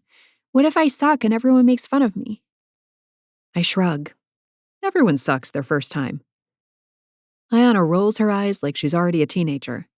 Yeah, but not everybody has a pro hockey player for a dad.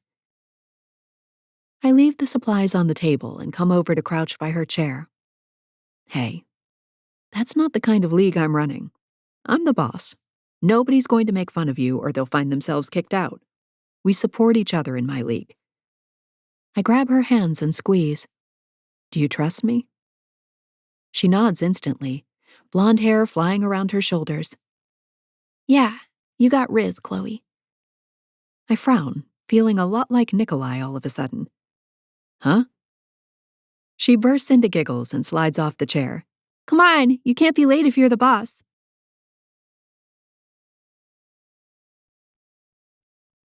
Chapter 22. Nico. Jesus, Druggy, you're a machine! Mac chokes out as he braces his gloved hands on his knees to catch his breath. I come to a stop, throwing snow at his skates. A machine is built to excel. I work for it. We are adding a 4-mile run to your morning routine, McDougal. He tilts his head up, cheeks crimson from exertion. Goalies don't need that kind of endurance training, he pants. We need flexibility and razor-sharp focus, man. Cappy skates by and smacks the back of Mac's helmet. If Druggy says you need it, you need it. This ain't the Junior League, dipshit. Mac straightens and glares at Cap. Says the guy whose VH sucks worse than my sister's. Speaking of your sister and sucking, Cappy taunts. I manage to catch Mac around the middle as he lunges for his teammate. Enough! Time for movement drills, I say, lowering my voice as I notice Coach Bowman enter the viewing area. And if you cannot put all your focus on practice, I am sure management will be happy to trade you. Both players' eyes drop to their skates. That is what I thought. Mac has clearly spent too much of the off-season partying instead of working out. He is barely 22 and still a rookie, so perhaps it is to be expected. Cap, on the other hand, is looking sharp. He has the focus necessary to be starting goalie after I am gone. Now he just needs the confidence. We run movement drills and then proceed to puck tracking and situational drills. By the time our ice time expires, both men look ready to collapse as they drag themselves off the ice. Good. Coach does not come over to chat, but I know he was watching with an eagle's eye and will want to discuss Mac's performance soon. The kid is full of attitude, but his instincts are on point. I will continue working on him. I move to follow Mac and Cappy to the locker room, but get sidetracked when I hear a very familiar voice shouting, Dad! Ayana stands behind the glass, knocking on it to get my attention, her gap-toothed smile aimed at me. I forgot one of Chloe's open houses is this afternoon. I skate toward my daughter, awareness prickling at the back of my neck as I spot Chloe a few feet behind her. She is surrounded by a gaggle of kids and parents, and I do my best to ignore her presence. Are you skating with us? There is so much hope in Ayana's expression. I feel like an asshole when I respond. No, I was working. She bites her lip, eyes dropping to her skates much like Max and Cappy's had. But I am finished now, so I can stay if you like. The grin is back. I'm gonna go get my skates on, she announces, turning to sprint in Chloe's direction. Listen to your coach, I yell behind her. Ayana is strong-willed, and I do not want her causing trouble for Chloe on such a busy day. My shout draws the attention of the parents, and I curse under my breath when I see recognition dawn in a few faces. Oh my God, it's Nikolai Drugov! One woman yells. It is a domino effect from there as several parents and children swarm the glass like bugs on a windshield. I nod and wave, forcing myself to paste on a polite smile. Okay, everybody, Chloe shouts. Let's get everyone in skates so we can begin. I use the distraction to skate to the other end of the rink and exit to the locker room to strip off my gear. I should just change and leave, but I have already promised Ayana I would stay, so I wait 15 minutes before re-emerging in street clothes and my skates. The rink is crowded with kids, some hanging onto the boards or a grown-up for dear life, and others gliding easily across the ice. I spot Benny on the other end of the rink, and am relieved to see the parents' attention on him now. He is skating backward, holding onto the hands of one of the kids, a feat that has one mom practically swooning for some reason. I shake my head and skate Chloe's way, coming to a stop behind her. Chloe, I am sorry for the intrusion, but I told Ayana I would stay. She spins around, and instead of her usual saucy grin, her expression is all business. Hello, Nikolai. That's perfectly fine. Banks and Bobby are here too. The kids love it. She smiles with the same distant politeness I just used with the parents minutes ago. I find myself struggling to form a response, so I say nothing. I simply nod. As foreign as it feels, this is good. This is exactly what I wanted, to create distance between us and erase the sexual tension.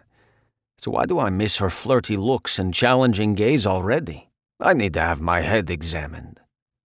Ayana approaches on sure feet, executing a perfect 2-foot inside-outside edge stop when she reaches me. Whoa, Ayana, that was great! Chloe showers her with praise, and my daughter's cheeks heat with delight. Ayana wraps her arms around my thighs. Thanks, Dad taught me. My chest fills with equal parts pride and adoration for this small human who has irrevocably altered my life. You are a very good student, Zayushka. I pat the top of her bike helmet. Now that she is interested in hockey, I will have to get her some real gear.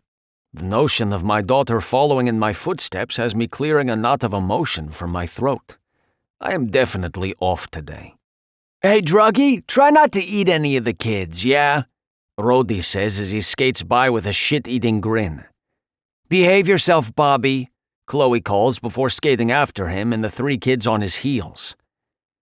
I have no idea how Chloe plans to organize such a range of skill levels and ages into a league, but if anyone can do it, she can. I spend most of the next hour lurking in the background or answering questions from curious kids.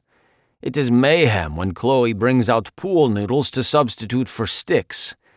Thank God she thought better than to unleash any pucks with this crowd, or we surely would be calling an ambulance by the end. When all participants are off the ice and assembled on the bleachers, she explains what comes next for anyone interested in officially joining. Most of the youngsters look eager to sign on, not that I can fault them. Hockey is my entire life, apart from my family. Benny and Rody lean back into the boards beside me while Chloe wraps things up. Eli is in, Benny says. I knew he'd get the bug as soon as he put on a pair of skates. He was out skating you by the end, Rody replies. Not that that's a difficult task, mind you. I glance Benny's way. Who is Eli? Benny's little brother, Rody answers for him. Keep up, old man. Your brother from Atlanta? Maybe I really do need my head examined after all. Benny's brother must be close to 40. But Benny laughs and points out the kid on the bleachers, the same one he was skating with earlier. No, the kid in the Bucks shirt. I'm in the Big Brothers program, kind of a mentorship thing. I have heard of this program, but I had no idea Benny participated. It looks like he is more ready for fatherhood than I thought. I don't know about you guys, but there are a lot of MILFs giving me the eye today. Rody waggles his fingers at a brunette on the bleachers. She smiles back as her daughter scowls at both of them. Keep it in your pants, Rody. This is supposed to be about the kids, Benny warns. The parents and kids file down from the bleachers as Chloe starts gathering completed forms from everyone. Rody straightens and shoots us a grin, his signature dimples flashing. I've always been excellent at multitasking. Then he practically trots on his skates to catch up with the brunette. That idiot is going to meet his match one day, and I can't wait to see him get taken down, Benny says before patting me on the back. Later, man. I gotta take Eli for a burger or he'll drop dead from hunger. I nod my goodbye and stay where I am as I watch Ayana play assistant to Chloe by thanking people for coming and waving farewell. Only when everyone has left do I approach. Very impressive, I say before adding, both of you. I think we might have a winger on our hands here. Chloe smiles warmly at Ayana. They score a lot of goals, right? My daughter asks. When we both nod, Ayana looks up at me. Now that everyone's gone, can we get some pucks and sticks so I can practice scoring? Since I am finished for the day, I nod. I can take you back out myself and we can give Chloe a break. She has put in enough hours with my chatterbox daughter for one day and could likely use a nap. But Chloe loves to play, don't you? Ayana turns her innocent expression on her coach. I do, Chloe responds on a shrug. Hey, who am I to pass up a chance to put the biscuit in the basket with 2 generations of hockey royalty? Who's eating biscuits? Ayana asks, nose wrinkling. Chloe and I share a chuckle at her confusion, and I feel a new sense of camaraderie that has nothing to do with attraction. There is much to teach you, I say with a pointed look. I'll grab our skates. Ayana sprints away and I turn to face Chloe. You do not have to stay. Ayana's attention span is like that of a fruit fly. You must have other things you want to do. She blinks up at me, once again resembling the warm woman that has become so familiar to me. Nikolai, I'm sorry for teasing you so much, and I understand that nothing can happen here. You need a friend, and I'm happy to help you out with no strings, okay? She extends a hand. Friends? I hesitate, but finally take it, ignoring the frisson of electricity at her touch. Friends, I agree, hoping I can manage to keep fooling myself. Since we are not in pads and only Ayana has a helmet, we mostly skate and demonstrate skills for her. It is unsurprising that Chloe's muscle memory kicks in and she maneuvers like a seasoned pro. By the end of an hour, Ayana has scored countless goals on an empty net and is on her way to perfecting her slap shot. Chloe is just as pink-cheeked and joyful as my daughter, and try as I might, I cannot stop from feeling the effects of her positivity and light. But friends are supposed to make you feel good, right? This friendship thing can work for us. We are not animals, after all. We just have a small case of lust caused by pheromones and brain chemistry. Surely we can overcome that in no time. As we exit the facility to the parking lot, however, Chloe makes a groaning sound, and my body's reaction is primal and instantaneous. My cock jumps in my pants and my jaw tightens at the sound. I barely hear her words as she says, Remind me to wear gloves next time. I've got blisters already. I am too busy cursing at myself to hear anything else. In a word, I am screwed. Chapter 23. Chloe. The red wine swirls around the oversized wine glass as I twirl it, leaving legs that Tanner assures me mean the wine is top-notch. I have no doubt. Everything about this date has been top-notch. The restaurant in downtown Tampa is one that usually takes months to get a reservation. The man across the linen-covered table from me looks like $1 million in his designer suit and fresh shave. The watch he sports on his wrist is certainly Patek Philippe. He screams money and intelligence, which is a good sign, along with the good manners he displayed when he held the door, slid my chair out for me, and let me order what I wanted on the menu instead of what he assumed I'd like. And yet, I feel nothing but a passing fondness for this man. Did you leave room for dessert, Chloe? Tanner asks, leaning forward and putting his elbows on the table and flashing dark bedroom eyes. Sadly, I did not, and that's not some vapid female thing about wanting to appear dainty on a first date. I ordered a steak and risotto, not a salad with dressing on the side. Not tonight, I say gently, lifting the glass to take the final sip of wine. We finished off a bottle together, and it's safe to say I'm feeling good, relaxed, not strung out with butterflies in my stomach like when I'm around Nikolai. His grin turns up a degree, and I can't help but smile back. The man really is handsome, if you like the airbrushed magazine model look. Perhaps on our next date? I dip my head. On our next date. Tanner flags our server and pays for our meal, not even entertaining my argument about paying for my own meal. Then he's by my side, helping me out of the chair and guiding me out of the restaurant with his hand on my lower back. The conversation flows easily as he drives me back to Nikolai's house in his fancy Mercedes. Meanwhile, I'm racking my brain to find one fault on this date.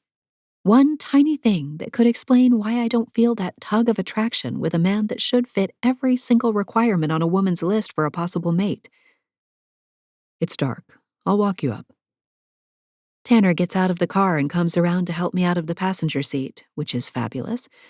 Between the wine, the skirt and heels, and the low level of the car, I could use a little help getting to my feet. He keeps his arm around my waist as we walk to the front door. His cologne is a bit overpowering at this close of range, and I might have just found the one tiny thing wrong with him. Thank you again for a truly lovely evening. I say when we reach the wrought iron front door. Earlier, I explained to Tanner that I live here temporarily while my duplex is being fixed. We turn to face each other on the welcome mat. I'll call you tomorrow. I'm out of town later this week, but if you're available Saturday, I'd love to see you again. I'd like that. And I would. Maybe between now and then I can get Nikolai out of my head entirely and enjoy a second date with a perfectly wonderful man. His hands go to my hips, and for a split second I tense, wondering if he's registering the width of my curves and finding me lacking. Then he pulls me closer and dips his head, brushing his lips across mine, and I push those stupid thoughts aside. He barely gets a chance to deepen the kiss when the outdoor lights flip on, illuminating the porch in daylight spotlights. We both jump back, startled. My hand flies to my lips and I laugh breathlessly. Motion sensors. Tanner's jaw tightens, but he forces a smile. I should go anyway. I'll call you. And then he's gone, striding back down the walkway to his car and waving goodbye as he climbs inside. I put the key in the lock, but the door swings open before I can twist it. Nikolai stands in the shadows of the dark house, his face a mask of anger. It is late, he says in a menacing whisper. I frown right back, shutting the door quietly behind me. I turn and face him, hands on my hips. I'm sorry. Is today not my day off? I thought it was. Silly me. Is this sarcasm? I throw my hands out to the side, thoroughly exasperated with the man. Yes, it's sarcasm, I hiss, trying to keep my voice low in deference to Ayana sleeping. Why are you up? Nikolai drops my gaze and reaches around me to flip off the lights outside. Huh. Not motion sensors after all. My jaw drops open in realization. Nikolai hijacked my date on purpose. I round on him, a long string of complaints ready on my lips, but he beats me to it. I just wanted to make sure you got home safe. I do not trust people I do not know, and you are... He trails off, looking confused and defeated. I deflate, losing my train of thought and the righteous anger that flooded me a moment ago. I'm what? He looks up, his blue-eyed gaze finding mine in the dark. And that's when I realize we're standing mere inches apart. You are special, Chloe. I narrow my eyes, telling my stupid heart to quit beating so fast. Because my dad would kill you if any harm came to me while I lived under your roof? He shakes his head slowly. His hand comes up and pushes a curtain of my curled hair behind my shoulder. No. You are special because you are kind and good and talented and a host of other, what do you call them, attributes. You deserve the very best, Chloe Cooper. My heart melts into a puddle. And even though I want to shake him and make him see that all I want is him, I know he's not mine to have. He's got to focus on Ayana. So I revert to the only way I know of dealing with him. I tease. You sure we can't just fuck and call it friends with benefits? His eyes widen, and then he drops his head. For a second, I think maybe I've ruined things between us. Then he lifts his head, and his lips curl up into a smile, right before he lets out a hearty laugh that has me joining in. Just like that, all the tension between us dissipates. I have no doubt it'll be back, but for tonight, we've sidestepped a ticking bomb of attraction. As his laughter subsides, he pulls me into a hug and then kisses my forehead like I've seen him do with Ayana. My hands land on his waist, and it takes everything in me not to let them roam his impressive physique. Go to bed, Chloe of the short people. You are talking crazy and clearly need sleep. I tip my head back and give him a genuine smile. It hits me right there in his foyer right before midnight. I like Nikolai. Like, really like him. And even if we can't be anything but friends, I'm going to have to be okay with that. Because I can't imagine not having him in my life, even after all this nanny business between us is over. My neck is already killing me, so to bed it is. Good night, Nikolai of the tall people. We share one more smile, and then he releases me. I feel the burn of his stare on my backside until I turn the corner and escape his view. It does absolutely nothing to help me get to sleep. A mild wine headache blooms just after dawn when Ayana bursts into my room. Nikolai follows right after, averting his gaze when he sees I'm still in bed. Paul shoves past him and jumps on the foot of my bed. Nikolai hovers in the doorway like crossing the threshold would be a crime. I am so sorry, He mutters. Ayana, you cannot go into Chloe's room before 8. I have told you this. But, Ayana whines, wrapping her little arms around me.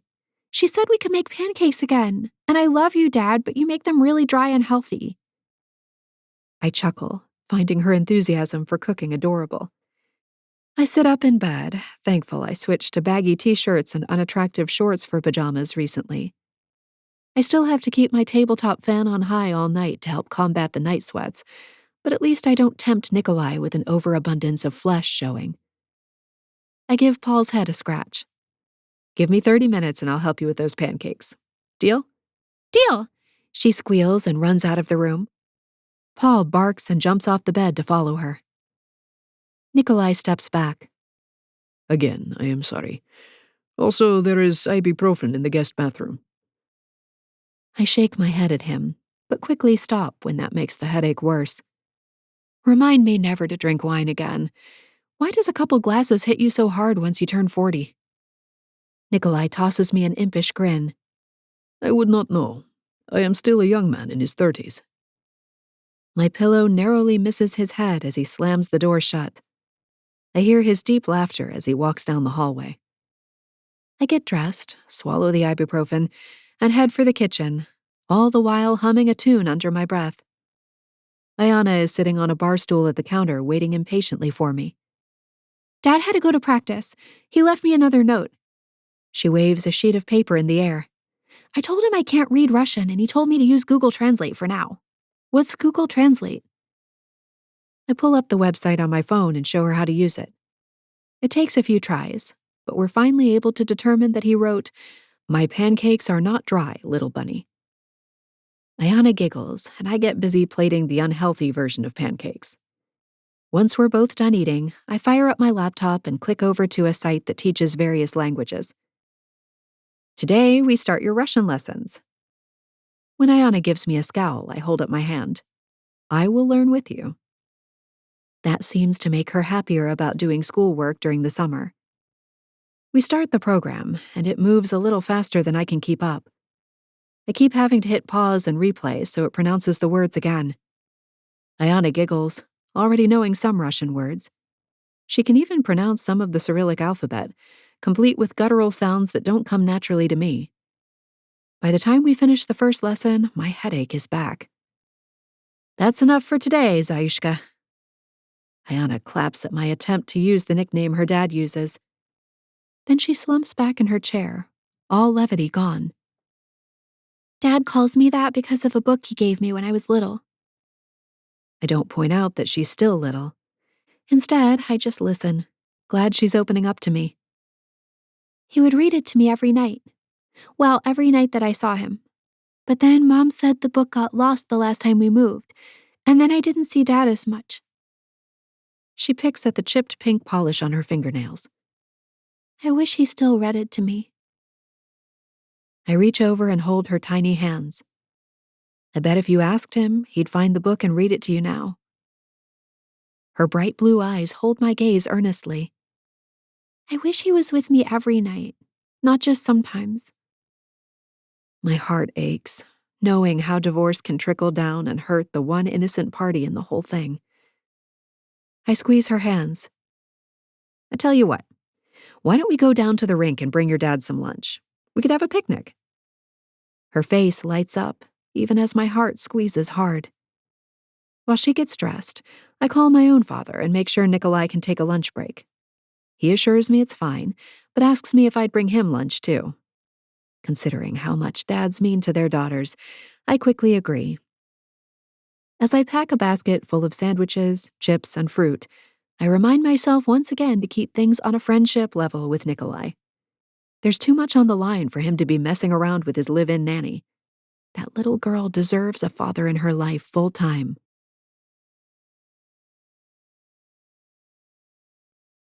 Chapter 24. Nico. Thank you for telling me about the book, I say to Chloe as I collapse onto the couch after tucking Ayana in. I would bet my bonus money that Peyton threw it in the trash in a moment of anger. A new copy should arrive tomorrow. Thank you, Prime. You know, the two of you are adorable enough to make even the deadest heart swoon, right? She responds from her spot in the recliner where a book rests on the pillow in her lap. Since I'm not sure what she means, I ask, "What are you reading?" She holds the book up for me, and I read the title aloud. Did I say that out loud? What kind of book is this? The cover has a broken fork with a deranged face drawn on it. I cannot imagine any situation that would compel me to read such a strange book. Chloe rests it back on the pillow and tucks a strand of black hair behind her ear. She is wearing another of her tops that ties behind her neck, although this one is more modest than some of her others, and she has paired it with a denim skirt that shows off her legs. Thankfully, the pillow shields much of her from my view. It's the kind of book that reassures me I'm not crazy. She tilts her head and adds, At least I'm not the only one. Why would you think you are crazy? She grins and shakes her head. I'm not. At least I hope not. She chuckles at the look on my face. It's just a book about getting older. You know, all the joys. Ah, I nod. Yes, I will be lucky if I make it through next season without requiring a hip replacement. As if I need a reminder, my hip cracks when I shift positions to retrieve my phone from my shorts pocket. My body is exhausted from these practices with Mac and Cappy. I push myself to outperform them even though they are a decade younger than I am, and their bodies have not begun to betray them yet. I refuse to show weakness when the team is counting on me to whip them into shape in these short months before I retire. Wow, and I thought I was feeling old. I could hear that crack from over here, Grandpa. I frown at her, which only makes her laugh. Once again, the sound fills me with a lightness I do not often enjoy. Goosebumps sprout on my arms, and I wonder for a second if Chloe somehow caused them. Is it cold in here? I ask. Perhaps I am the crazy one. Should it concern me that I have been asking myself that question regularly since Chloe came to stay? Probably. But Chloe's expression catches my attention. She looks guilty. Oh, I may have turned the air conditioning up a tad. I get to my feet and pad over to the thermostat on the wall. 66 degrees? I turn back to see Chloe throw the book and pillow aside. I get hot sometimes, okay? She crosses her arms over her chest in defiance, and it props her magnificent breasts up. I try to avert my eyes, but fail. Is the Short People clan from Alaska? We've been known to visit. She instantly bites back, and something about her obstinate attitude and the seriousness in her tone makes me grin. Her eyes narrow, which only widens my grin until she finally lets out an exasperated sigh, breaking eye contact and muttering something under her breath about God being so unfair. It makes little sense to me, so I do not comment, instead returning to the couch and grabbing a throw blanket on my way. Oh my God, just turn the air back down, will you? No, I am fine with a blanket. I begin thumbing out a response to an email from Joe, my agent. He is working on an endorsement deal for me. Nikolai, Chloe says. There's that exasperation again. I promise I'll live. And so will I. Please read your book, Chloe. I'm going to send some emails. I pull the blanket up to cover my torso until I'm quite cozy. It's your house, not to mention your electricity bill. I don't look up from my phone. And while you are staying here, it is your house too. If I am not mistaken, she growls in response, and then she is striding across the room toward the thermostat. I am too quick for her, jumping to my feet and intercepting her with an arm around her waist. When I open my mouth to speak, I realize our faces are closer than I intended, only inches apart. My voice drops to almost a whisper as I feel her soft breath against my cheek and witness the fire in her eyes. Why do you insist on arguing with me? Can I not do something nice? Something as simple as wearing a blanket so you can be comfortable? Her defiant expression drops at my question, and her lips part as her eyes widen, as if she has been struck with a realization.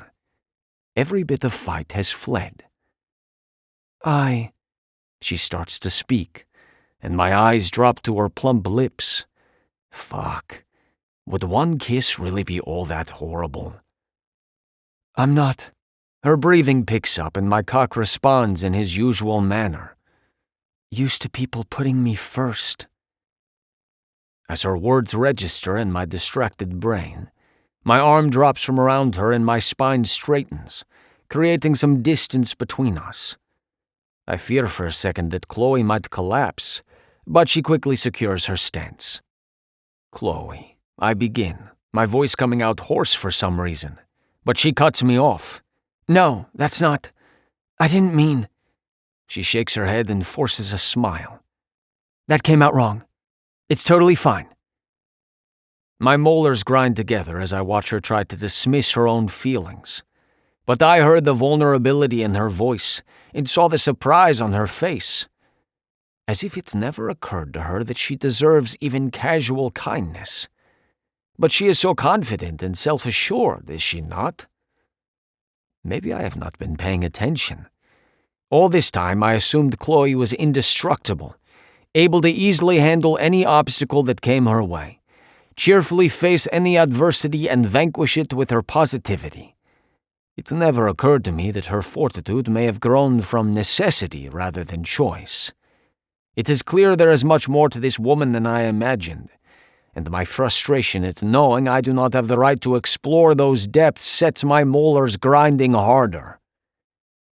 It's not fine, Chloe.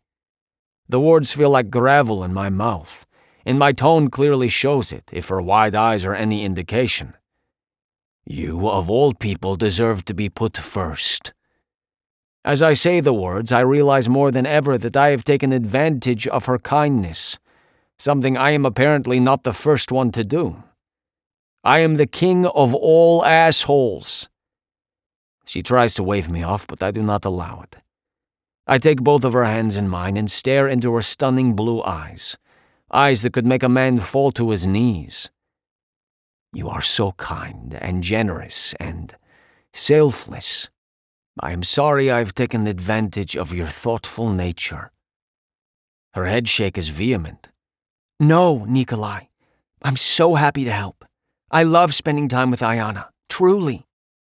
I believe her, because it is who she is.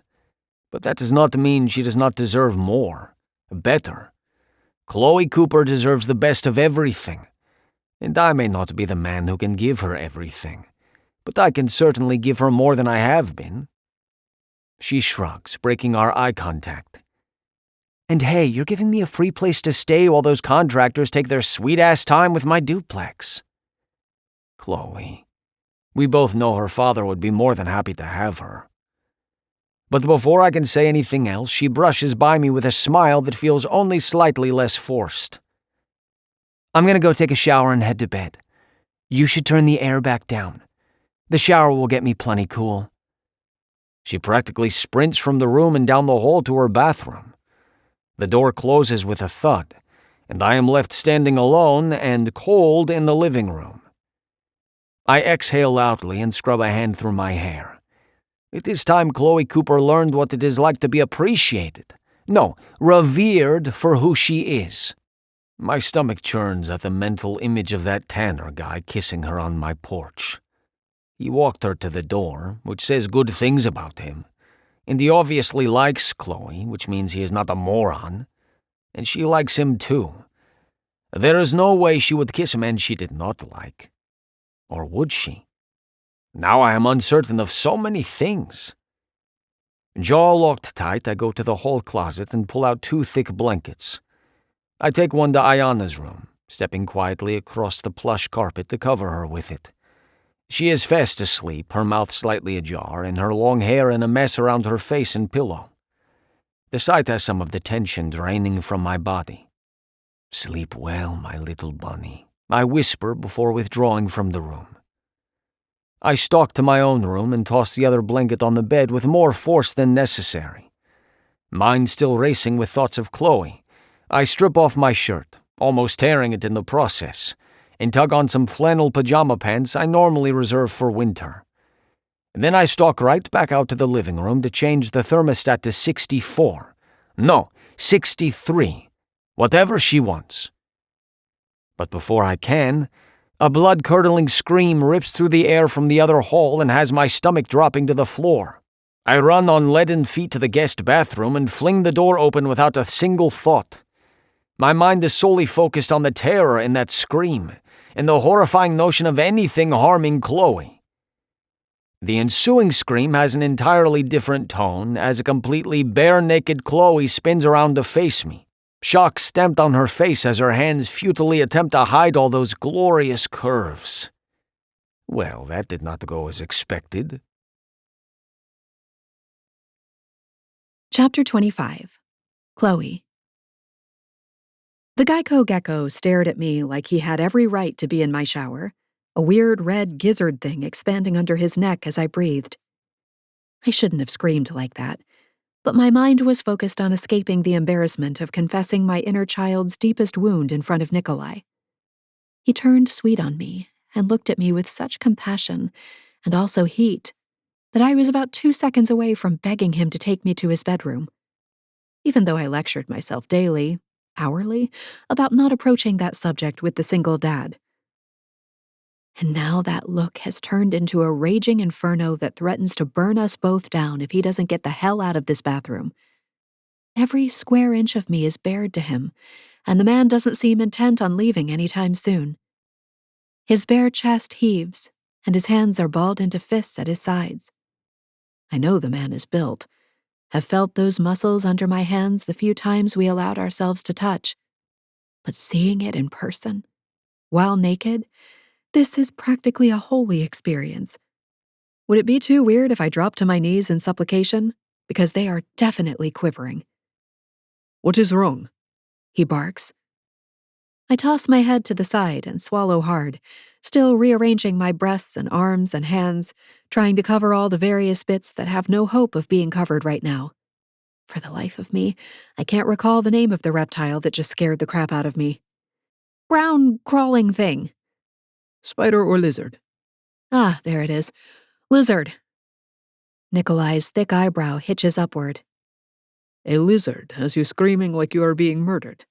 Hey, I snap. How about you save the lecture for later? You know, when I'm not naked. His gaze instantly drops, like my mentioning my state of undress is permission to finally look down. I stifle another scream, and he claps his hands over his eyes. The slap is hard enough to echo off the tiled walls and would have made me wince if I wasn't preoccupied with fumbling for the towel on the wall and wrapping it around myself before that hand falls away again. Okay, I mutter, holding the towel around me tightly. Decent. Nikolai drops his hand and assesses my new outfit. There is zero, and I mean zero, chance of me being able to ignore the fact that the front of his pajama pants have tented with an erection so large it's making my mouth water. Instead of ignoring the elephant in the room, Nikolai just reaches down and adjusts himself, and suddenly I've forgotten all the reasons why I can't have a teeny tiny taste of this man. He steps forward, and I think maybe all my dreams have come true, but he sweeps by me, reaching into the shower. He lunges beyond the shower curtain and curses in Russian under his breath. He lunges again, and that damn gecko, or lizard, I guess, how would one know the difference? Jumps out of the shower and makes a run for it in my direction. I let out another muffled scream and hustle to the other side of Nikolai, hiding behind his back. The little guy runs right out the bathroom door as I peek around Nikolai in horror. It takes me a minute to realize that Nikolai is shaking. Not in fright, like me, but in laughter. I look up and up and up, seeing miles of tanned skin covering mounds of muscle.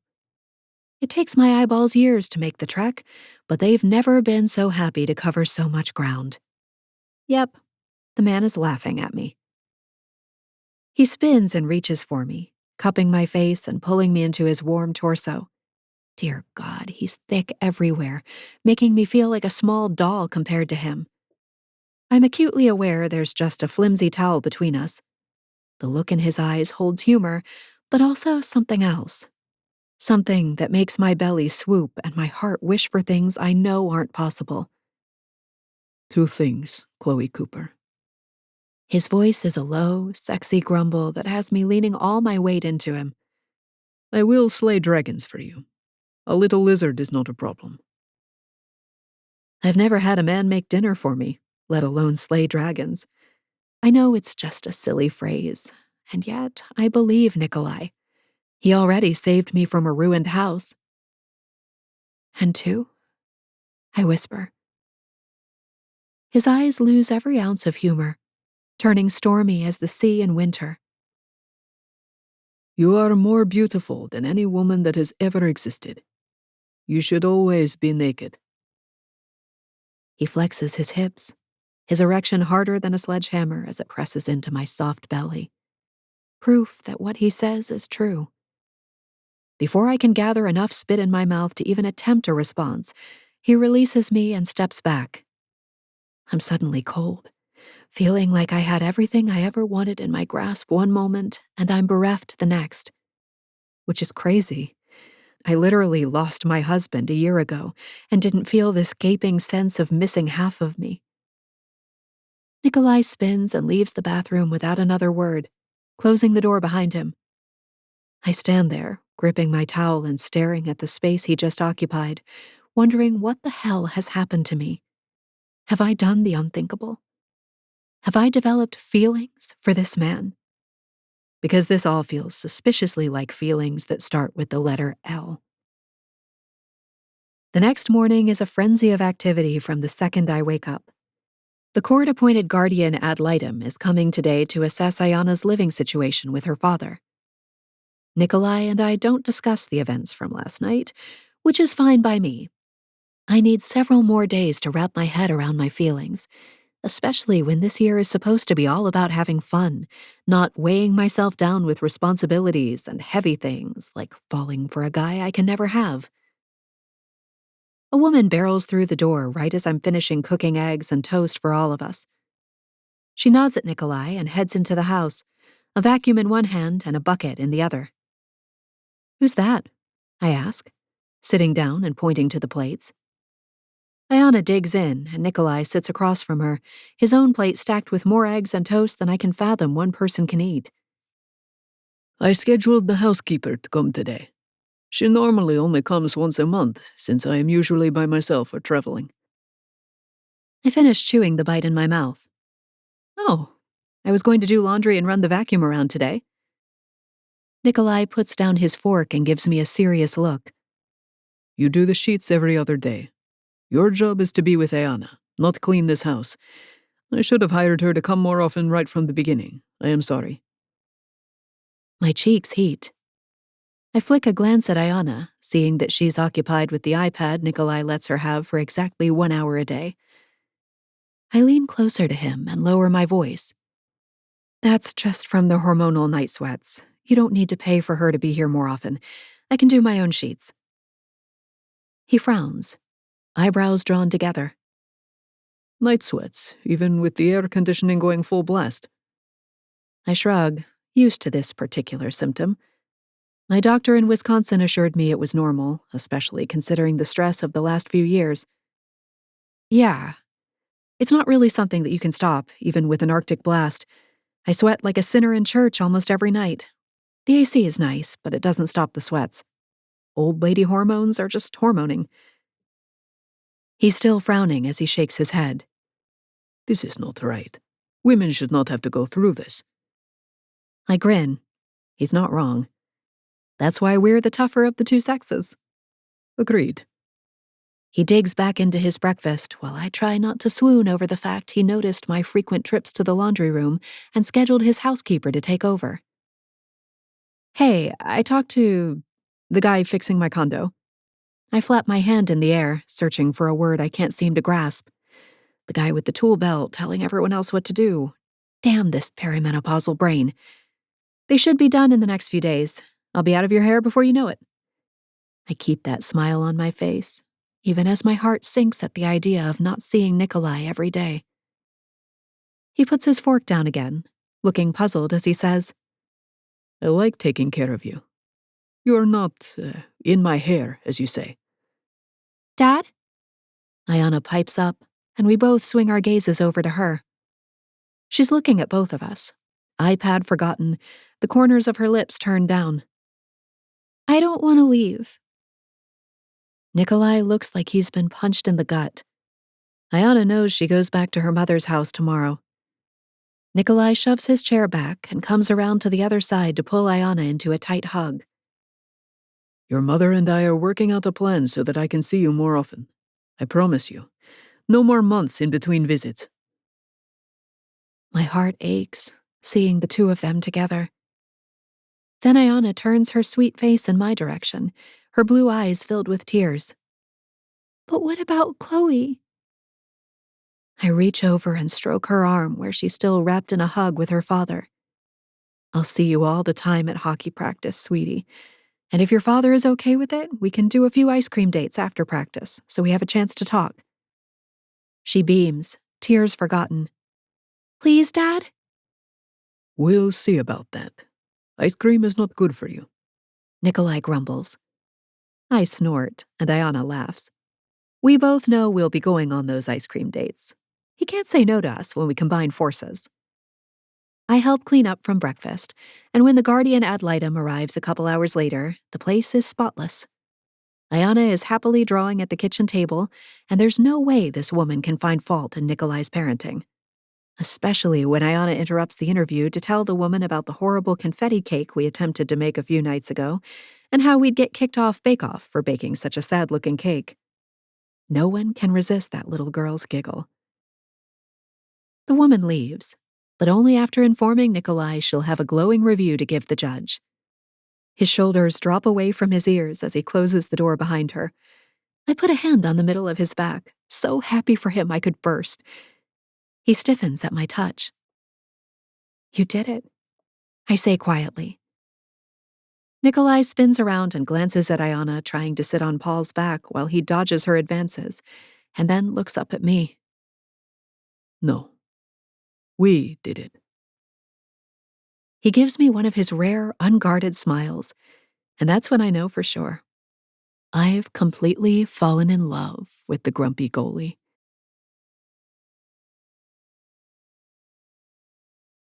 Chapter 26. Nico. You're late, Peyton announces upon opening her front door. Despite her downturned mouth, she looks flawless in a pink sundress and slicked-back ponytail. A full face of makeup on even though she is home alone on a Saturday morning. It is nice to see you too, I reply, hefting Ayana's bags up the steps. I drop them just inside the door before retreating to the edge of the porch. My ex peers past me, her brow knitting. Where is she? In the car, saying goodbye to her dog.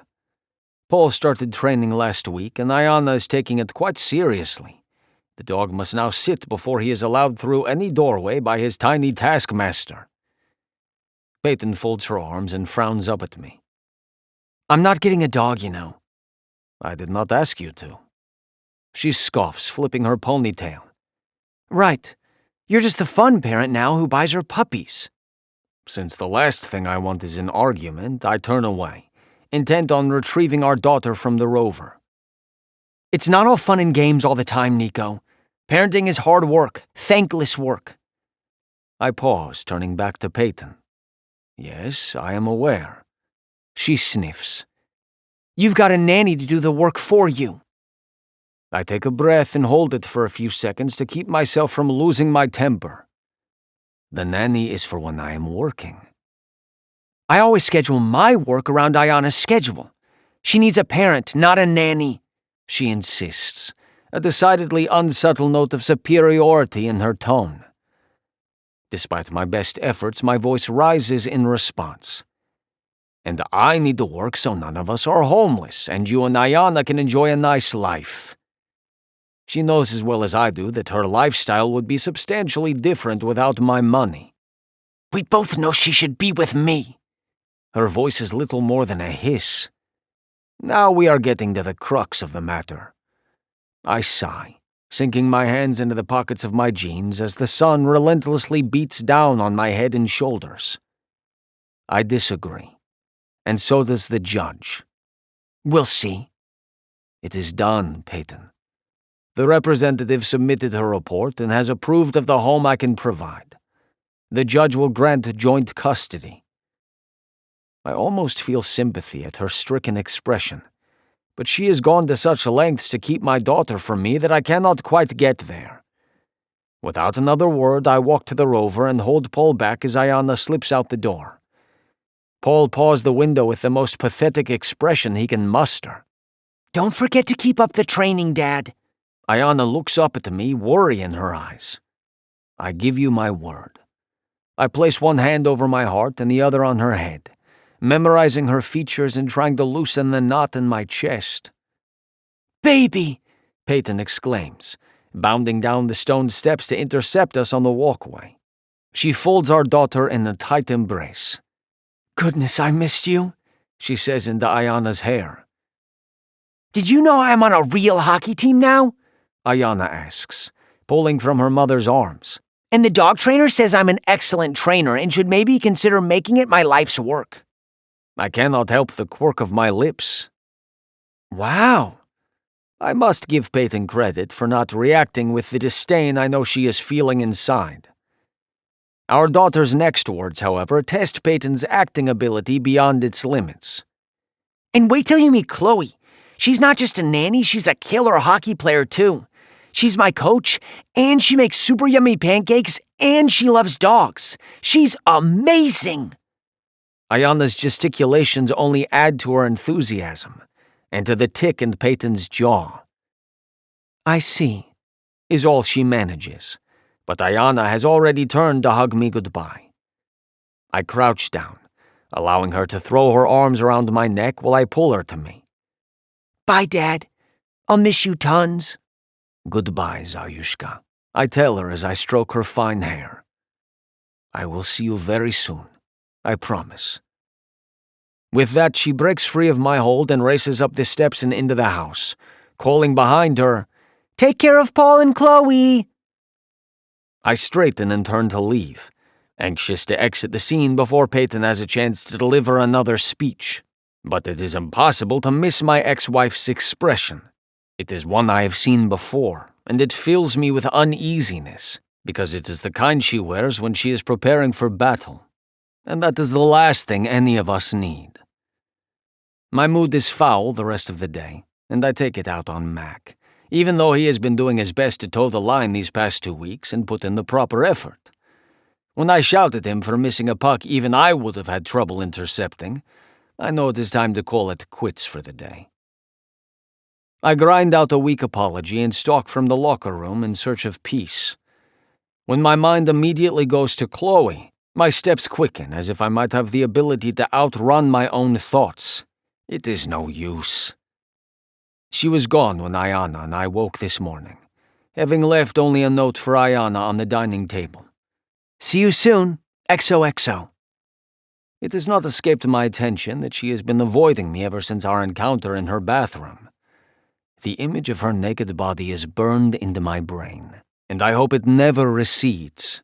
The woman tests my self-control like no one ever has, and it brings me a level of discomfort and confusion I do not often experience. I am used to always being in control, and Chloe makes me feel as if I am driving while blindfolded.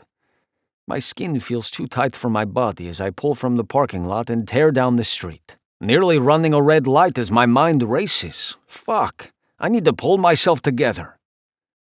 When I arrive home, Chloe's Bronco is in the driveway, but the house is empty. It is quieter than I remember, Ayana and Chloe's voices having filled it for the last 2 weeks. The only sounds are Paul's nails on the tile and the dull hum of the air conditioner. When I look for another note from Chloe, this time for me, I do not find one. You're sure you flipped the fuse off, right? Benny asks through my earbud. Of course, I mumble around the small flashlight clenched between my teeth.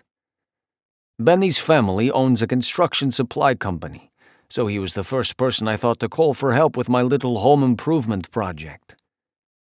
Once you remove the plate, you should see wires with plastic connectors. He pauses. Tell me again why you can't just wait till Monday and get a handyman to install it?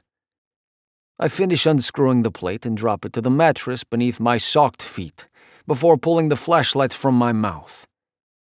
Because it has to be tonight. That is all the explanation he needs. While I have much experience with farm chores and physical labor, installing a ceiling fan is beyond my scope of expertise. Still, I am determined to complete this project before Chloe returns from wherever she might be tonight. My restlessness from the earlier silence and the absence of my two companions meant that I had to find another purpose for my hands and mind. Before I knew it, I found myself at the local hardware store purchasing a ceiling fan for the guest room, Chloe's room. I had not thought any further than procuring it when I realized I should probably call for help before electrocuting myself. Okay, Benny says. Tell me, am I going to be this grumpy when I become a dad? When I ignore his question, he continues with the next set of instructions. It takes over an hour to finish, during which Caitlin commandeers Benny's phone to pepper me with poorly disguised inquiries about Chloe and me. But I deflect them by asking about her pregnancy and sharing unflattering stories about her fiancé. I'm just clearing up the last of the mess when headlights flash through the draped window, telling me that either Chloe has returned or the Jehovah's Witness evangelists have started working nights. While I do not know for certain where Chloe has been, I have not been able to ignore the likelihood that she was out on a date. My conflicting emotions on the matter are concerning, which is why I have steadfastly pushed them aside all evening. The two distinct voices, one feminine and familiar, and the other foreign and masculine, coming from the front porch has my pulse galloping. I force myself to continue hauling the fan packaging to the garage. This is none of my business. As I re-enter the house, the sound of the front door closing brings my spine stick straight. Did she invite him in? Is she taking him to her bedroom?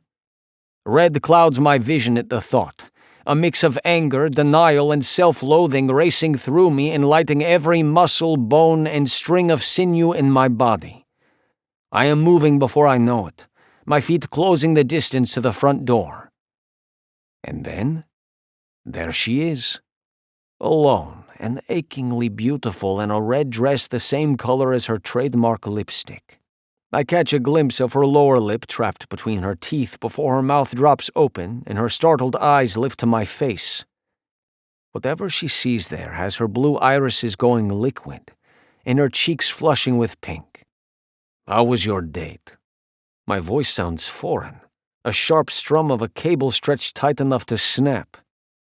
A sense of intense dread washes over me as her eyes drop.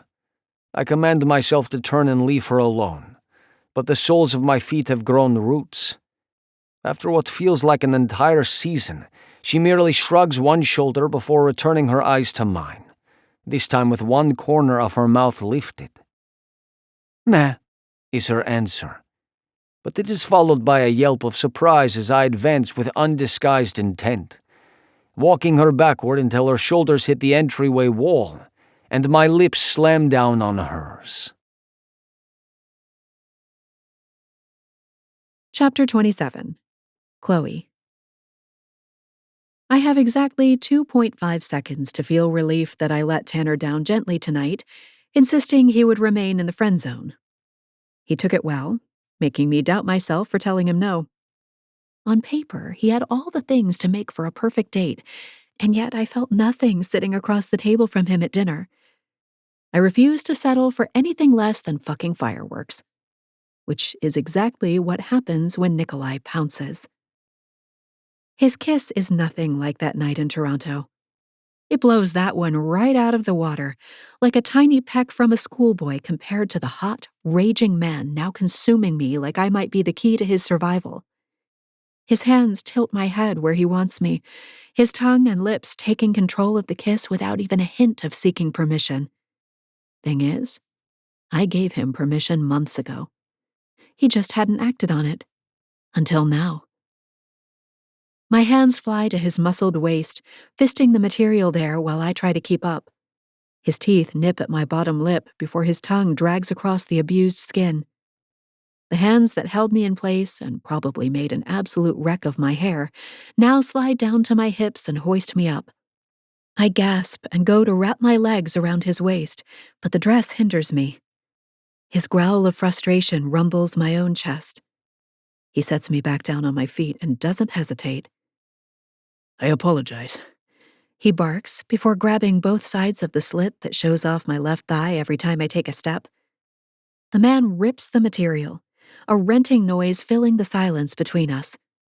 A draft hits the skin above my hip as I gape down at my dress, now exposing my matching red satin panties. He fucking ripped my dress apart. Why is that so fucking hot? He lunges again, his mouth coming down on mine while he hoists me up, my back sliding easily against the wall. This time, I get my legs around his waist and my arms around his neck. My high heels fall off and I can't be bothered. He presses me into the wall, an impressive digging into my and making me lightheaded. His hand leaves my hip to cut my through my dress. He wrenches his mouth away from me to stare down at the white flesh. Fucking hell, Chloe. How are you so beautiful? The question must be rhetorical because he doesn't wait for an answer. He lets out a feral growl and pulls me off the wall. I tighten my arms around his neck and let him carry me through the house. Stalking is more like it. The man can move fast, something I've seen out on the ice, but never in this capacity. He carries me as if I weigh nothing.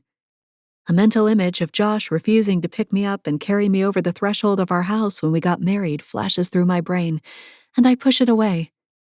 He has no place here in this thing with me and Nikolai.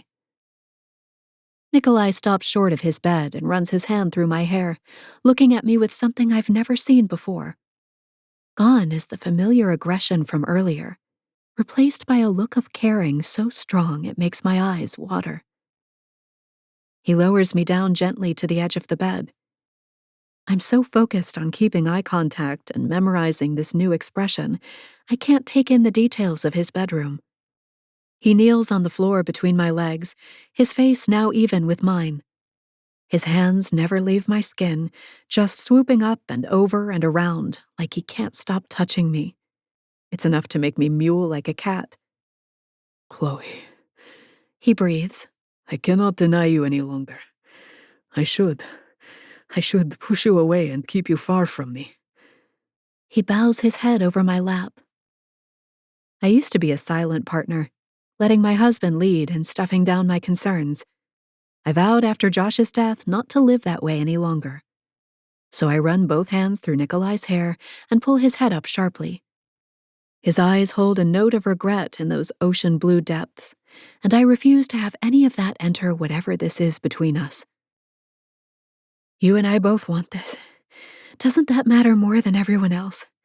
Why are we denying ourselves some fun? I tug on his hair harder, hoping it'll make him listen.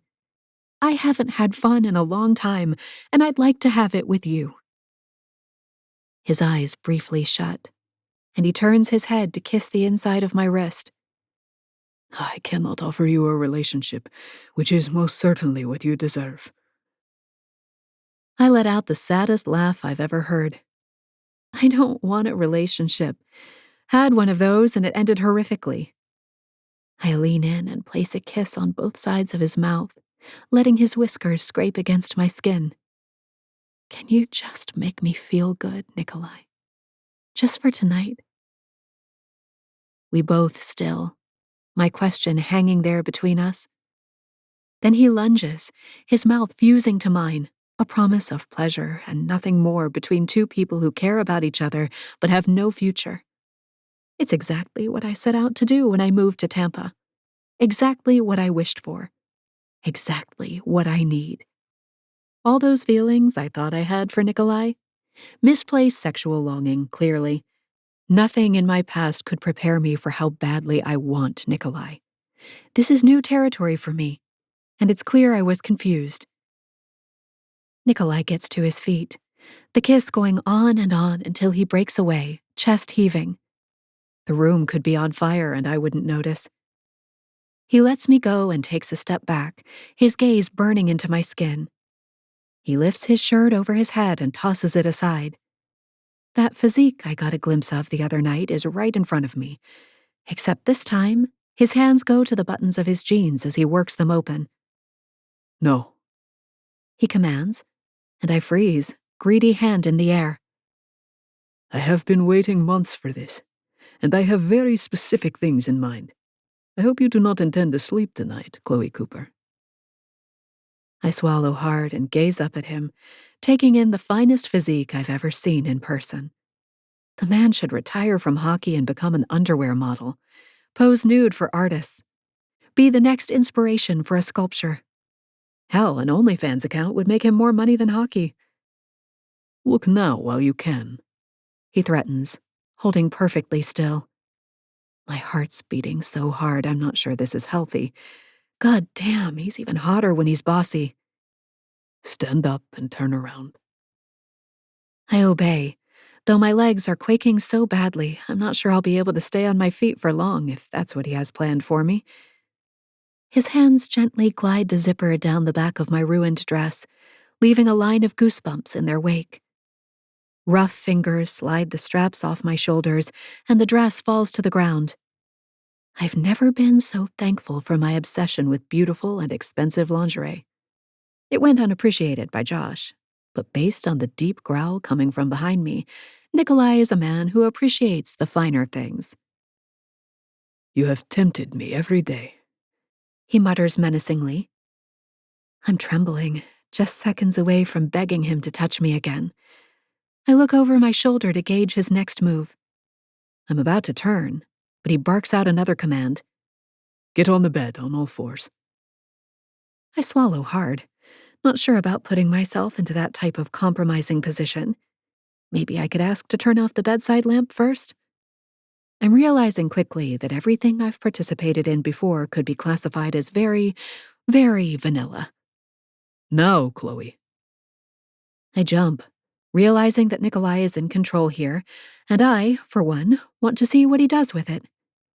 I scramble onto the bed exactly as he instructed, but he barks at me to back up until my toes are hanging over the bed.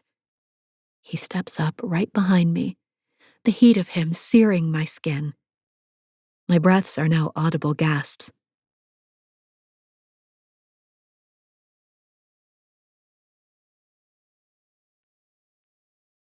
Chapter 28. Nico. I seldom think of myself as a stupid man, but as the word mine echoes off the walls of my skull, I must acknowledge that I am the worst kind of idiot. And I do not fucking care. Not right now when Chloe looms over me, rumpled and warm, her lips bruised from my kisses and her chin pink with beard burn. It is not as if I have been celibate since Peyton, but I have certainly been careful and picky, ignoring the advances of puck bunnies and preferring instead to bed women who have no knowledge of my profession or often my name. It is better that way. But this, being with Chloe, brings a sort of intimacy I have no experience with, no reference point with which to compare it. Yes, Peyton and I were married, but I am unsure we ever even liked one another. We married because she was pregnant, no other reason, nor did she appear to require one. But Chloe is my friend. We share genuine affection, which makes fucking her not only indescribably stupid but dangerously complicated. I told her I cannot offer a relationship, and she agreed this is only about scratching an itch, but I cannot afford any confusion before I take her body. So, despite 99% of the blood in my veins currently residing in my I managed to rein in the remaining 1% to shore up a handful of brain cells and pause. Chloe. I draw her attention, my voice ragged. She looks up to meet my gaze. Fiery lust fills the blue of her irises, her pupils wide and her chest heaving. What? Her voice is breathy when she stills her hands. I want to make sure we both truly understand what this is, and what it is not. I am unsure which of us needs the reminder. She grins then, leaning forward to drop a quick kiss on my lips before straightening again. What do I keep telling you? She doesn't pause before answering her own question. You need to lighten up, big guy. Since there is only one way to interpret her words, I release that last 1% to do its worst while Chloe resumes her task. I vow to make her pant my name as many times as possible before dawn, and real life break in.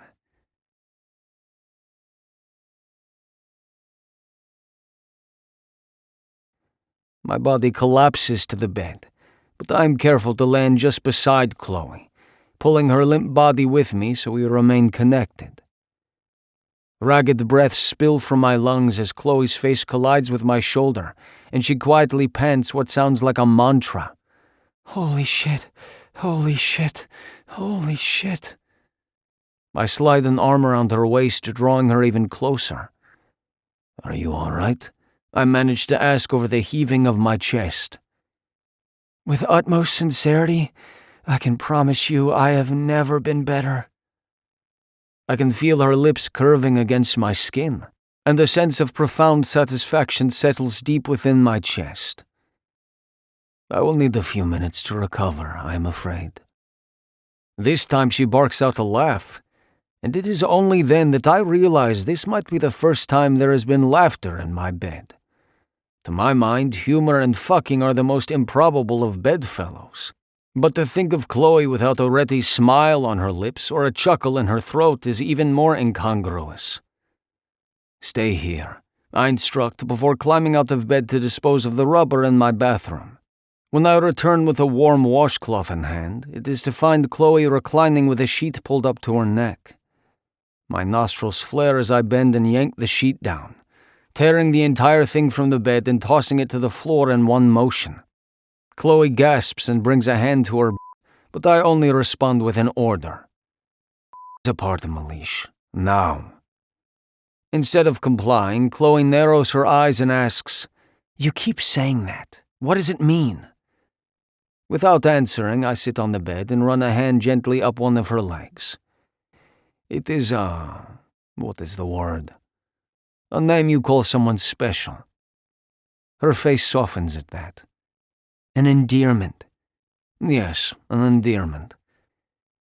But I am afraid I have veered into territory that is only shared by people with a different kind of intimacy between them. So I add, I am nowhere near finished with you tonight, and I need you to keep up.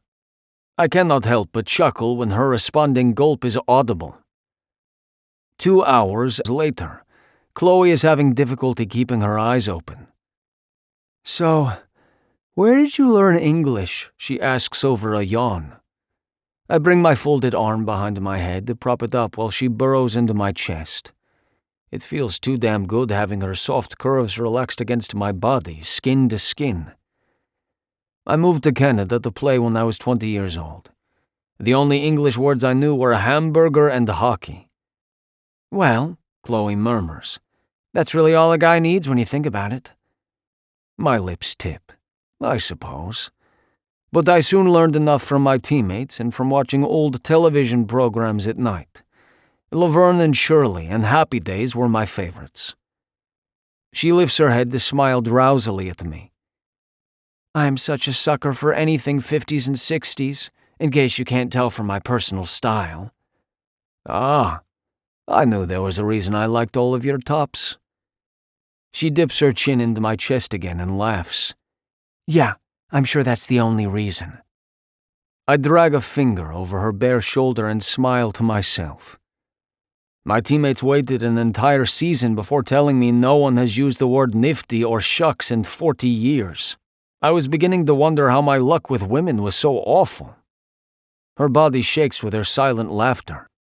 To this day, I have never figured out what a schlemiel or a schlemazel are, I confess, referencing the words used in the theme song for one of the shows. Me neither, Chloe responds, following it with another giant yawn. We are both quiet for a few minutes while I absently caress the soft skin of her shoulder. When her breathing begins to even and slow, I am faced with a conundrum. As good as it feels lying here with Chloe, sleeping in the same bed is a mistake. However, there is no way I would ask her to leave, so I resolved to sleep in Ayana's room or on the couch, since I long ago turned the fourth bedroom into a home gym. I am going to shower, I whisper before carefully disentangling myself and shifting sideways to the edge of bed. Chloe hums, eyes closed and body limp under the sheet we retrieved from the floor.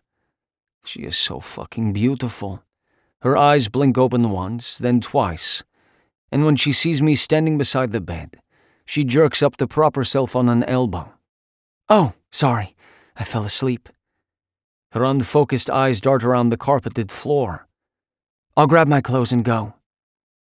I narrow my eyes and return to the bed on hands and knees, not stopping until she is trapped under me, wide eyes taking in my stern expression. You will not. Nikolai, she protests. We already agreed this is just sex. I don't need to sleep in your bed. I bend closer until I feel the brush of her breath on my cheek. You are right, Malish, I whisper. It is only fucking. But when you are in my bed, that entire gorgeous body, including your sweet belongs to me. And I'm telling you to close your eyes and go back to sleep. I don't wait for any response. Instead, I close the small gap and kiss her hard and deep before taking my half-hard to the bathroom for a long shower. When I emerge 30 minutes later, I find Chloe sprawled out naked on my bed, sheet thrown to the floor once more. And the urge to smile at the sight, however, is tempered by the uneasiness that progressively grew and settled as I showered.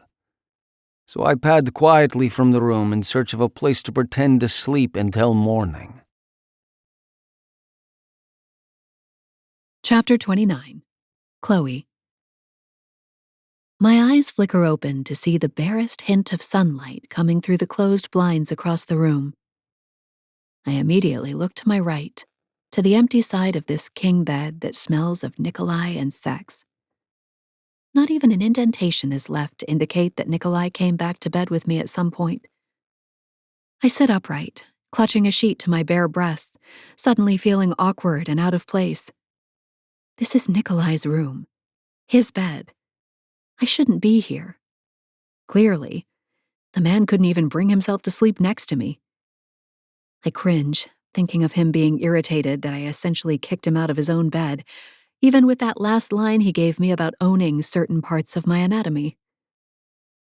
I scramble to my feet and tuck the sheet around me like I'm attending the world's lamest toga party for one, and gaze down at the perfect imprint of my body on his sheets. A sweat outline. Fucking great, I mutter, leaning down to rip the fitted sheet off the bed. I'll have to do Nikolai's sheets before I leave for the ice rink. At least there's one good outcome of him not sleeping with me last night. I didn't night sweat all over him. I march out of the room, arms full of bed linens, and also trying to keep the sheet around me tucked under my arm. I don't hear Nikolai in the house, which isn't surprising. He's probably training with the goalies or off on a run. With my up-close and personal perusal of his body last night, I can easily believe the man is most definitely working out any moment he isn't asleep. Throwing the bedding into the washing machine, I close it and throw in some detergent, reaching up into the cabinet to grab a clean pool towel. Before it's fully wrapped around my body, Nikolai wraps his knuckles against the doorway, startling me. I make sure both boobs are covered and turn his direction, a smile pasted on my face. Hey, I thought you were working out.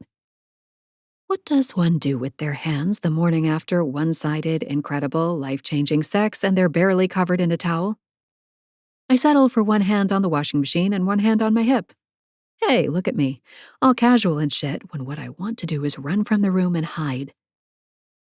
Nikolai looks better than ever, if a little sleepy with the puffy eyes and unruly hair. The shorts are riding low on his lean hips, and his chest is bare. He's unfairly handsome, whereas I probably look like a sweat-soaked troll. More sheets?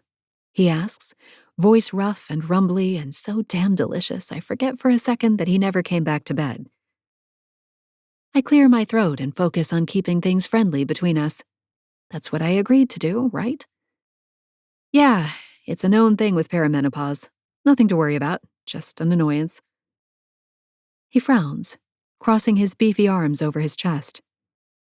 What is this perimenopause? You are too young for this, yes? Well, I'm 42, and this stage of life can last up to 10 years, so no, not too young. It's just most women don't talk about it, which is a shame. I could have really used a heads up. I tightened the towel around me. It started a little before Josh passed away. Given our battle with his cancer, I was concerned that maybe I was sick too. Several blood tests later, and the doctors informed me I was merely dealing with hormone issues. No big deal. Nikolai, still frowning, steps into the laundry room and pulls my hands from the towel to hold in his. Do not do that. Do what? Don't sleep in your bed? Got it. Won't do that again, believe me.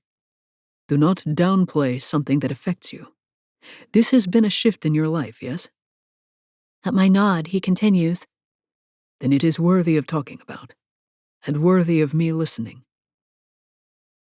My heart, the organ I locked away behind a thick wall of easy breezy friendship and nothing more, thumps in my chest.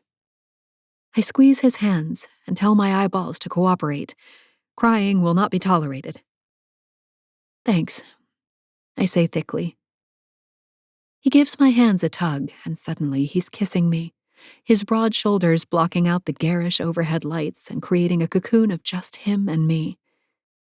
He releases my hands and cups my face, deepening the kiss. And then he's gone, letting me go and inching backward. I must go. See you later tonight. I nod, head spinning, unsure if he wants me here or what we're doing with each other. He leaves, and I hide like a scaredy cat in the laundry room until I hear the garage door open, his car fire up, and the garage door close once again. I push out a long breath and rush to my room, hurrying to get ready. It's only when I come out of the shower that I see it. A brand new ceiling fan, installed in my room, along with a remote next to my bed. My eyes squeeze shut, and I curse Nikolai in my head. He is not making this easy. He's doing all the things that would make a woman fall for him. A woman like me. I pull out my phone and shoot off a text. Me. Did you install a ceiling fan in my room?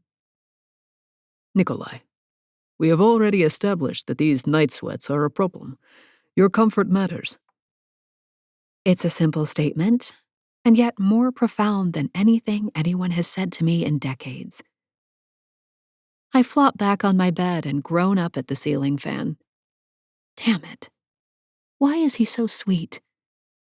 Josh didn't do considerate things like that.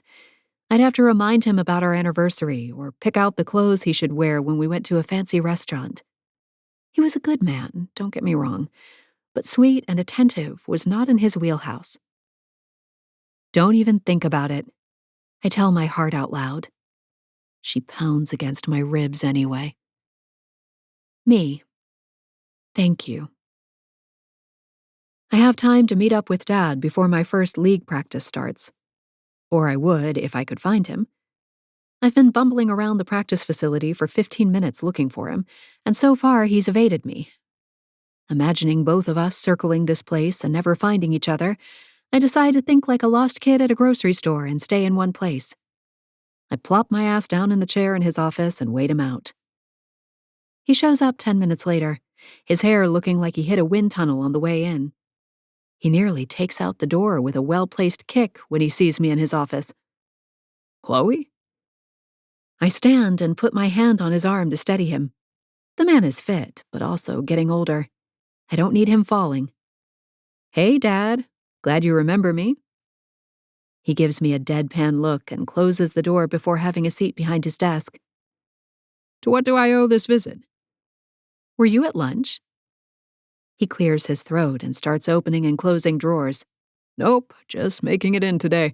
Did you wait long?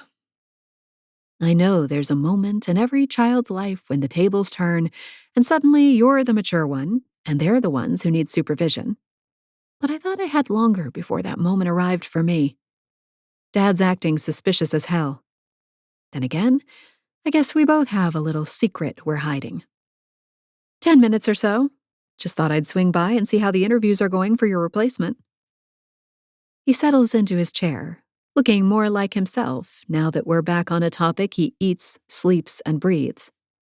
Good, good. I'm lucky management includes me in everything still.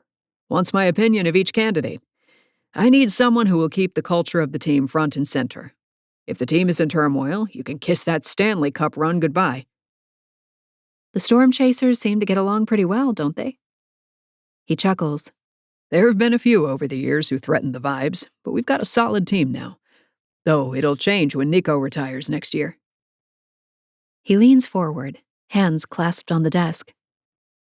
How are things going with him and his daughter, by the way? He keeping his hands to himself? My cheeks, the goddamn traitors they are, nearly give me away. Yes, Dad. Jeez, I'm 42, not a teenager you need to protect with a shotgun. He studies me for a moment and then nods, sitting back. I know, Pumpkin. But in my mind, you'll always need protecting. Besides, after you made me Google the villages, my mind has been open to sexual activity long after retirement age. I wince. Okay, new topic, please. He chuckles. Ready for your first practice? I've been hearing great things about your open houses. I'll check things out in between packing up my office. I sit up straighter. Yeah, I'm really excited to get to be back in front of kids. I don't want to teach full time, but hockey lessons will keep me tied into the youth of the nation.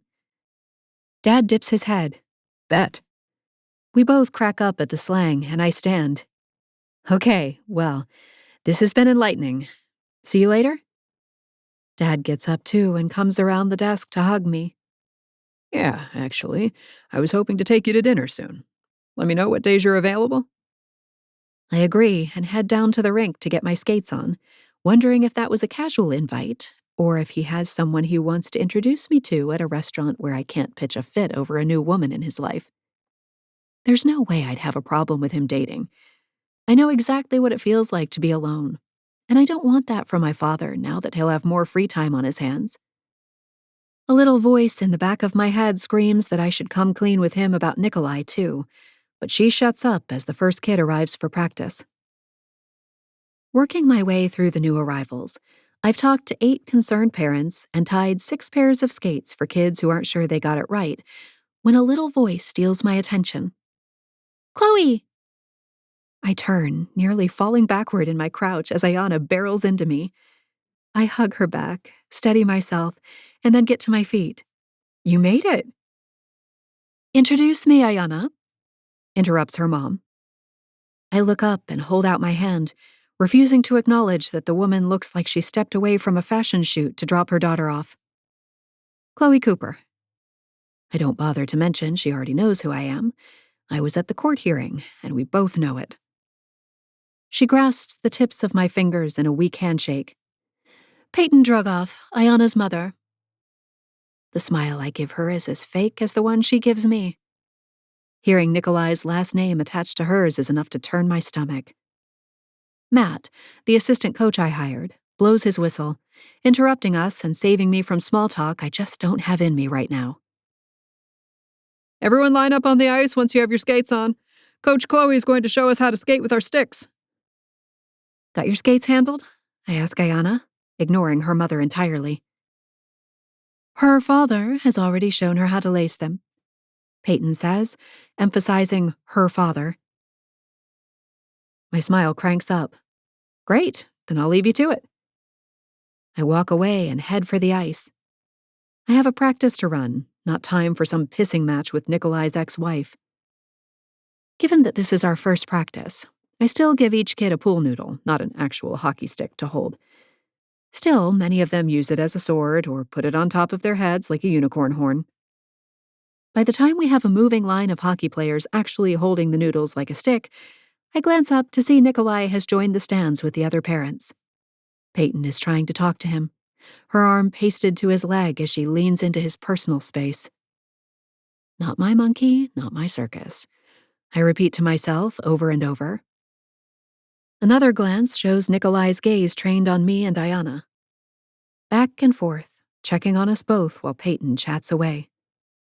When we move into another drill, I hazard another glance in the stands. Peyton has her arms crossed over her chest and a scowl aimed directly at me.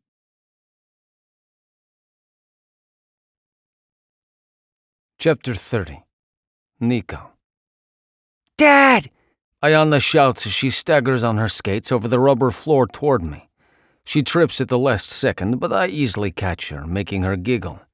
Did you see me out there? You are almost ready to try out for the Storm Chasers, I say, unbuckling her helmet and pulling it from her head. In reality, the kids all spent more time falling than skating, but there were no tears, so I assume Chloe would consider that a win. Bath time when we get home, Peyton says from beside me. You're a sweaty mess. I know. Our daughter grins in delight, showing off the new gap in her teeth. The tooth mouse came to visit last week when she was with Chloe and me, and Ayana relished the opportunity to introduce her nanny to the tradition. The look on Chloe's face when Ayana said she needed to leave her tooth under the bathtub had both of us laughing. Are you ready for your first day of school tomorrow? I ask, ruffling her hair so it releases from its sweat-matted form. It is hard to believe she is starting 2nd grade already. Yep, I'm wearing my Storm Chasers jersey. No, you're not, Peyton interjects, taking Ayana's helmet from my hands as if I were about to smuggle it out of the facility. I got that cute purple sundress, remember? Ayana frowns up at her. But now that I'm a hockey player, I gotta dress the part. My daughter protests. Peyton glares at me as if I forced Ayana to prefer a jersey over a dress. I vowed long ago to stop trying to understand the woman. She showed up today severely overdressed for a hockey arena in a dress and heels, and proceeded to talk my ear off the entire practice. Topics range from her latest modeling job for a local flooring company to her disdain for men who wear cargo shorts but are not in fact carpenters. I did my best to tune her out, which was not all that hard when I had Chloe's ass to stare at and my daughter skating to watch. Not to mention keeping an eye on this new coach, Matt something or other. His hand lingered a bit too long on Chloe's arm than was strictly necessary to get her attention earlier. I should not have kissed Chloe in the laundry room this morning, but it is difficult to regret. I realize now that we need to set some strict boundaries and adhere to them. As if reading my mind, Peyton's eyes shift to the rink door where Chloe stands on skates, chatting with Benny's little Eli, and a woman who must be his mother.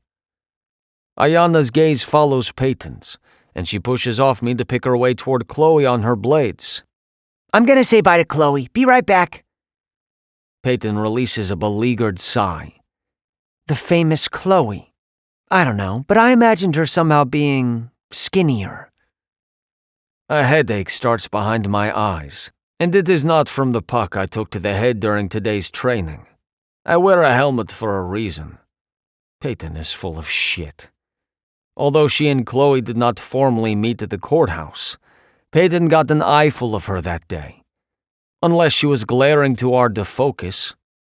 Peyton has always been overly occupied with her body and looks, often making negative comments about herself in a bid to win my protestations and subsequent compliments. I do not know how much of her insecurity is manufactured for attention, but she incessantly complained about her height, and was resentful that she could never be a real model at 5 feet and 4 inches, cursed by Mother Nature to be beautiful but not tall. And she is beautiful, but not as beautiful as Chloe. I keep that thought to myself. Since hanging around here listening to Peyton's passive-aggressive chatter ranks on my list of hated pastimes just above sticking my dick in a beehive, I say goodbye to my daughter and wish her good luck at school in the morning. I do not speak to Chloe, but she catches the heated look I send her way, if her blush is anything to go by. It takes concerted effort not to picture her naked body beneath me in bed last night. This is not the time or place for a boner, but there are so many things I still want to do with that body. When I notice Eli's mother glancing back and forth between a blushing Chloe and me, however, I realize my mistake. I need to be careful. Time for that boundaries conversation. On my way home, I stop at the home goods store to buy 6 new sets of sheets, telling myself it is only due to my sense of practicality. To distract myself from the lie, I sit in my parked car and call Sophia back in Kazakhstan, even though it is late for her. I might have been asleep, you know, she greets in Russian. When have you ever gone to bed before midnight? Last month. I had a cold. She pauses. What is wrong? You never call, you only text. She does not say it to make me feel guilty, she is merely stating a fact. I've never been one for talking unless there is a clear purpose. I do not understand the concept of small talk. In fact, I find it utterly exhausting trying to think up words just to fill some silence. What is wrong with silence? I tap my hand on the steering wheel and squint out at the sunny afternoon sky. Nothing. How is the weather there? You called to talk to me about the weather? Her tone is incredulous. See, I told you I was worthless at small talk. How are mother and father? I ask instead. Our parents do not believe in burdening other people with their problems, so it is worthless to ask them directly.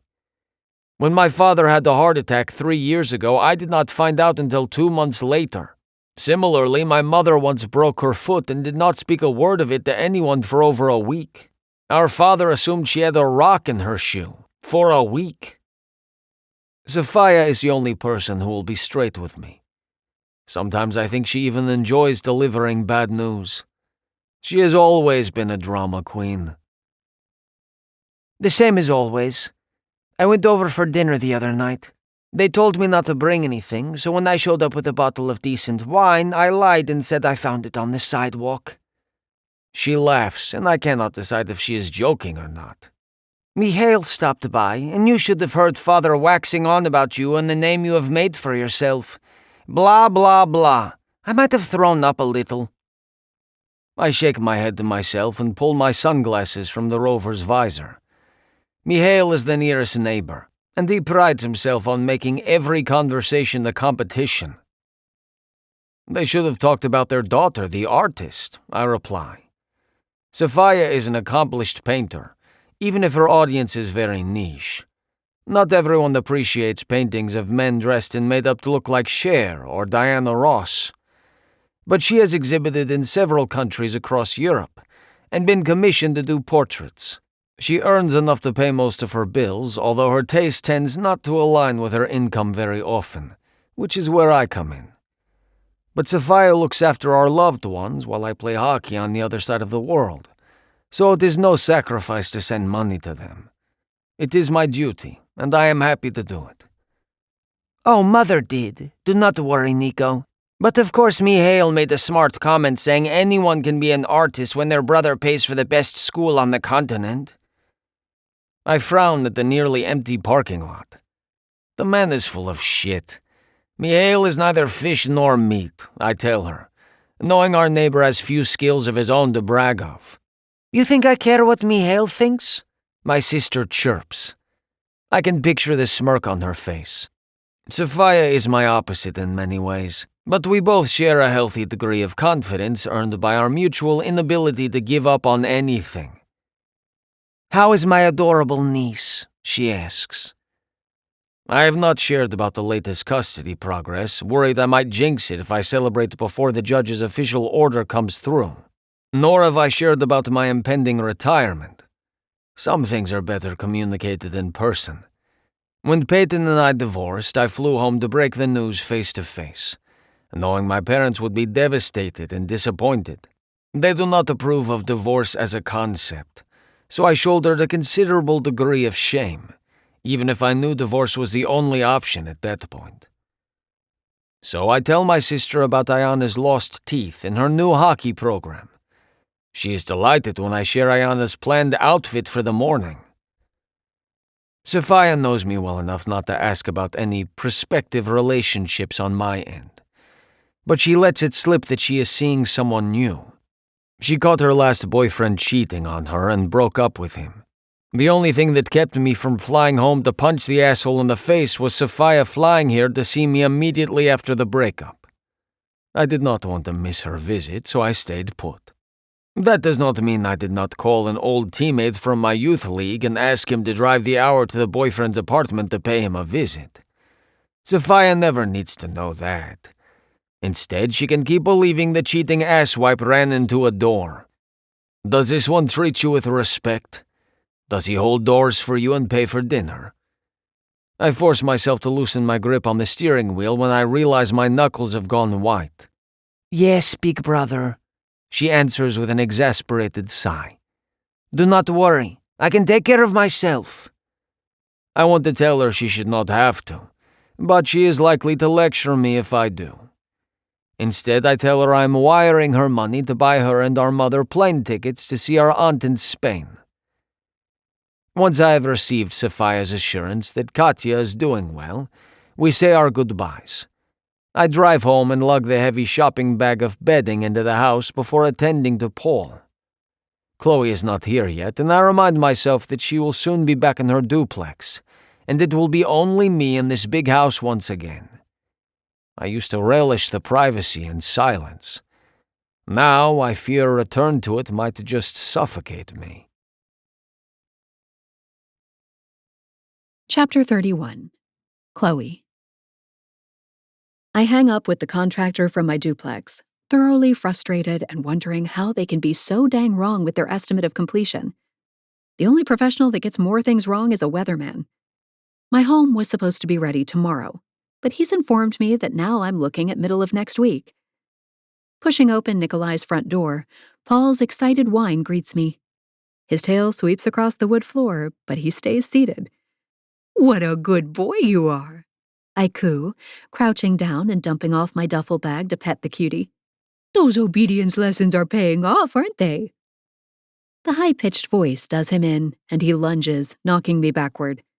I laugh, rolling with it, and getting a face full of dog tongue as I sprawl out on the floor. Seconds later, Nikolai appears above me, lifting the excited pupper off me and offering a hand. Not exactly the way I wanted to greet Nikolai after our night together. Dog slobber and on my ass. I let him help me up, though, and he shakes his head. Let me put Paul outside. He disappears before I can tell him it's fine. The dog didn't hurt me. He was just excited. I take the opportunity to head for the kitchen, where I splash water on my face and wash my hands. Nikolai finds me there a few minutes later, his arms crossed over his chest. Big surprise, he's frowning. "Everything all right, big guy?" I revert to the teasing that hallmarked all our interactions before our night together. It's a defense mechanism, and I know it, but I'm grasping at straws here to keep my heart from getting into the mix of things. Practice went well, he says, which does not explain the frown. I dip my head and put a hand on my hip. He steps farther into the kitchen, and I can't help myself. I discreetly inhale, getting a whiff of that scent of his. Is it cologne? Body wash? A fucking pheromone designed to bring women to their knees? Matt seemed helpful. He doesn't elaborate, and my mind whirls, trying to figure out what he's not saying. Yeah, he's great. I'm glad I hired him. He's good with the kids, and will be absolutely necessary when we split the league into age groups. We must talk, he says abruptly, dropping his arms and clenching his fists. I shoot him a smile he most certainly doesn't return. Aren't we talking right now? Chloe, he growls. Nikolai, I growl right back in a lowered voice that sounds nothing like him. And suddenly he's not across the room. He's right in front of me, a single hand gripping my face while his body presses me into the counter behind me. You're driving me crazy, he admits, dropping his head to lean his forehead against mine, eyes squeezed tightly shut. My hands land on his hips, disobeying me by fumbling under his shirt and sliding against the warm skin at his waist. How so? I ask, voice coming out shaky. His eyes fly open, and all 200+ pounds of him is pressed against me, angry at me for some reason. Even though my breathing kicks up, I don't feel afraid. He flexes his hips against my belly. Aha, not angry. Turned on. I see you with other men, and it makes me insane. I want you to touch me, smile at me. You teased Matt about his spin away at the end of practice, and I realized I want all of your teasing too, aimed at me and me only. I want to own that mouth of yours. My face is on fire. I've never been talked to this way, and I fucking love it. The mouth he wants so badly can barely form words. It's yours. And it's true. As much as I wanted this year to be about fun and exploration and nothing serious, I have zero interest in sharing anything of myself with any other man. Foolishly, I tried, and it was an utter failure. Nikolai inhales, his eyes sliding shut once more. He looks pained, like every muscle is clenched tight while he tries to get himself under control. Then his eyes flick open, and his blue gaze sears into my soul. Show me. He moves back an inch, his hands leaving my face to put pressure on my shoulders. He exhales, taking me in on the kitchen floor in front of him, and he smiles. It's not a happy smile. It's a wolfish smile.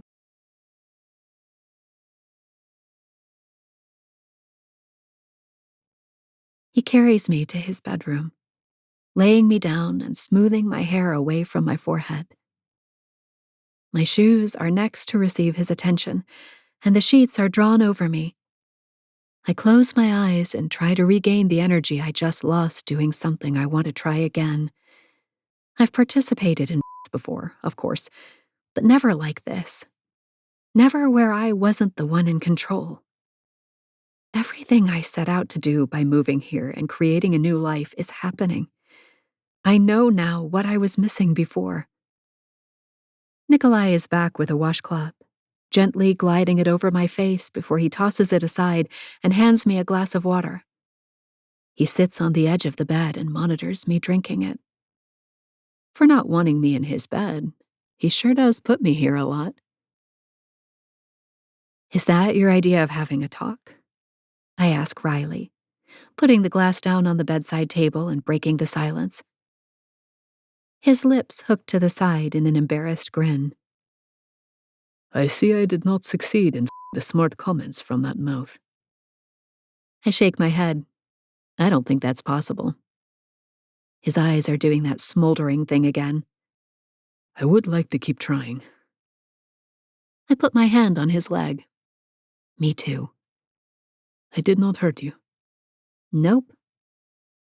He studies me, as if looking for a lie, but not finding one. He climbs over me and onto the bed. He rests his back against the headboard and pulls me into his side. His feet and legs extend over a foot longer than mine do, making me feel like I really am from a long line of short people. I rest my head against his shoulder and breathe, wishing we could have done this last night too. You know, if he hadn't run from the room and never returned. When I feel him finally relax against me, I bring up what might have caused his territorial behavior in the kitchen. You know, I don't flirt with Matt. Or anyone else. The thumb that was casually stroking over the cap of my shoulder stills. Yes, my brain knows this. I huff a laugh. But the rest of you doesn't? Exactly. He goes back to stroking my shoulder. I did not know this about me. I tilt my head to find him frowning in concentration. I think everyone gets a bit jealous at times. I didn't particularly like seeing Peyton all over you today either. His gaze flies to mine, startled. She means nothing beyond being Ayana's mother. My brain knows this. We share a smile, understanding each other, even if we don't understand what we're doing here in Nikolai's bed when we said we wouldn't. I go back to resting my head against his shoulder and just breathe in the moment, Not sure if I'll get another with him like this. How did you know she wasn't right for you? I finally ask, wanting to understand the dynamic between him and his ex before I have to face her again at another practice. His hand tightens on my shoulder. When I walked in on her with her acting coach in my bed. I bare my teeth. Yikes, yeah, that'll do it. It was more than that, of course. Our problems started long before, or she never would have wound up there in the first place. We are very different. Not even a baby could bring us together. I know the divorce was the right thing to do, but it is still my greatest failure. Ugh, I moan. The F word. I have danced around feeling like a failure for more time than I'd like to admit. You? Nikolai scoffs, bending his knee to tap the side of his foot against mine. You have never been a failure. You're an accomplished woman with many talents. Thank you, but when you're in the trenches of trying to keep your spouse from dying a terrible death, you feel like a failure on a daily basis. I lick my lips, finally feeling ready to explain more, and knowing Nikolai will listen intently.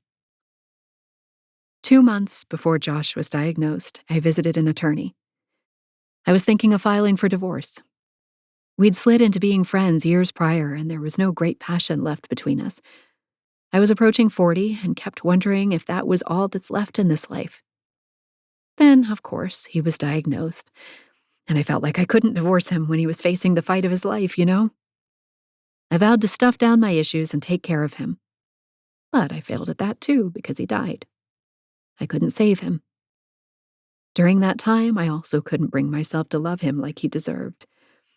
And I never got to speak my truth either. I failed myself. Chloe. Nikolai says quietly, sliding down the bed and taking me with him. He rolls onto his side and props his head on his hand, stroking my face with his fingertips. You did the most honorable thing a person can do. That can never be viewed as failure. And now you speak your truth every day. I did mention you have a smart mouth, no? I grin, loving that he can bring that out in me, even in the middle of a vulnerable conversation. I'm working on it. His fingers still, but his eyes blaze. How about I help you lose these clothes and I can show you what my mouth can do? Yes, please. His answering groan is music to my ears.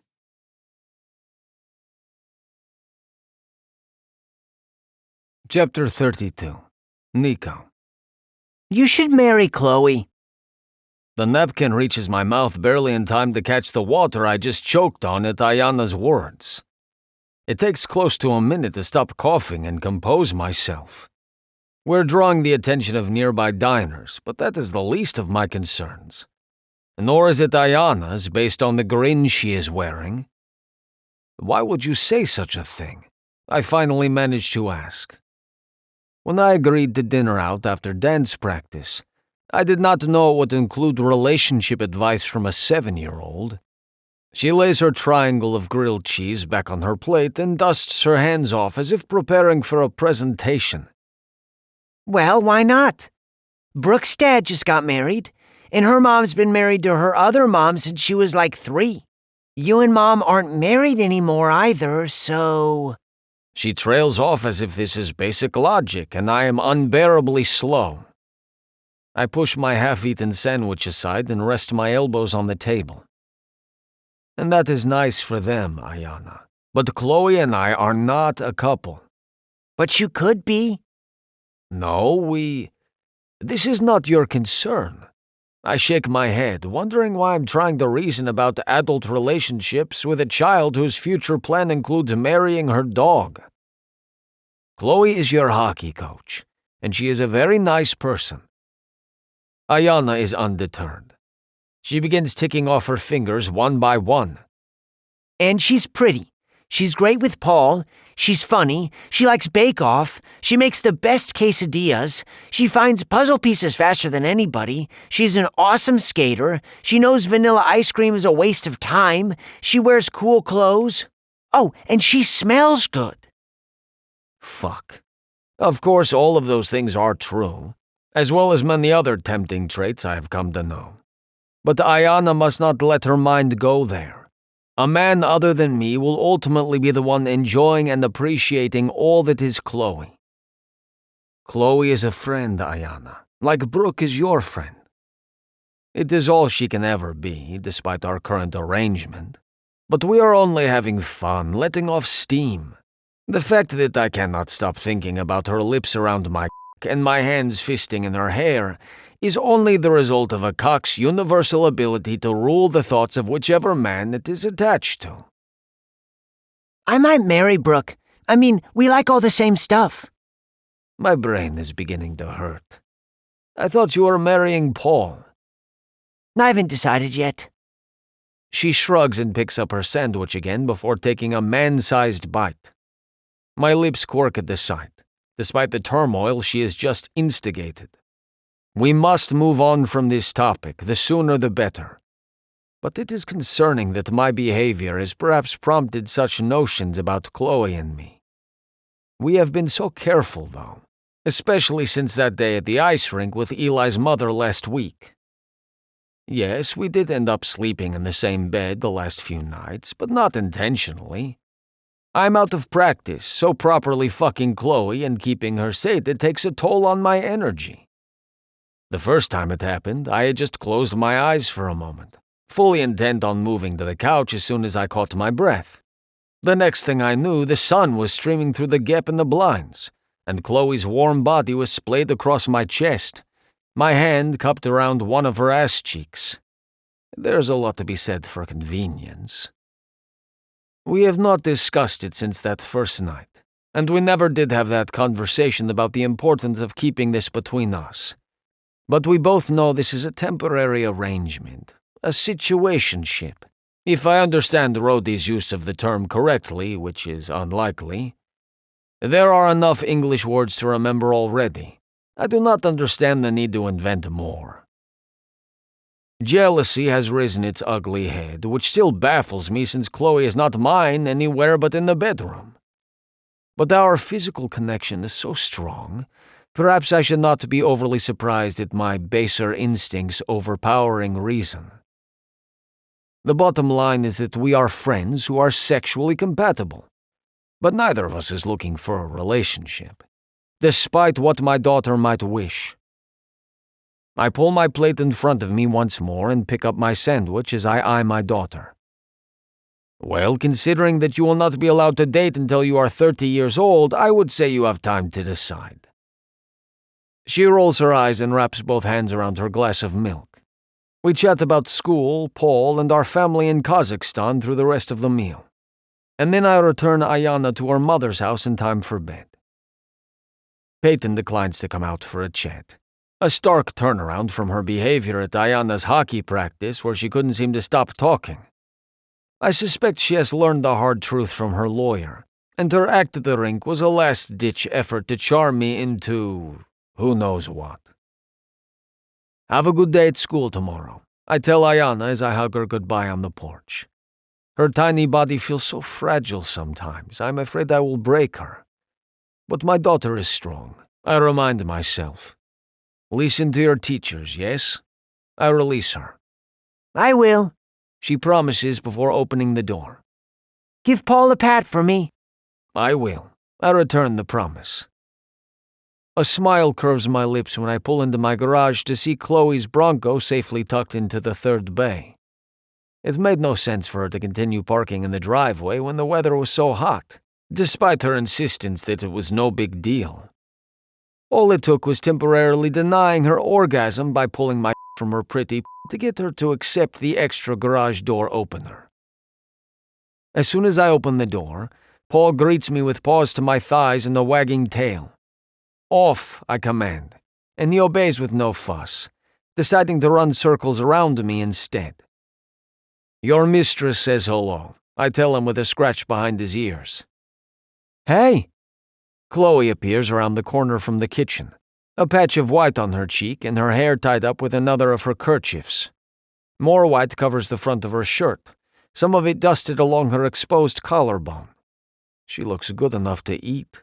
She ducks back into the kitchen, and I follow to see what she is up to.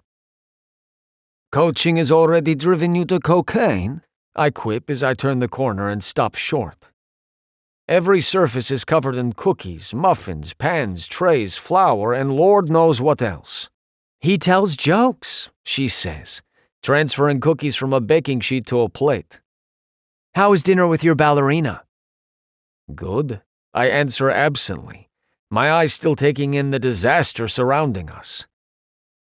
She wants you to send my mother your pancake recipe since you all appeared to share the same sweet tooth. Chloe has confided secrets and stories from her past, and her vulnerability has compelled me to share some of my own. She now knows about the farm I grew up on, about Sophia's unconventional career, and also the importance of Ivan's role in my success. She cried when I revealed he sold his car without telling me in order to fund the travels that got me noticed by scouts. I decided then that sharing time was over and replaced her tears with orgasms. I'm relieved to hear you're the black sheep of the family when it comes to sugar, she responds before spotting my expression and biting her lip. Her gaze follows mine around the kitchen. Yeah. I guess I got a little carried away. I approach and gently wipe the flour from her cheek with the pad of my thumb. I don't miss Chloe's intake of breath, or the tightening of her through the thin fabric of her top. She is so responsive, she makes it impossible not to touch her. She pauses, her breath whispering over my wrist. I wanted to do something to thank you for everything.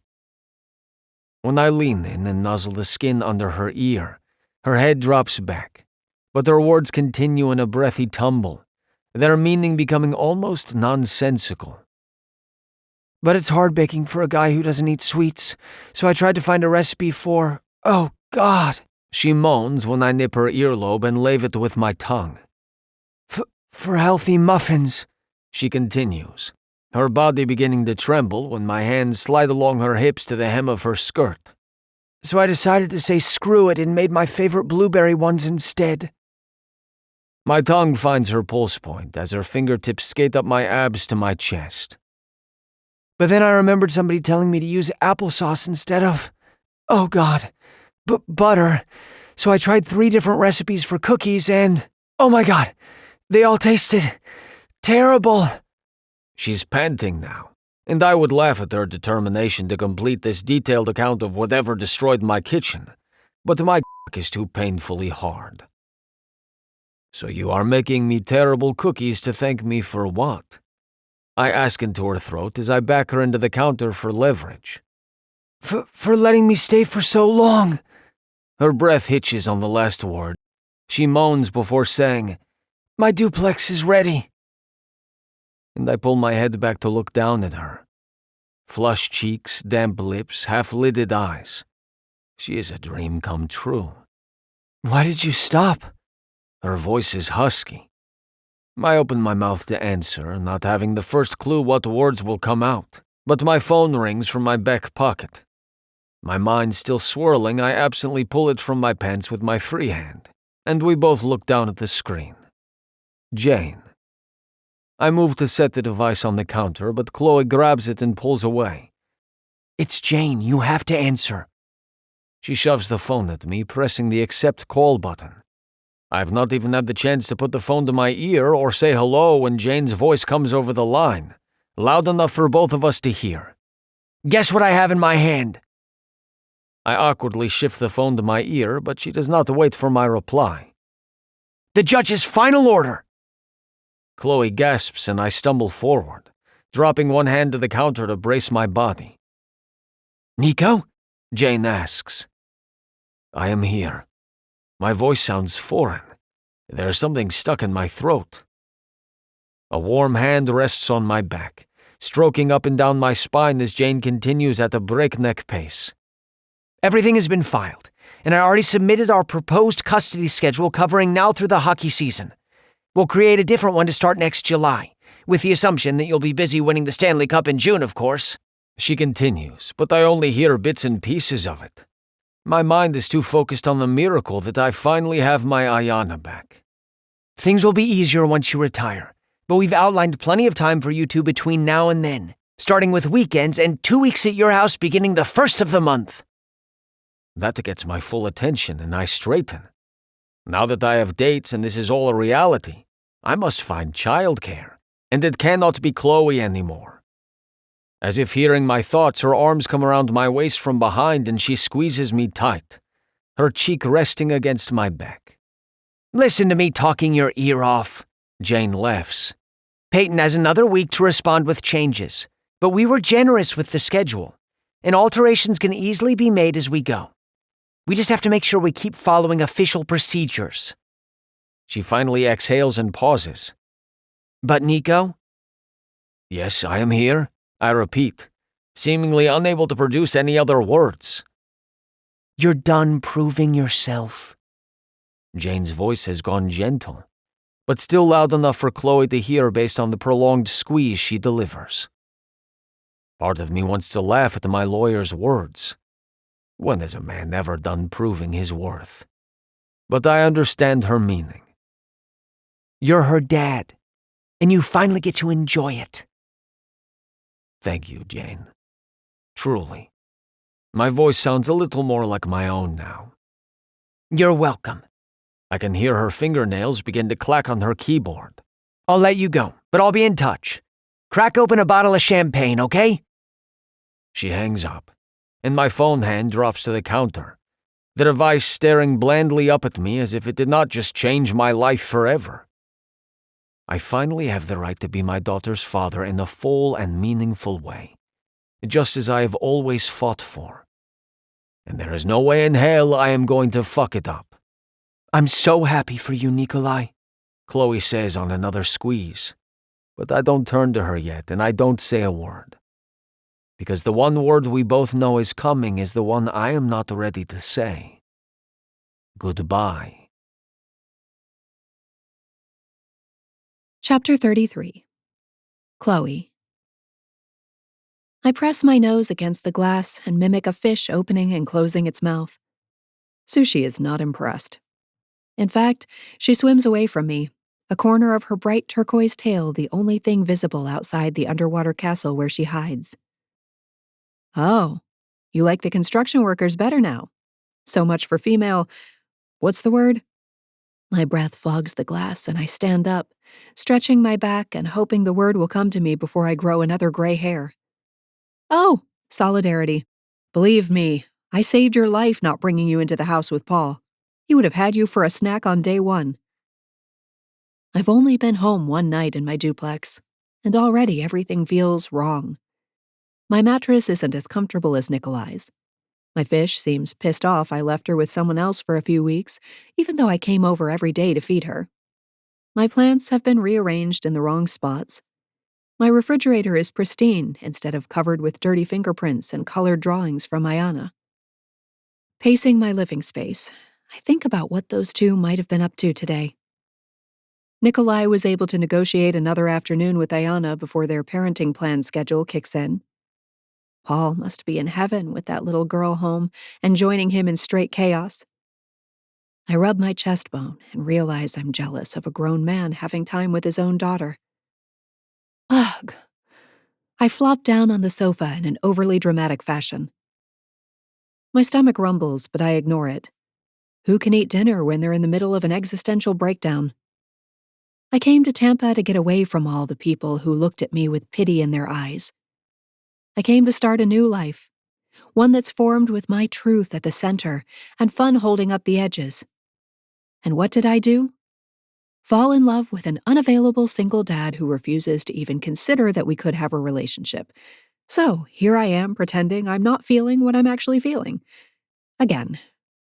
This is basically my old marriage on repeat. Disgusted with myself, I roll off the sofa and head for my bedroom. I'd rather go to sleep at 9 at night than sit here and feel sorry for myself. Come tomorrow, I'm turning over a new leaf. No more sad sack moping and gazing over at Nikolai like he might be my knight in shining armor. Nope. No siree. I'm saving my own goddamn self this time. I'll throw myself into my league and build a life just for me. Surely there are other hot men in this city that can get me over Nikolai, right? The doorbell rings right after I slide into my favorite pair of sweats. The kind you wear from maximal moping and ice cream binging. Pretty sure that brown stain on one thigh is from a night of Rocky Road rage eating. The look on Nikolai's face yesterday when he said goodbye tells me he meant more than just goodbye for that day. I'll need more than a tiny pint, so I'm hoping the gallon I vaguely recall buying before the flood is still in the freezer. I swing open the door and stagger back a step when my knight stands before me, a brown paper grocery bag in hand. Hello, Chloe. I thought you might need a house heating gift. Housewarming? I mutter, then swing the door open farther. Because right now, I have 0 defenses against this man. If he's here, I'm letting him in. He steps inside and looks me up and down. I don't even feel self-conscious in my drab attire, not when his eyes flare like that. Like he has X-ray vision and doesn't even see the stained cotton. What did you bring? I ask after I close the door, trying to appear unaffected by his late-night visit. He reaches into the bag with a smile tugging on his stoic lips and pulls out a gallon of chocolate ice cream. I also bought the whipped cream you spray from a can. His smile takes on a wicked slant. I thought I could feed you, and then you can return the favor. Images of naked bodies, sticky with whipped cream and melted ice cream, instantly come to mind. Good thing I already decided to wait until tomorrow to turn over a new leaf. Because tonight, I'm going to allow myself to indulge. The man is diabolical. And sweet. A deadly combination. First, he strips me naked right there in my living room, then backs me into the bedroom, where he pushes me onto the bed and whips off his belt to tie my wrist to my bedpost. My lungs are heaving before he's even touched me. Hey, what about that ice cream? I pant, not actually giving a damn about it. Nikolai holds up one thick finger. I give you what you want when I hear a please. Oh, so that's how it's going to go tonight. Nervous energy and the carnal knowledge of this man's ability to please me beyond my wildest dreams have my heart beating wildly. May I please have some ice cream from my naked server? His answering grin makes that stupid organ in my chest beat out a rhythm of love and affection. A rhythm I know he won't allow himself to feel in return. I shush the beat and focus on each inch of tan skin that slowly emerges as Nikolai strips for me. Nuh-uh, Malish. You do not get this. First, you eat. He bends down and grabs the tub of ice cream, a silver spoon also emerging from that brown bag of his. He pops the top off, puts one knee on the side of the bed, and spoon feeds me chocolate ice cream, bite after decadent bite. The dessert is cold, a relief from the heat streaking across my skin and in my core from just looking at him. When I can't take another bite, mostly due to the restlessness between my legs and not from actually being full, Nikolai sets the ice cream on my bedside table and sits back to look his fill, taking in the length of me from my red-painted toes to the dark curls on my head. I have more for you in this bag. Would you like to see? Expecting whipped cream, I nod, shifting my wrists to keep feeling in my hands as they're suspended above my head. Nikolai reaches down and comes back up with something clutched in his palm. Do you trust me, Malish? I nod without thought. I do trust Nikolai. I trust him to take exquisite care of me while also breaking my heart. His fingers unfurl, and a small silver knob of some sort lays in his palm. The end of it is a beautiful ruby gem. Nervousness replaces a portion of the eagerness. What is that? My voice is a whisper. It is for you to wear.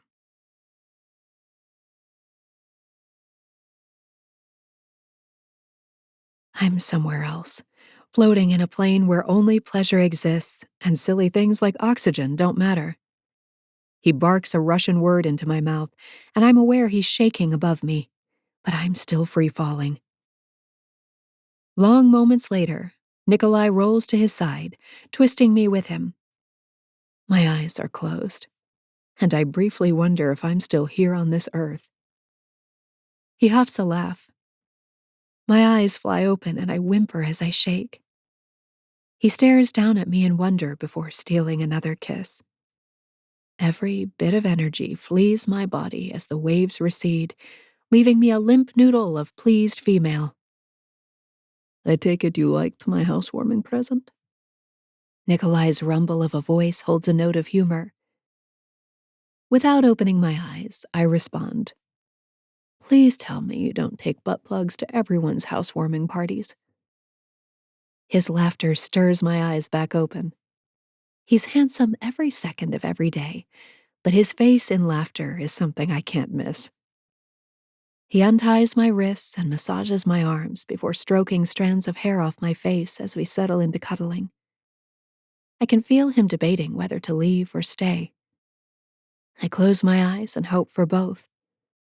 Staying would make my stupid heart fall harder, but I can't wish him gone. If I had my way, he'd never leave my side. I'm on the verge of sleep when the doorbell rings again. Nikolai jolts his head up, muscles tensing. Are you expecting someone? I shake my head and pull him back down. No, ignore it. Probably a door-to-door salesman. At midnight? I frown. He has a point. That would be quite odd. The doorbell rings again and I groan. I should probably get that before they wake up my neighbor. Nikolai lets me go and I roll out of bed, shifting awkwardly with the toy still wedged tightly in my and legs that don't seem to want to hold me upright.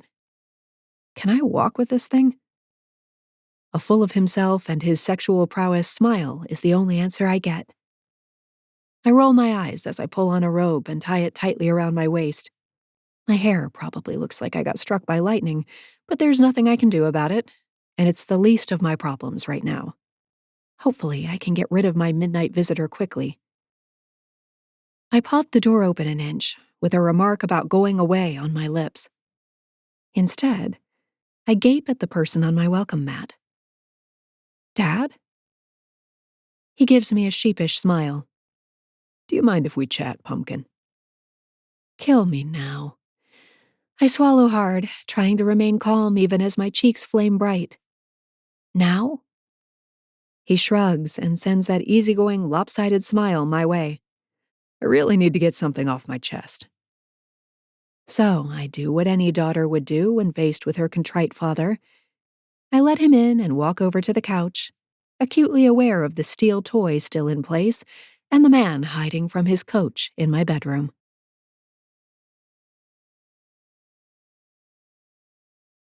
Chapter 34. Nico. Fuck, I mutter to myself as I cower like a child behind the laundry room door. The last time I hid from a girl's father, I was 16 with barely a hair on my chin or balls. Kiara was 15 and her parents forbade her from dating hockey players, telling her all they wanted was to get in girls' pants. They weren't wrong. 9 out of 10 thoughts were focused on that very thing back then. Not unlike now, except my current preoccupation is centered on one particular woman's pants. And her father is not some unknown entity. He is my coach and mentor. From my vantage point, I see Chloe lead her father to the couch where she gestures for him to sit. He settles with his back to me, the thinning patch at the crown of his head reflecting the overhead light, while his daughter remains standing in her silky robe. It is one I have not seen before, and it has me wondering if there are more sexy night clothes she has been hiding. I followed Chloe when she went to answer the door, part of me wanting to get another look at her body in that robe, and another part knowing few good things result from a midnight caller. But as soon as I heard Coach's voice, I ducked into the closest room like a fucking coward. And now my heart beats heavy in my chest as I wait to hear what was so urgent it couldn't hold until morning. I worry my worst fear is about to come true, and Coach is here to tell Chloe he knows what I've done and how I've taken advantage of her. Fuck.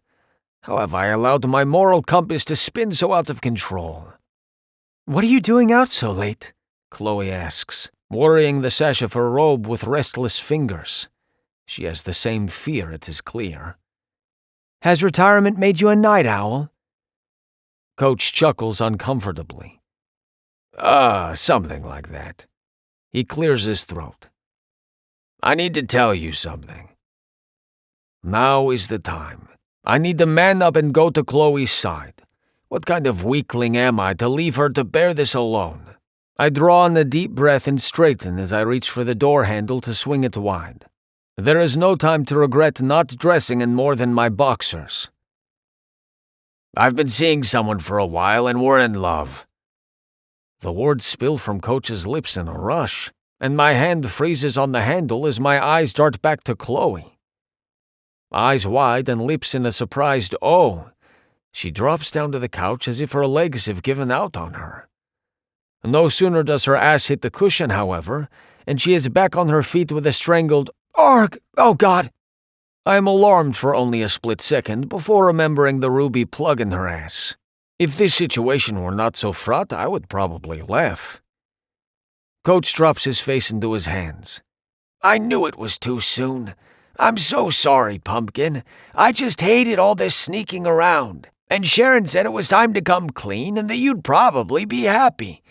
I told her it's only been a little over a year since you lost Josh, and shoving our relationship in your face would hurt you. Dad! Chloe has to shout to get her father's attention. What? He drops his hands and looks up at her again. Her expression has shifted from surprise to a gentle smile. Of course it has. This is Chloe we are talking about, and someone she loves is in need of her understanding and comfort. She steps toward him and lowers to the couch beside him so slowly and carefully, glaciers have moved at a faster clip. The effort she puts into keeping her expression steady is written all over her tense posture. Yet when her butt finally settles, she still lets out a tiny squeak. You okay, Pumpkin? Coach asks, concern in his voice. Are you hurt? Her smile is more forced this time. No, I, took a spill on the ice the other day. She pats her hip with a fake chuckle. Not as young as I used to be, you know. Chloe, She cuts her father off, reaching out to take his hand. Dad, I can't even begin to tell you how happy I am for you and... Sharon, is it? Yes, Sharon. But... No buts. You deserve to be happy and be in love. I think it's fantastic. Her other hand joins the first, and she bounces their clasped hands against his knee for emphasis. Really? Relief seeps into Coach's voice. Really? He shakes his head. It's been so hard for you since Josh passed that I've been feeling like the biggest asshole in the world being so happy when my daughter is suffering so much. Dad, Chloe says, shifting closer and letting out another surprised squeak. Maybe you should get that hip looked at by a doctor.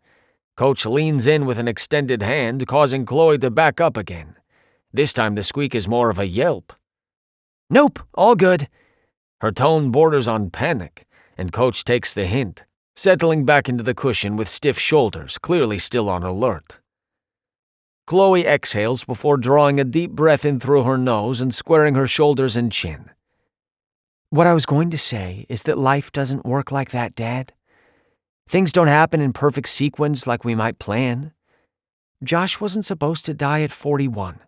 You and Mom weren't supposed to fall out of love. I wasn't supposed to restart my life halfway through. The Gophers weren't supposed to beat the Badgers last fall. Shit happens. I'm pretty sure Gandhi said something similar, Coach quips. Chloe grins and leans forward again with the utmost care. The important thing is that we get back on our feet and keep going. It's why I moved here. It's why I refuse to regret anything anymore. Frankly, I'm surprised it took you so long to find somebody else. Coach sighs, and I know he's looking at his daughter with both pride and love. It is how I would look at Diana in such a moment. It's my greatest hope that one day you'll be ready to move on and find someone else too. Chloe's smile is teary this time. I am ready, Dad. For some reason, the hairs on the back of my neck stand at attention. What do you mean? Her father asks. I lost Josh long before the day he died. I've had a lot of time to look back on my life with him, on all the memories, some of them good and some of them not. I don't understand. I thought you were happy with Josh. I was, a lot of the time. But we married young, and we grew apart, just like a lot of other couples. I didn't know that. Coach shakes his head again, regret plain in his tone. I didn't exactly advertise it. Coach coughs out a mirthless laugh. Sounds kind of like your mother and me. I don't know that I'd go that far. Chloe returns his laugh. Josh didn't max out our credit cards on a shopping spree on the home shopping network. I can't see Coach's expression, but Chloe's responding laugh, this one pure amusement, clues me in. Still too soon? It's been 30 years, Dad. Let's not talk about your mom. I'd rather get back to you. Chloe's eyebrows spike, and her lips spread into one of her brilliant smiles. And I'd rather hear about Sharon. How did you meet? What is she like? Is she the one you kept sneaking off to call at Roman and Olivia's wedding? Coach begins to fill Chloe in on all the details about the woman in his life, but I mostly tune him out. My mind is stuck on only one thing. Something I have known all along and have cavalierly brushed aside for my own convenience and pleasure. Chloe has suffered greatly in her life, and she deserves a happy ending, starting right now. An ending that includes a man who will make her the center of his universe. One who is like her, open, kind-hearted, decent, easygoing, full of joy and free of messy baggage. One who does not take advantage of her giving nature and distract her from her goals and wishes. For all I know, Tanner could have been that man, had I exercised even a modicum of self-control and refrained from flirting so shamelessly with her, from fueling our chemistry with stolen kisses and heated looks. She abandoned a perfectly good candidate to indulge in this dalliance to nowhere with me, wasting precious time she should have used more wisely. I knew it all along, yet I have persisted in my selfishness, not only using Chloe but betraying the trust of a man I revere and respect above all others. Since Yvonne died, Coach has filled his shoes in so many ways, and my recent behavior is a slap to both of their faces. My stomach lurches as I imagine what Yvonne would think if he could see me now. I recall with disgust the weakness I demonstrated earlier tonight when faced with the prospect of an empty house. How I fooled myself into thinking it was Chloe's happiness driving me to knock on her door with ice cream and sex toys. So, what about you? Coach asks, drawing my attention back to their conversation. Anyone interesting in your life? Chloe's expression turns coy, heat rising to her cheeks, and I feel the blood begin to drain from my own. I might need to sit on the floor. Perhaps, she responds, her tone purposely evasive. I mutter another curse under my breath. Coach pauses a few moments before saying, You really have moved on, haven't you? A smile is her only answer, and it has me battling with myself again. Should I make my presence known and confess everything to Coach so he can deliver the beating I deserve? Should I make it clear that nothing will ever happen again between Chloe and me? Should I tell her to call Tanner and try again? Yes, I should do all of those things. But I do none of them as I watch Chloe escort her father back to the door and bid him good night. I emerge from the laundry room and lean against the wall, my head dropping back and my eyes falling shut. Holy shit, that was close! My eyes fly open at Chloe's exclamation to see her with a hand to her ample chest over the red silk of her robe. When I don't respond, she comes closer, a grin on her lips. Here's a sentence I never thought I'd hear myself say. Next time the door rings, I should really take out my butt plug before answering. Her eyes sparkle with amusement for several seconds before she realizes I am not mirroring her expression. What's wrong? I straighten from the wall to fully face her. That never should have happened. My tone is harsher than I intended, but I cannot remember a time when I was angrier with myself. She rests a hand on my bare bicep, defaulting to her compassionate nature as always. Nothing happened. He had no idea you were here. I bring both hands to my head, spearing frustrated fingers through my hair and dislodging her hand from my arm in the process. I should not have been here. I should not be here now. Chloe's chin jerks back. Why not? I draw a cleansing breath through my nostrils in an attempt to calm myself. You know why. This time her eyes drop to her bare feet for a few silent beats before she shakes her head. I've got to admit, Nikolai, the reason has become a bit fuzzy for me. What does this mean, fuzzy? Her brow knits as she lifts her head to look at me again. Fuzzy? You know, unclear, cloudy. I shake my head with impatience. Yes, I know what it means. I was asking for an explanation of your statement. Oh. Her expression relaxes, and I do my best to keep her beauty from distracting me. What I mean is, it's been weeks. Her silk-covered shoulders lift in a shrug. I already feel like we're in a relationship, so it makes perfect sense to me that you'd be at my place, in my bed. Just like it makes perfect sense that we have nothing to be ashamed of, nothing to hide. Especially now that you officially have shared custody of Ayana. My lips tighten in a straight line as my jaw ticks. What have I done? In fact, she continues, if I had my way, I would have dragged you out of the bedroom and onto the couch with me, so you could have witnessed my emotions or for sucker's dad prattling on and on about being head over heels in love with an interior designer named Sharon. I heard. I managed through my tight lips, unsure why I am commenting at all. There goes her chin again, this time accompanied by crossed arms. And you don't approve? I don't give a fuck about Coach's love life. I bite out. Wow. Her expression is pained, and I have the sudden urge to put my head through the wall. That is not what I meant. My hands go back to my hair. Fuck. I meant he can do what he wants. It is not my business. Chloe tilts her head. Yeah, just like our relationship is none of his business. We are not in a relationship, Chloe. I proclaim over the shards of broken glass in my throat. I told you from the beginning I could not do that for so many reasons, and you agreed. Yes, but that was then. Her nostrils flare as a sheen of tears forms over her blue eyes.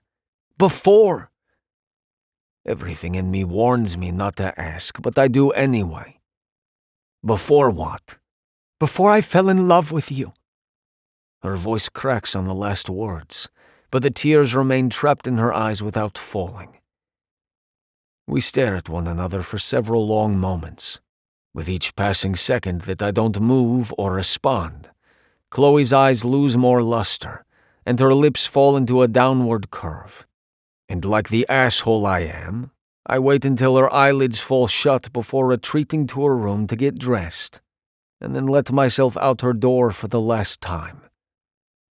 My only solace is in knowing she will thank me one day for setting her free. Chapter 35. Chloe. I know I said I'd rather take a puck to the head than mope around anymore, but this hurts like a motherfucker. My ass is flat on the ice, but I could use the ice on my unprotected boob. Bobby sits down right next to me, hands frantically waving in front of me like he wants to make things right, but isn't sure how to go about it when it's that particular body part. Druggy is going to hand me my ass at our team meeting with the new coach, he mutters. I rub my breast and breathe through the pain. That puck to the chest is going to leave a bruise. But what did I expect, playing a friendly pickup game with a professional athlete nearly half my age? I'm lucky I don't need a full-body cast. Bobby has definitely become a friend since I moved here. Once we got past his constant flirting, that is. He called me up this morning after 2 weeks of me dressing in all black and scaring my hockey league kids with my intensity.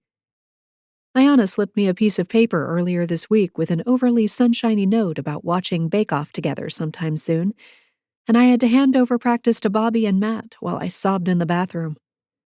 I think my less than stellar mood was fairly obvious. Let's be real. I'm a fucking mess, and I'm just about done with it. Druggy doesn't give a shit what happens to me. And it's true. He walked out my door that night, never to be seen again.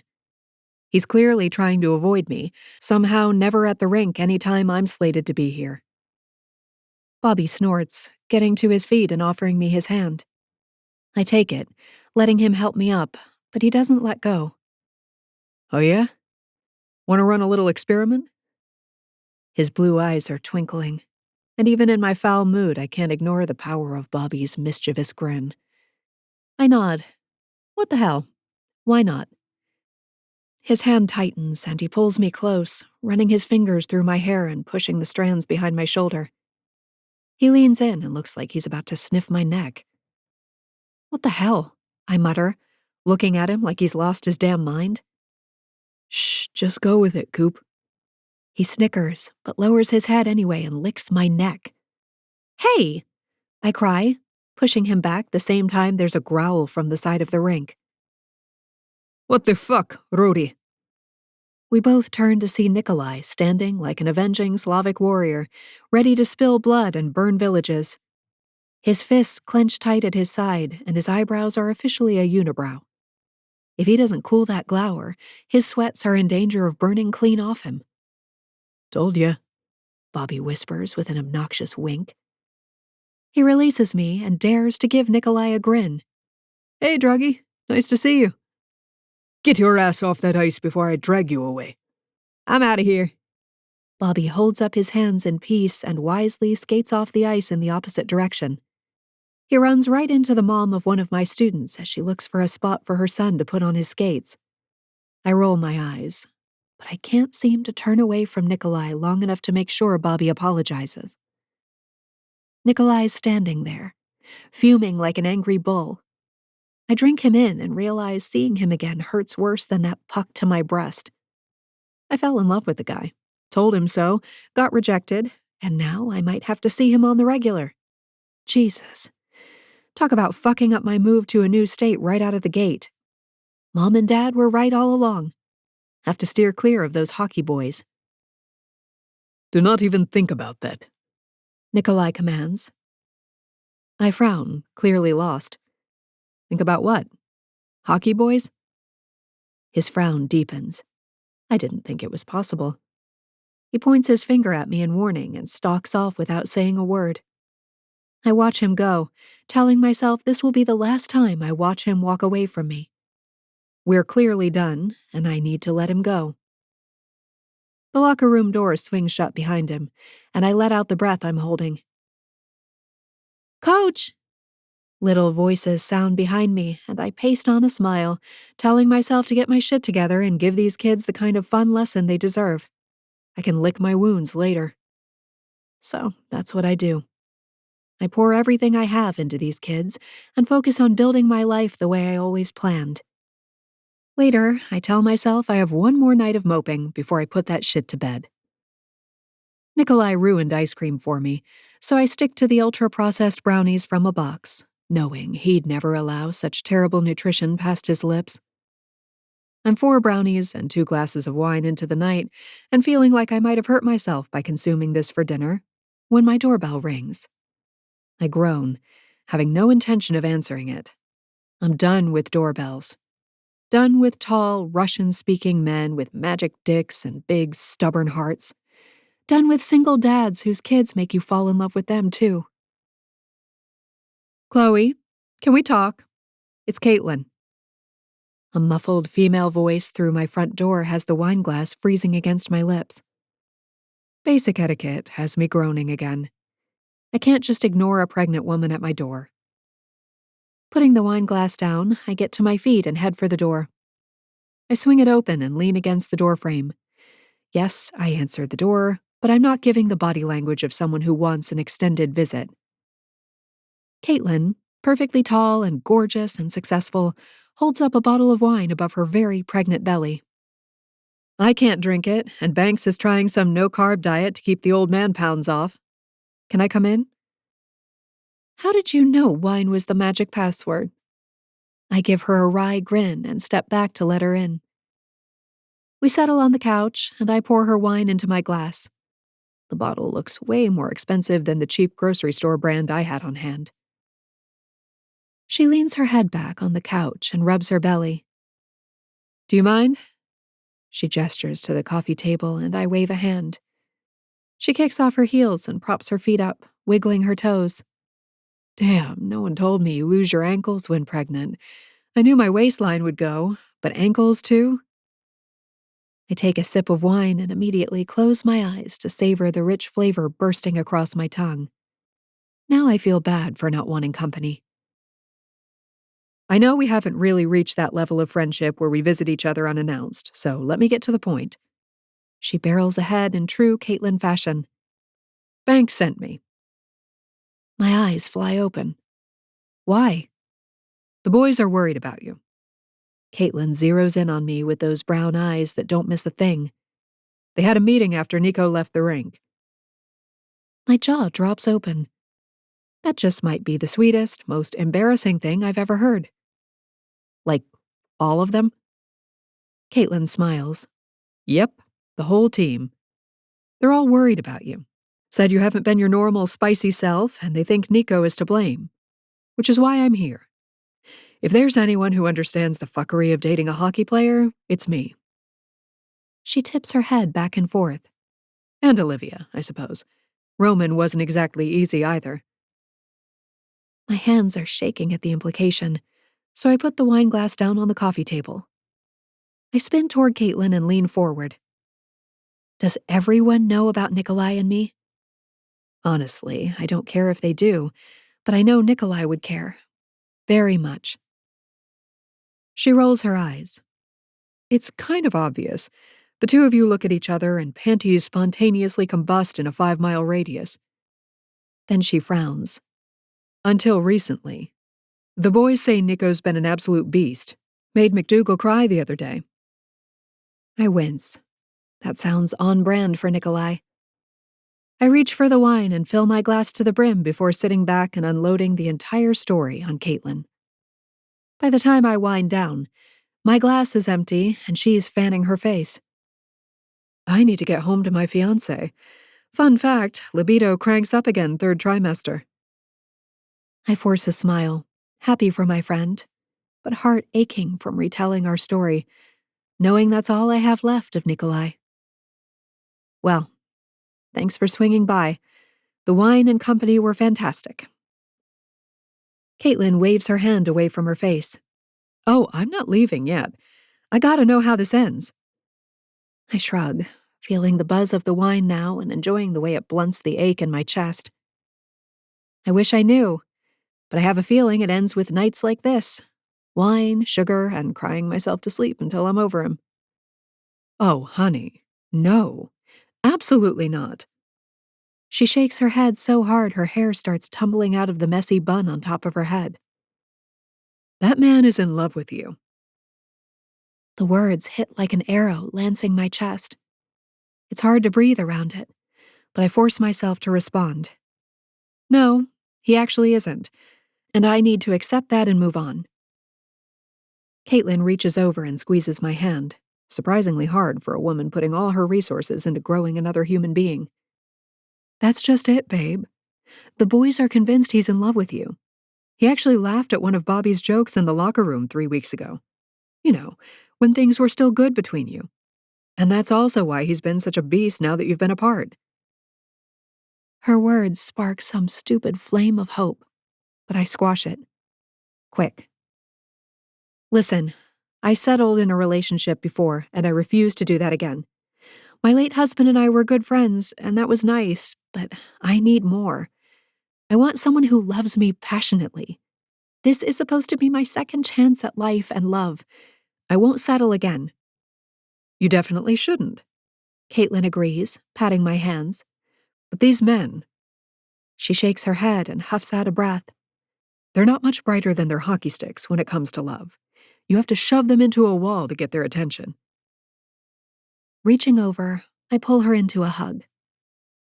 Thanks for trying to help, but I don't want to shove anyone anywhere. He's got to figure this one out on his own. I'm still hurting, but I can feel the resolve settling in my bones. I know what kind of man I want, and if Nikolai can't be that man, then I need to move on. I won't settle, Caitlin. She gives me a sad smile, but nods this time. I understand. For his sake, I hope he pulls his head out of his ass. He's about to lose a queen among women. Now, help me up, would you? She flails her hands in the air, and I laugh. It takes a count of 3 and a generous tug upward, but she makes it off the couch and onto her feet. I walk her out and lock the door behind her. Nothing is actually better, but I feel better. As I collect my glass and pan of brownies, taking them into the kitchen for a round in the dishwasher, I think about how I've been through the stages of grief before. This time feels different, though. Back then, I was exhausted, relieved, and then feeling guilty for being relieved after Josh died. I'd been hopeful for a better life, one built on my terms. This time around, I just feel sad. Sad for all we could have been, but will never be because of Nikolai's misplaced sense of honor. Or maybe I'm delusional, and he just didn't love me enough to work through the blended family issues and telling my father about us. And I guess I'll never know. Nikolai has never been one to communicate much, even on a good day. Slipping into a pajama set that makes me feel like a sleek and sexy woman, I know I'll wake up in the middle of the night and have to change them. I dump a few extra flakes in Sushi's tank. She gulps them down and stares at me through the glass. At least she's not hiding from me any longer. Just you and me and waking up soaking wet, Sushi. Her mouth opens and closes. I grimace. Yeah, I know. That sounded weird. I blame the wine. I slide into bed and close my eyes, refusing to acknowledge how much I miss Nikolai's strong arms wrapped around me.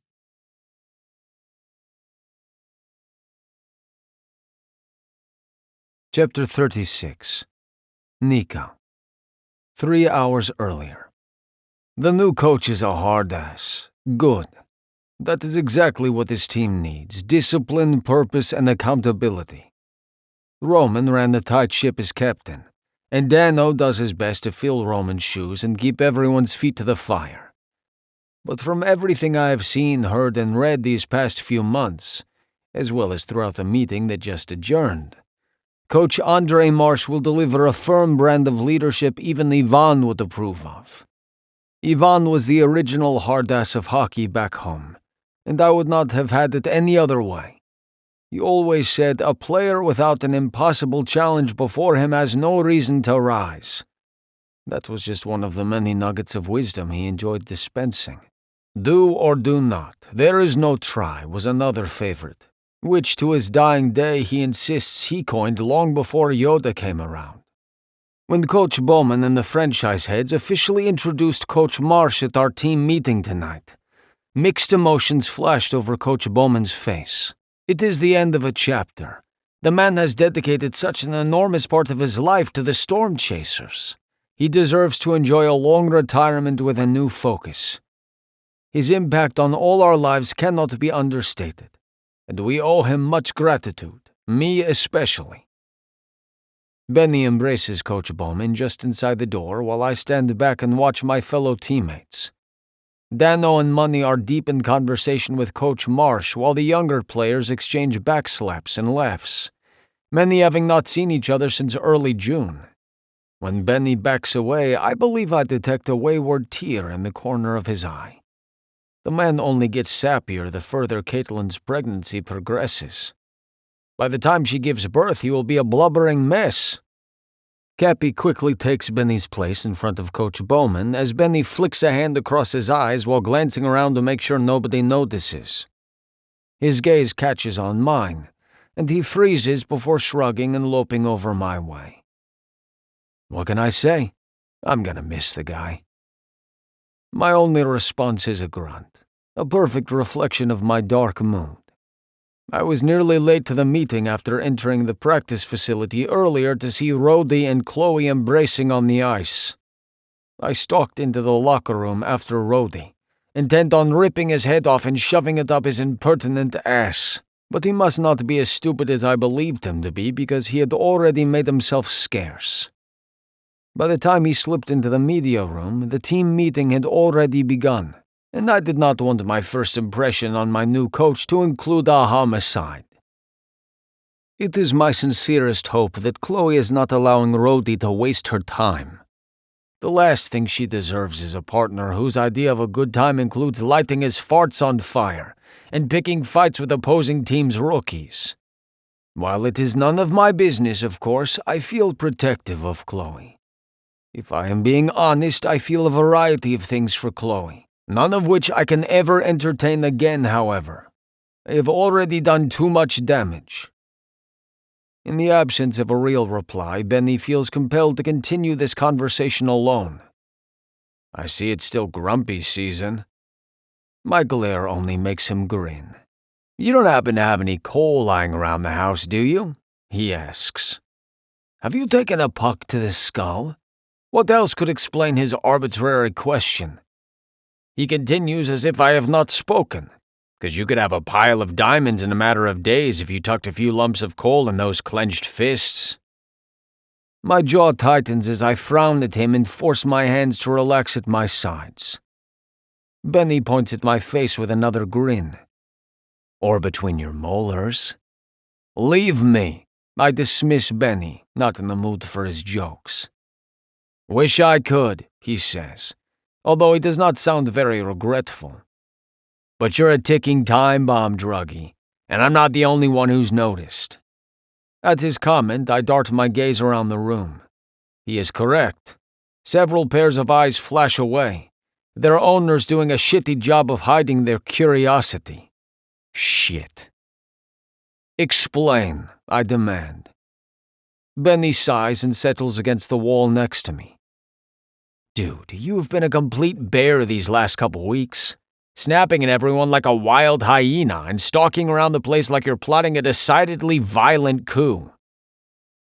Instead of allowing his words to sink in, I retort, which is it? Am I a bear or a hyena? I cannot be both. How about a jackass? My glare intensifies, but behind my eyes my mind is working over his earlier statement. It is the custody issue. That is where the dog is buried. Benny's eyes bulge. You killed your dog? I knew you were in a mood, but what the fuck, man?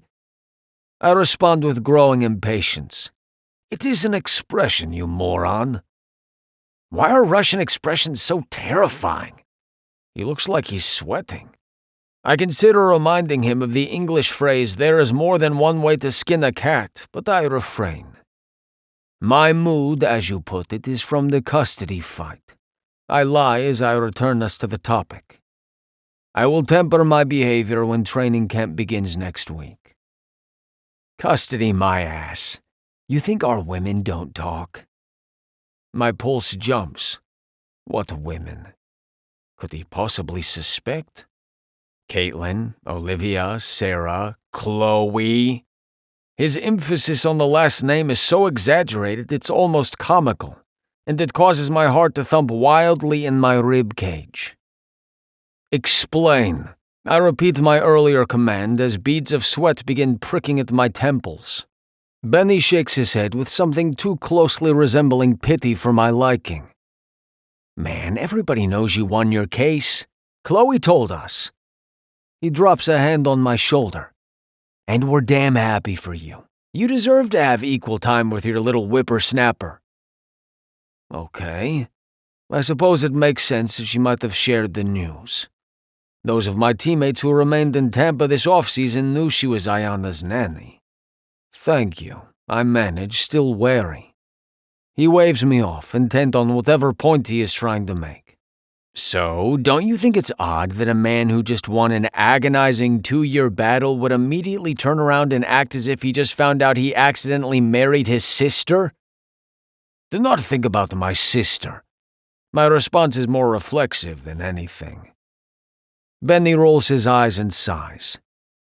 You know, Druggy, you need to wake up and stop getting in your own way. When I don't respond, he pats my shoulder again. Just think about it. Then he walks away to join the conversation with Coach Marsh. I return my focus to Coach Bowman, who is laughing at something Forn said. Benny obviously suspects something, even if he did not come right out and say it. Does Coach suspect as well? I wonder again if I should come clean, even though there is no longer anything going on between his daughter and me. It is the honorable thing to do. As if sensing my thoughts, Coach turns his head and locks gazes with me. His laugh peters out as he holds my eyes. I cannot discern his expression. It almost resembles sadness mixed with a dose of that compassion his daughter is so good at. But I must be mistaken. Perhaps he is secretly plotting my painful death by torture. But that would not be his way. This is a man who, despite no longer being employed by the team, continues to monitor my progress with Cappy and Mac as if his own future depends on the outcome. He is a man of great integrity, and he will always have my respect. I only endeavor to deserve his in return going forward. I muster a ghost of a smile and nod at him, hoping the gesture communicates what I want it to. Coach returns a similarly weak smile and nods back, before his attention is seized by Rhodey coming in hot for a hug that borders on inappropriate. That boy needs a lesson, but I am suddenly not in the mood to be the teacher. Hello, Paul. I greet the dog before setting my keys on the entry table. He has grown quickly since his first days with us as a pup. He obediently sits, tail wagging against the wood floor as I scratch behind his ears. Dad! Ayana tears around the corner, still wearing the Storm Chaser sweatshirt she donned for practice earlier. I brought her to the rink, but her babysitter picked her up and delivered her home since my team meeting ran longer than the practice. My mind goes back to Chloe standing defiantly on her skates and giving me that challenging look. I have avoided her as much as possible, for both our sakes. I never intended to hurt her, but I still do not entirely understand how things went so far off the rails. She only thinks she loves me, though. It is in her nature to become attached to people and focus only on their good qualities, and in my case invent some that do not actually exist. Chloe does not know me. We have had sexual chemistry, and she is perhaps the most decent human being I have met. That is the long and short of it. She will get over this misplaced preoccupation and realize I am not worth her time or thought. Hell, based on the interaction with Rhodey I witnessed, perhaps she already has. Kara and I made you a present, Ayana announces. A present? What did I do to deserve this? If anything, my recent mood has earned me punishment, not gifts. Duh, you're my dad. Ayana says this as though it is an irrefutable rule of the universe. I follow her to the living room, where Kara rests on the couch, scrolling through her phone. Kara is Dano's baby sister who just graduated from college and hasn't found the right job yet. Since she had great references and I know her brother, and she passed the background check as well as social media vetting for red flag behavior, she has been watching Ayana here and there when our schedules require it. I'm still interviewing for a long-term nanny, but no one has been the right fit thus far. Peyton has been surprisingly cooperative about the custody calendar, and Ayana and I are currently in the middle of a 2-week stretch together. We have already established a routine that has been my only source of joy since that last night at Chloe's condo. We wake up early each morning, and I cook breakfast while Ayana gets ready for school and feeds Paul. Then we take him for a walk before I shower and get ready. Ayana insists on using that time to practice her kitchen skills and pack lunches for both of us.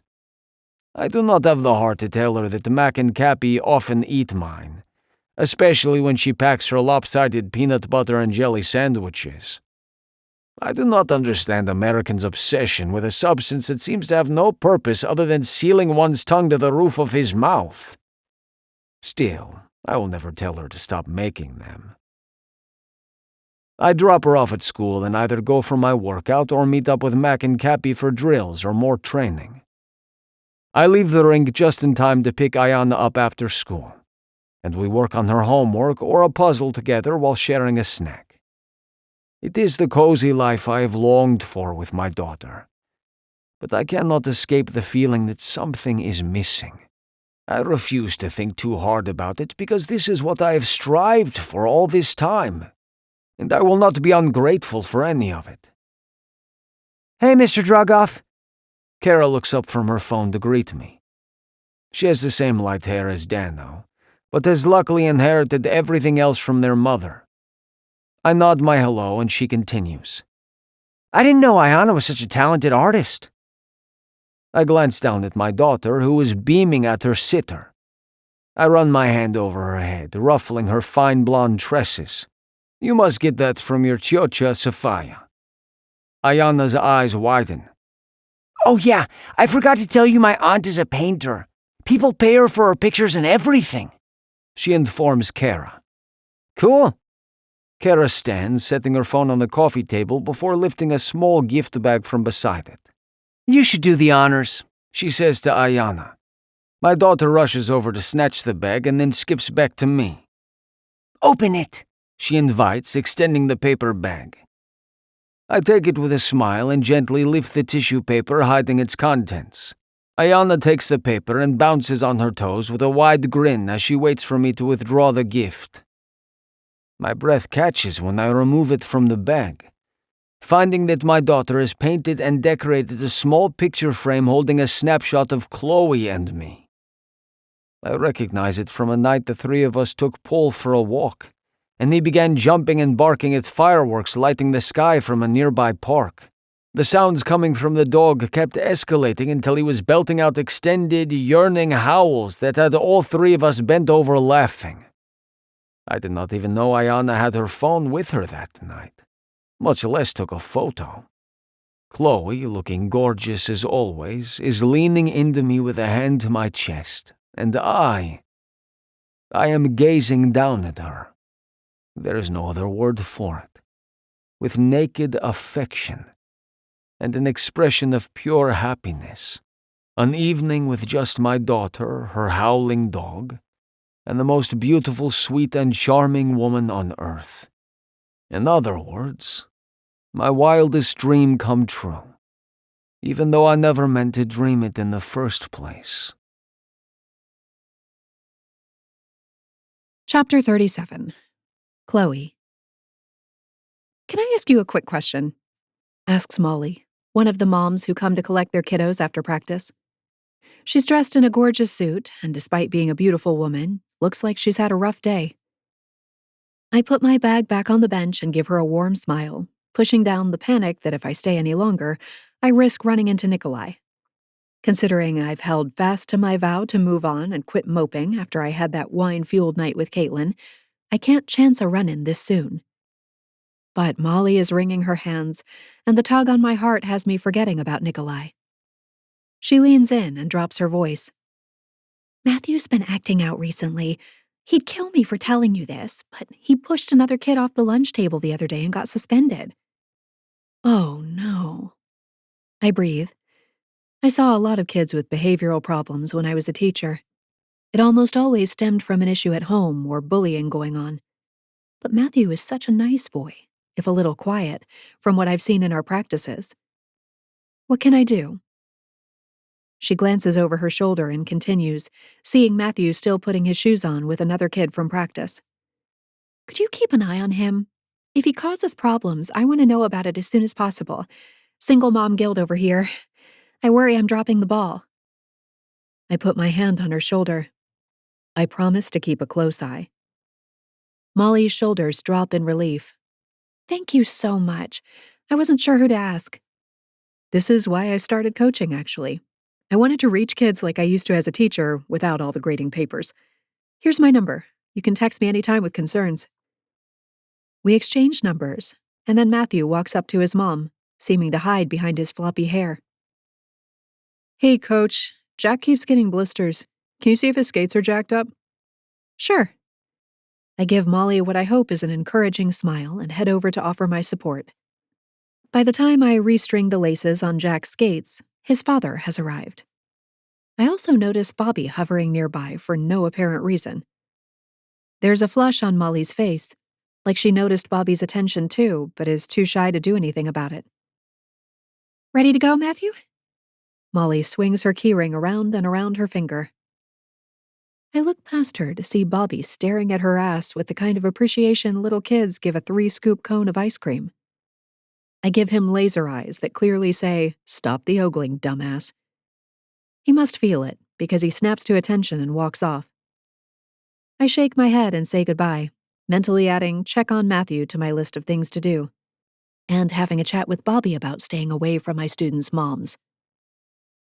Back at home, Sushi ignores me, giving an extra shake of her tail as she swims away from me into her castle. Sassy little thing. I don't blame her, though. Sometimes a girl just feels like hiding away from the world for a while. I'm not moping. I tell her tail defiantly as I slide into my favorite baggy sweatshirt and spandex. I'm just getting comfortable. The doorbell rings and I freeze. Sushi pops her head out of the castle. What is up with people just coming over whenever they feel like it? Is this a southern thing? I wrinkle my nose. Florida's not really southern, though, right? Sushi opens and closes her mouth as I exit the bedroom to answer the door. I feel like I deserve a glass of wine for not immediately thinking it might be Nikolai coming to beg for my forgiveness. My heart is finally realizing that ship has sailed. Chloe, darling. Mom stands on my doorstep, her gold sandals brighter than my porch light. Mom, what are you doing here? I step back and she comes in, enveloping me in a hug and kissing my cheek. Her "why spray a little when you can spray a lot" perfume makes my eyes water. What? I can only come over when you have plants you need me to water? Ah, there it is. The mom guilt. You know you're welcome anytime. I sit on the couch and she joins me. She's looking like she spent the day at a tennis lesson, ogling her instructor instead of playing tennis. Cute skirt. Mom preens. Thank you. Jeff took me shopping yesterday, said I have great legs and should show them off. I think back over the long list of prior husbands and boyfriends, but can't place a Jeff. Well, that's nice. You should always rock those legs, no matter what age. Mom's smile fades. Chloe, darling, what's going on? The question sets me on edge, but I lean back into the couch cushion like my life lately has been nothing but sunshine and roses. What do you mean? She sighs, spinning to tuck a leg under her, and reaches over to squeeze my hands. This is your mother, Chloe Cooper. Cut the bullshit. I pull back my head. Geez, Mom. She gives me a look only your own mother can pull off. It melts away all the excuses on the tip of my tongue and leaves me feeling 5 years old with my hand stuck in the cookie jar. I huff and accept my fate. Fine. I fell in love with the wrong man, and now I'm getting over him and moving on with my life. Oh, honey, if there's one woman who can understand falling in love with the wrong man, it's me. I've fallen in love with all of them. She laughs softly. So tell me what this man has that Tanner doesn't, because that man is... She trails off, eyes glazing over. Mom, Tanner is way too young for you. Her smile is pure feminine confidence that I can only hope to have a fraction of one day. There's no such thing, darling. I roll my eyes, used to Mom's antics with men. She takes pity on me and moves the conversation along. Seriously, though, Tanner is everything a woman is looking for, but he didn't do it for you. Tell me why. My chest aches, thinking of all the reasons Nikolai is far superior. Not in looks or manners or even demeanor. It's all the things that matter on a deeper level. This other man made my heart flutter with the way he looked at me so intensely. Like he wanted to hear every word I said because each word mattered. Like he'd do anything to make my life easier, even if it was an inconvenience for him. My eyes fill with tears, and there's nothing I can do to stop it. He made me feel beautiful. Mom squeezes my hands tightly, her voice soft but firm. Then why aren't you with him? And there it is.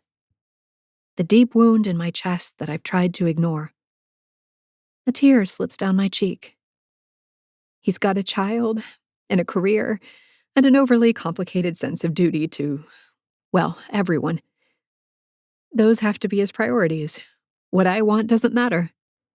Oh, Chloe, darling, what you want always matters. And if that man has any sense in his head, he'll see that. He'll come back and put you right at the top of his priority list like you deserve. I shake my head, thinking of Dad's sacrifice throughout my childhood.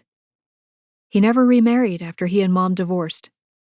Later, once I was an adult, I overheard him telling someone he'd done that on purpose. He put me first.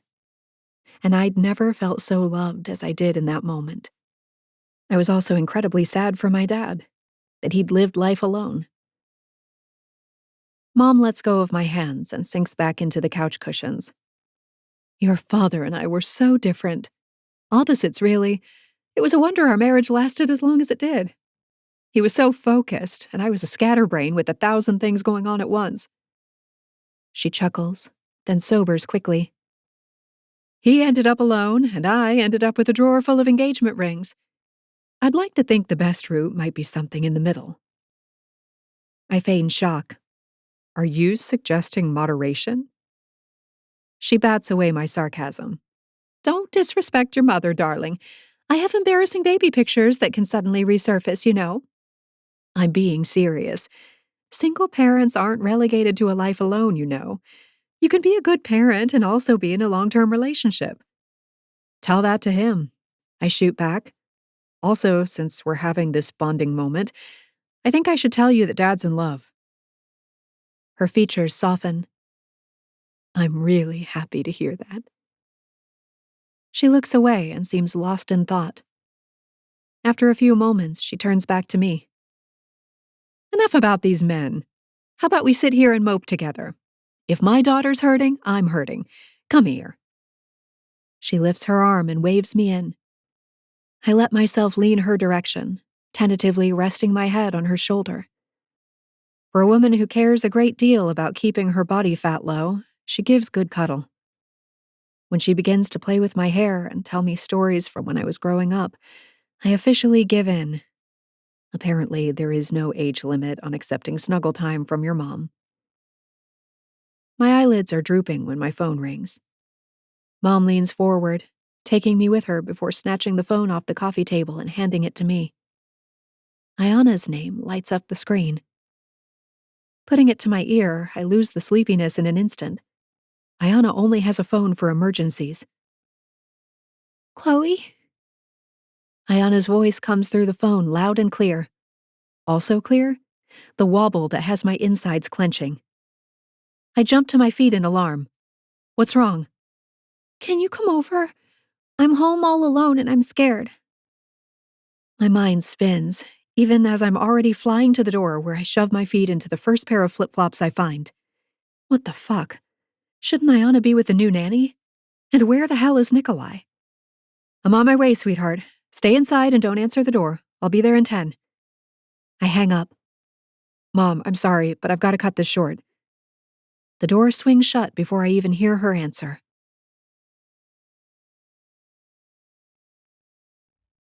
Chapter 38. Nico. 2 hours earlier. My phone rings right in the middle of post-hockey practice math homework. When I see who is calling, I leave Ayana and Paul in the dining room and head out to the lanai for some privacy. Hello, moi haroshi. Katya's warm greeting hits my ears and I feel like I'm 12 again, visiting Ivan and Katya's home for the first time. Katya, it is so good to hear your voice. You act as if we have not spoken in years, she says with amusement. I know, I trail off, not sure what to say now that I have her on the phone. Ever since Ayana presented me with that photo the other day, my mind has been swirling with all manner of regret and second-guessing. I've spent so much time staring at it, I have every detail memorized. It now rests under all the contents of my sock drawer to keep me from obsessing over it any longer. In the moment of weakness yesterday, I called Katya, almost relieved when I got her voicemail since I had yet to form a concrete reason for calling. As it turns out, I am no better off a day later. Katya waits for me to continue, and when I do not, she sighs. Talk to me, Nico. You do not sound like yourself. What is troubling you? Nothing. I lie, deciding she does not need to be burdened with my problems. I was only calling to check on you. I turned back to the glass door to see Ayana perched on her knees on the dining chair, tongue clenched between her teeth in concentration as she leans over her math homework. Ivan always said you were a bad liar because you did not have enough practice at it. I cough out a rough chuckle. I'm not so sure about that. Perhaps he was just easy to fool. Katya laughs, the sound lilting and bright. She sounds like her old self, which is relieving. That is a good one, Nico. She is right, of course. Ivan was as sharp as they come. Sobering, she continues. Out with it. And I want the truth this time. Allow me to help you for once. You and Ivan have both helped me more than enough, I remind her. Oh, Ivan wanted your success more than you did, I would wager. You should have seen him preening around town bragging about you. Ivan did not preen, I insist, picturing my old coach, lines etched into his stern face and his posture permanently set in battle mode. Stop evading, Nico. I keep telling you it's just a rough few days and you do not need to worry. My neighbors and Sophia check on me so often my doormat is worn thin. I am glad. You are a good boy. I cannot remember the last time anyone but Katya referred to me as a boy, and it takes me back to early days. I am not so sure about that. My eyes drop to my bare feet on the stamped concrete surrounding the pool. Here goes nothing. I am struggling with a situation. My voice sounds strangled even to my own ears. I think I made a mistake. I hear a sharp gasp from the other end of the line and wonder for a split second if Katya has injured herself. My concern is invalidated when she exclaims, "It is a woman!" "What? How did you—" "I never said," I sputter, my eyes flashing back to Ayana behind the glass. But she remains at the table, oblivious of my conversation with Katya. Nothing makes a man sound so confounded and desperate as love. My voice drops to a whisper for some reason. I certainly never said anything about love, although that very sentiment is written all over that photograph, despite all my efforts to deny it. So, who is she? Katya ignores my protests and forges ahead. Has she met Ayana yet? Since she clearly cannot be dissuaded, I exhale loudly and give in, getting straight to the heart of the matter. She is Coach Bowman's daughter. I half expect Katya to lose her shit and fall over laughing at the irony. However, she does nothing of the sort. Instead, she is silent for so long I wonder if our connection has been broken. Katya? My darling boy, is all she says. I crossed the line and tried to go back, but now I fear there is no going back. My eyes close, the heavy weight of disappointing either of my mentors resettling on my shoulders like a familiar cloak. Katya sighs. You have spent so much of your life repaying imaginary debts, Nico. But you are your own man, a good man, and the best way to honor those you hold in high esteem is to allow yourself to be happy. And to share that happiness instead of miring yourself in that strict sense of duty you cling to. As if reading my thoughts, she continues. If Ivan and I had been blessed with a daughter, I cannot think of anyone we would trust her with more than you. Katya. My voice is suddenly hoarse. Was Coach Bowman's daughter happy when she was with you? I think so. I admit before anticipating her next question. And I know I was happy with her. Then honor everyone, including her and yourself, by living your life to its fullest. You only live once, my boy. Her words conjure more images of Ivan. He certainly lived his life to the fullest. That cannot be denied. And then another coach's face takes Ivan's place in my mind as adrenaline begins filtering into my bloodstream. Katya, I need to go. She must like something in my tone because her response is, Bring her to visit next time you come home, yes? Instead of confirming or denying, I thank Katya and hang up. It is time to get a sitter for Ayana and get my ass across town. 40 minutes later, I am knocking on Coach Bowman's front door. He takes one look at my expression and swings the door wide to usher me in with an inexplicable, "I've been waiting for this visit." My confused expression goes unacknowledged as Coach leads me to his study and goes straight for the liquor cart. "Vodka?" I nod absently, one hand going to the back of my neck and the other diving into my pocket as Coach pours our drinks. I wonder for a moment if Chloe has confided in him, but it matters little. I am here to say something I should have said weeks ago, so I forge ahead, intent on explaining myself and coming clean. Instead, however, I simply declare, love is mean. You may fall in love with a goat. The hand holding Coach's glass of bourbon freezes halfway to his mouth. "Excuse me?" I shake my head, realizing I have cocked things up with another of my Russian idioms that does not translate quite as well as I had hoped. This situation calls for straight honesty, however, not metaphors or flowery speech. I am in love with your daughter. The bourbon glass finishes its journey to Coach's mouth while his eyes stare into mine. He pulls in a sip and holds it before swallowing and lowering the glass. "I know." He hands me a crystal glass with my vodka, and I pull my hand from my pocket to accept it with wide eyes. "You know?" Coach gestures for me to sit in one of the matching wingback chairs while he takes the other. "Everyone knows." Fuck. How is this possible? I did not know myself until a few days ago. I realize then that one corner of Coach's mouth is quirking. He is amused? "I am sorry, sir, but why are you not angry with me right now?" "Why should I be angry that you love my daughter?" My eyes widen again as I sputter, "You have been—" I clear my throat, something suddenly clogging my words.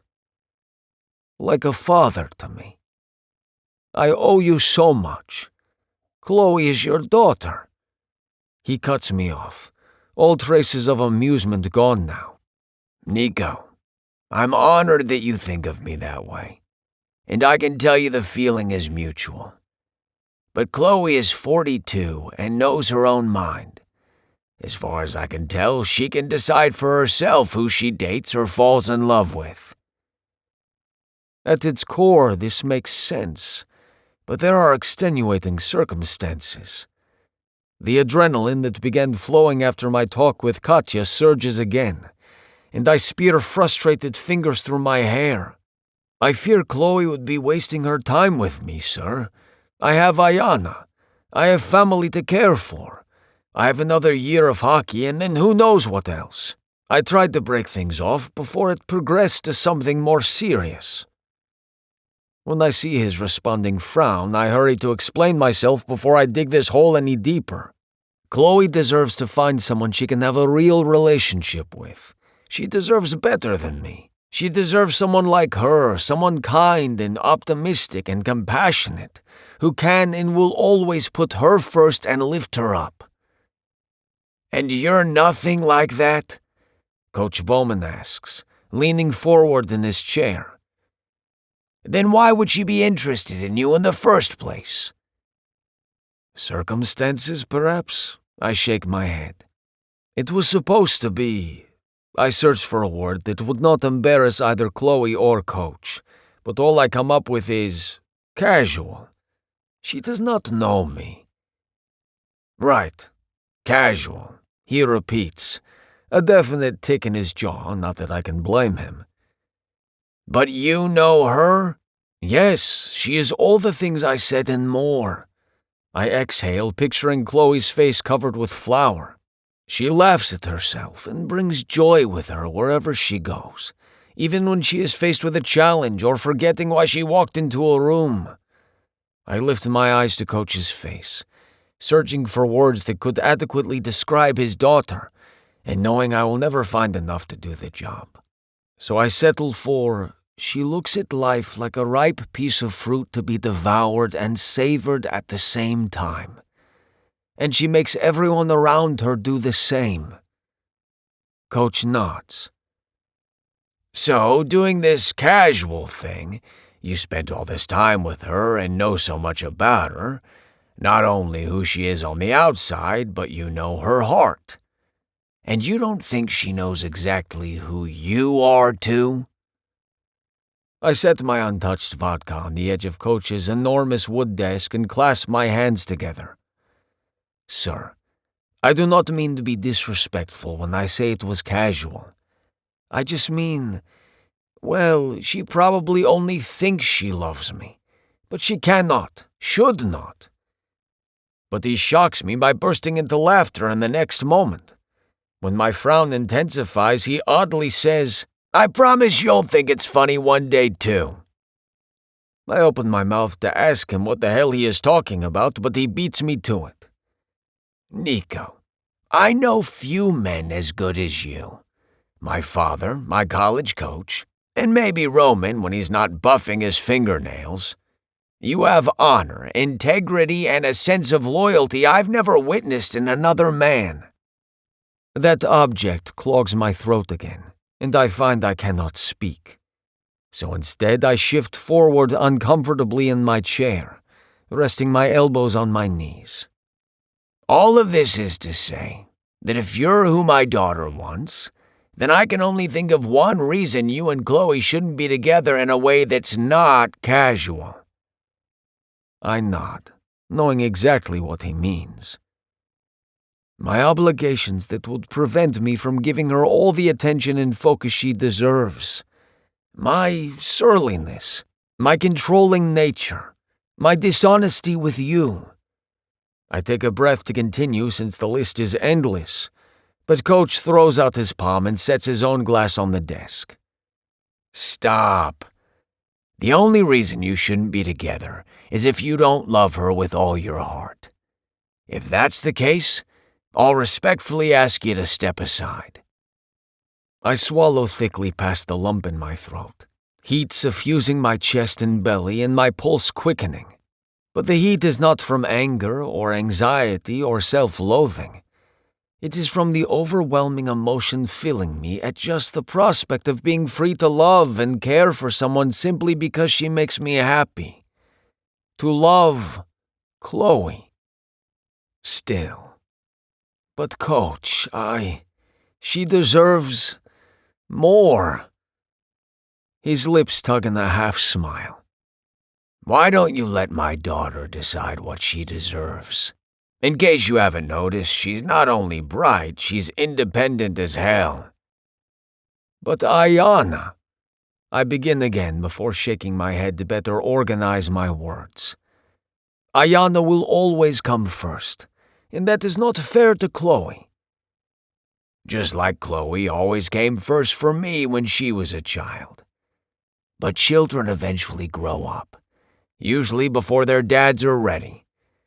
Besides, the Chloe I know would be suffocated by a guy who hovered over her day and night and had no other interests or obligations. Frankly, that sounds a little creepy, if you don't mind me saying so. Before I can even begin thinking of a reply, he waves me off again with a short laugh. I'm joking. But have you seen Chloe and Ayana together? They're two peas in a pod. In fact, you may have to fight your daughter for Chloe's attention in the end.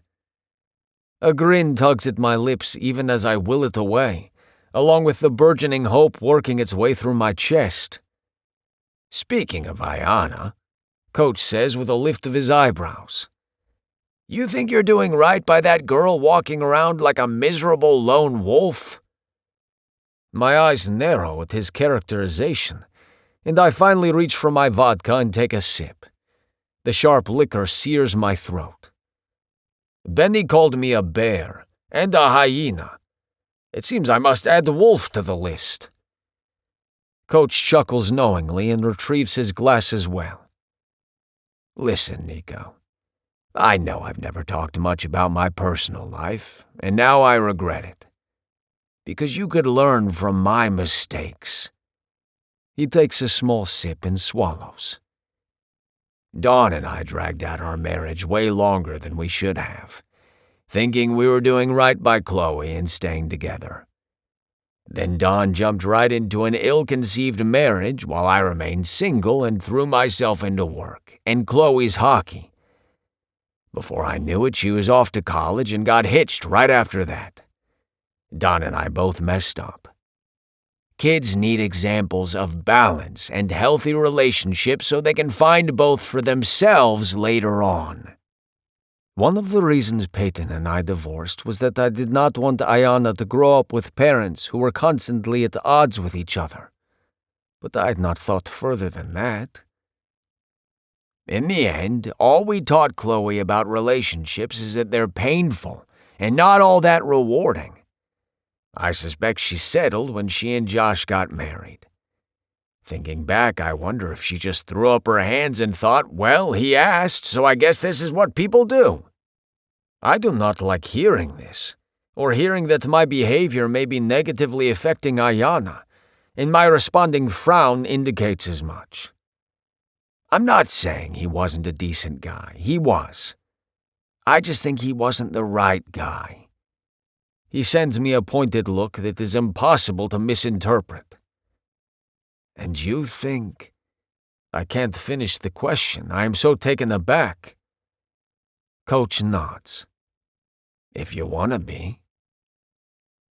I study his face for a few moments before dropping my eyes shut. A flood of emotion fills my entire body as memories from the last several months wash over me. When my eyes open again, there is nothing but conviction in my voice. I do. More than anything. Then what are you waiting for? Chapter 39. Chloe. The house is dark when I pull up, which has me concerned. I barely get my car and park in the driveway before I'm running to the front door and ringing the doorbell cam. Ayana? It's Chloe. Are you home? The door swings open to reveal a young woman and Ayana, both with smiles on their faces. Paul runs up to knock me over with a headbutt. I scratch behind his ears and stumble over my words, not quite sure what's happening. Ayana? Is everything okay? Hi, I'm Kara, the babysitter for Ayana. We have a confession. The girl nudges Ayana with her elbow. Ayana jumps into action, taking my hand and pulling me into the house. Paul's nails click on the floor behind us. I kind of told a lie when I was on the phone with you. I dig my heels in and put my hands on my hips, heart rate finally coming down from the stratosphere. There are no kind of lies, only flat-out lies. Ayana's shoulders shift up to her ears, and her smile is more sheepish now. Yeah, so I lied to get you here. I told her it was a bad idea to lie. Kara chimes in, earning a glare from Ayana. I put my hands up, and they both hush. Is Nikolai here?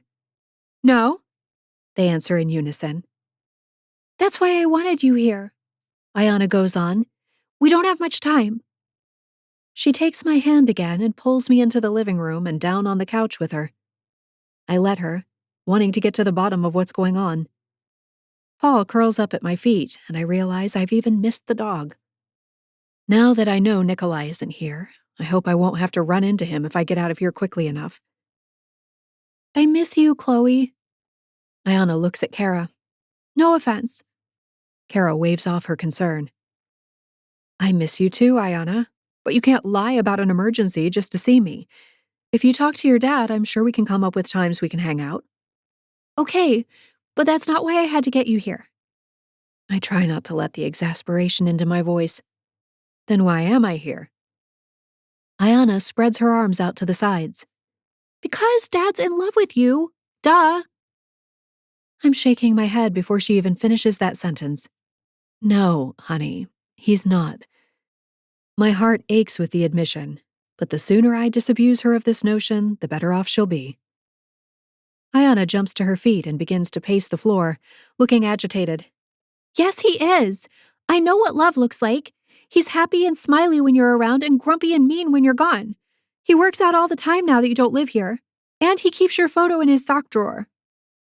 That last one has my attention. Sock drawer? Yes, Ayana exclaims, like this explains everything.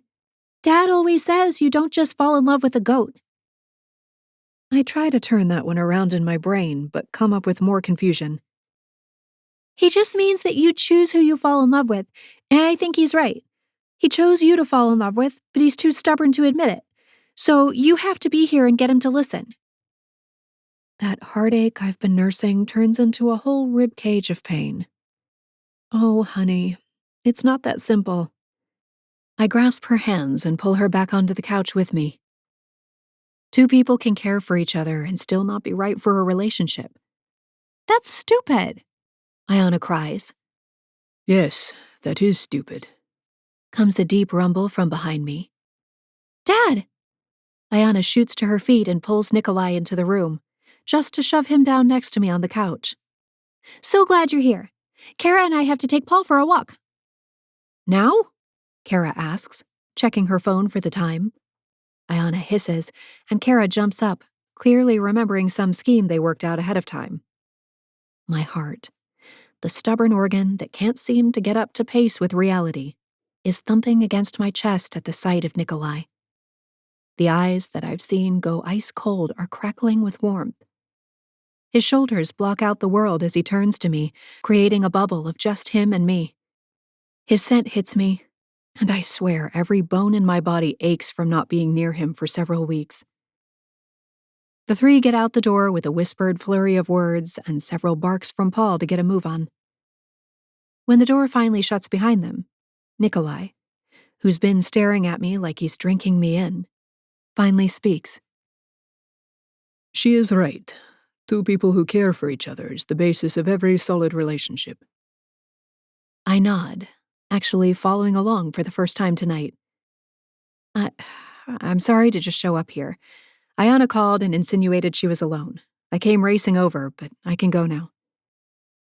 Nikolai's hand shoots out to hold me in place. I freeze, absolutely unwilling to pull away from him. Not when my whole body is hyper-focused on where his fingers are stroking my skin. Please stay.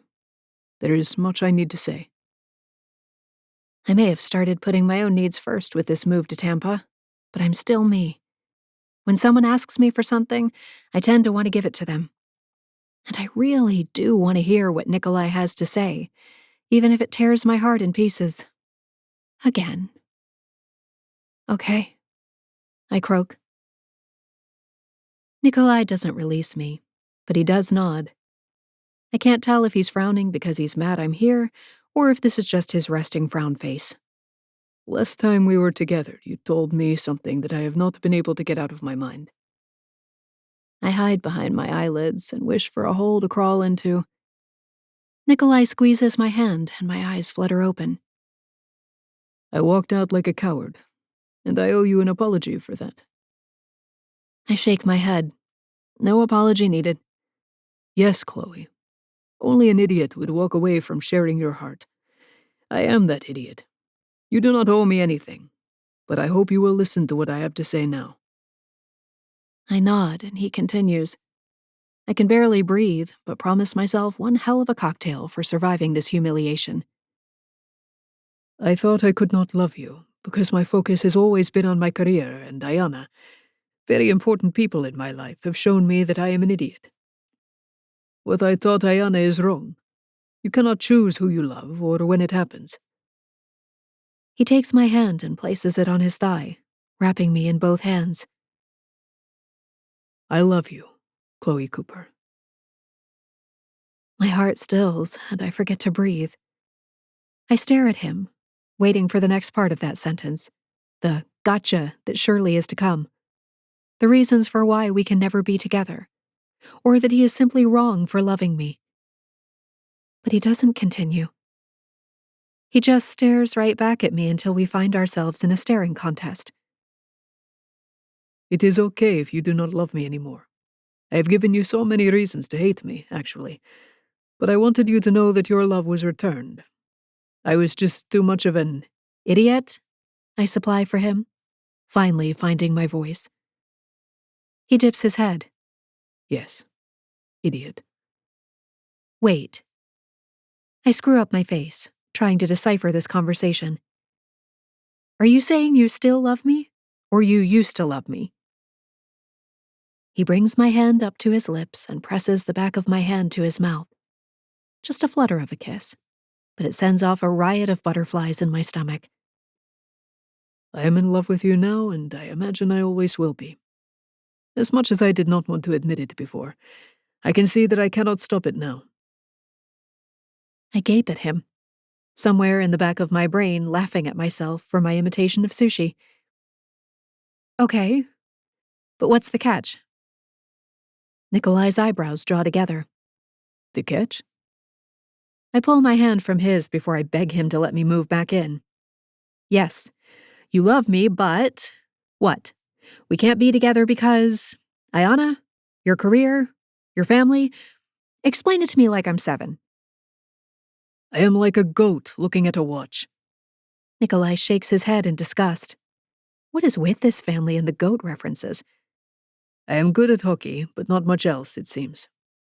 Chloe, I love you, and I want to be with you. There are priorities in my life, yes, but I want you to be one of them. I am learning that life is not all or nothing. I jump to my feet, suddenly so nervous I need to move, or I fear I might fall apart. You love me and want to be with me. That's what you're saying. He stands too, looking so unlike his take-charge self. Under different circumstances, I'd laugh. Yes, that is all correct. My lips understand first, slowly tilting up on the sides into the widest, cheesiest grin that ever grinned. Well, I love you too. Still. Nikolai's hands come up to land on my hips, pulling me into his chest. Every muscle in my body relaxes against him, like they'd just been waiting to be connected with this man all these weeks. Then be with me, please. I am not good with words, but I will show you every day that you are loved. I'm nodding automatically. He's not great with words, but damn is he good with his hands and his thoughtfulness. And I'm far too in love with him to not give him a second chance. Consider me with you. Done. He shakes his head, a lopsided smile finally replacing the frown. No, Malish, never done. And then he dips his head and kisses me.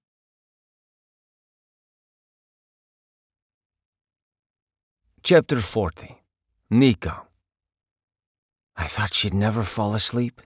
Chloe whispers as I press into her back, my hands circling her waist and my lips coming to rest on the side of her neck. She shivers, and I turn us both toward the hallway on the opposite end of the house, the one with the guest room. It has been 2 hours since I came home to find Chloe's Bronco in my driveway and her sitting on my couch. At first I thought my eyes were playing tricks on me. My intention had been to come home and talk to Ayana first before driving over to Chloe's duplex to confess my feelings and idiocy. But fate and my daughter's meddling had led her to me instead. We must be quiet, I murmur into her neck before tasting the skin with the tip of my tongue. Sweet, just as I remember. I cannot believe I have her with me again, and this time I get to call her mine. I'm not sure if I can. Chloe groans and almost trips, so I hoist her up in my arms to carry her the rest of the way to the guest room. At the sudden movement, she yelps in surprise before slapping a hand over her mouth. "See, I told you," she hisses. So I give her lips another purpose by kissing her hard while I take us the rest of the way and lock the door behind us.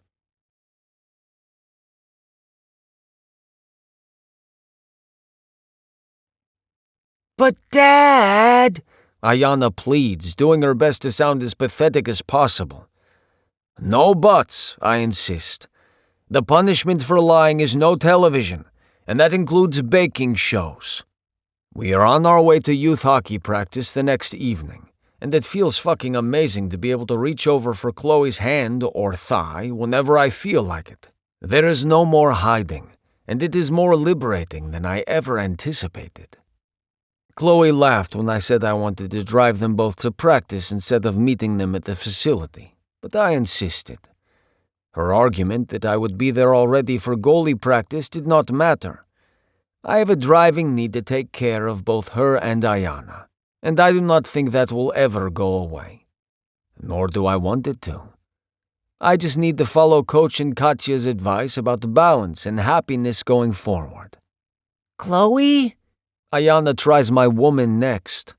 Chloe throws her hands up. "Don't look at me, kid. I agree with your dad." Ayana harumphs from the back seat, and a glance in the rearview mirror shows her crossing her tiny arms over her chest. "I can't believe this is the thanks I get for planning your big HEA." "HEA?" Chloe asks over her shoulder. "Happily ever after," my daughter explains over her pout. "Kara is into romance books, and she says all great romances end with an HEA. "Ah, well, if Kara says so." I shake my head and Chloe snickers into her chest. Kara might be popular with Ayana, but I do not know that I will trust such an impulsive person with my daughter going forward. Even the first scheme had its intended effect. By the time we arrive, Ayana has moved on to other topics, specifically her teen idol Tara Swanson, and how she is dying to go to one of her concerts with Chloe. I grab the gear bags from the back of my Rover and follow the two females into the practice facility. The first person I see after dropping the bags ringside is Benny. "I thought you left already." He furrows his brow. Without hesitation, I drop one hand on Ayana's shoulder and throw my other arm around Chloe, unintentionally startling her and causing her to fall into me. "Take it easy there, brick house," she says with a laugh, but I only draw her closer as I keep Benny's eyes. I had to go get my girls. He glances back and forth between Chloe and me before his lips spread in a shit-eating grin. "Nice! I'm gonna get so much hugging when I tell Caitlin about this." "Banks," Chloe scolds, but he is already striding for the doors, so she twists in my arm to look up at me. "I have to get things ready for practice." "That is why I am here," I tell her, stating what I believe to be obvious. "To help you with practice." Her expression turns soft, but her eyes light with fire. "You can't fool me, Nikolai Drugov. You're a marshmallow under all that gruff. Go put your skates on before I do something about that look in your eyes," I whisper so that my daughter cannot hear. Parents and children start to filter in as Chloe and I line up gear and place cones on the ice. Matt arrives and begins helping kids with their skates and helmets. When I hear a familiar voice call Ayana's name, I glance up to see Peyton hurrying over to hug Ayana where she balances on her skates by the bleachers. Peyton called earlier today to tell me she would be here to watch our daughter practice. It is taking time for my ex-wife to get used to our daughter not being with her all the time. She has even expressed some empathy, saying she's getting a taste of what I have experienced over the years. While she has not gone so far as to apologize, it gives me hope for a smoother future co-parenting Ayana. My Storm Chasers teammates, who are running drills before the kids took over the rink, duck their heads into chat with a few parents and youngsters. The season is almost upon us, and I face it with so many mixed emotions. It is my final season and the conclusion to a major chapter in my life, but when I consider what I have waiting for me on the other side, it is impossible to have regrets. Come on out on the ice when you're ready, guys, Chloe calls to the kids, some of whom are lurking just outside the rink, others already gliding across the ice. Do not forget your helmets, I yell when one boy steps onto the ice with nothing covering his head.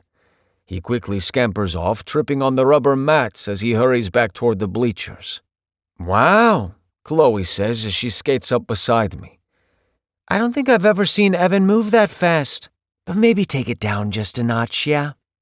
She does a terrible job at hiding her smile, but all I can do is shrug in return. I push off to help a group of struggling kids near one of the nets, but plow to a stop when I see Rhodey blazing across the ice toward Chloe, a mischievous smile on his lips. I reverse direction, pointing his way. She is mine, Rhodey, and do not ever forget it. Mine. The notion feels so natural and right. I do not even have the slightest temptation to punch Rhodey in the balls for his stunt the other day. Rhodey throws his head back and laughs, gliding by Chloe without even pausing. Relax, man, I wouldn't dream of it. He continues across the ice, only stopping when he reaches a boy around Eli's age on the other end. My eyes find Chloe again as I close the distance between us, and her smile is more dazzling than I thought possible. What? I ask, reaching out to pull her toward me on her skates. Nothing at all, she responds as I bend my head to capture her lips in another of her addictive kisses, not caring one bit who might be watching. Epilogue. Chloe. I almost can't believe this is my life.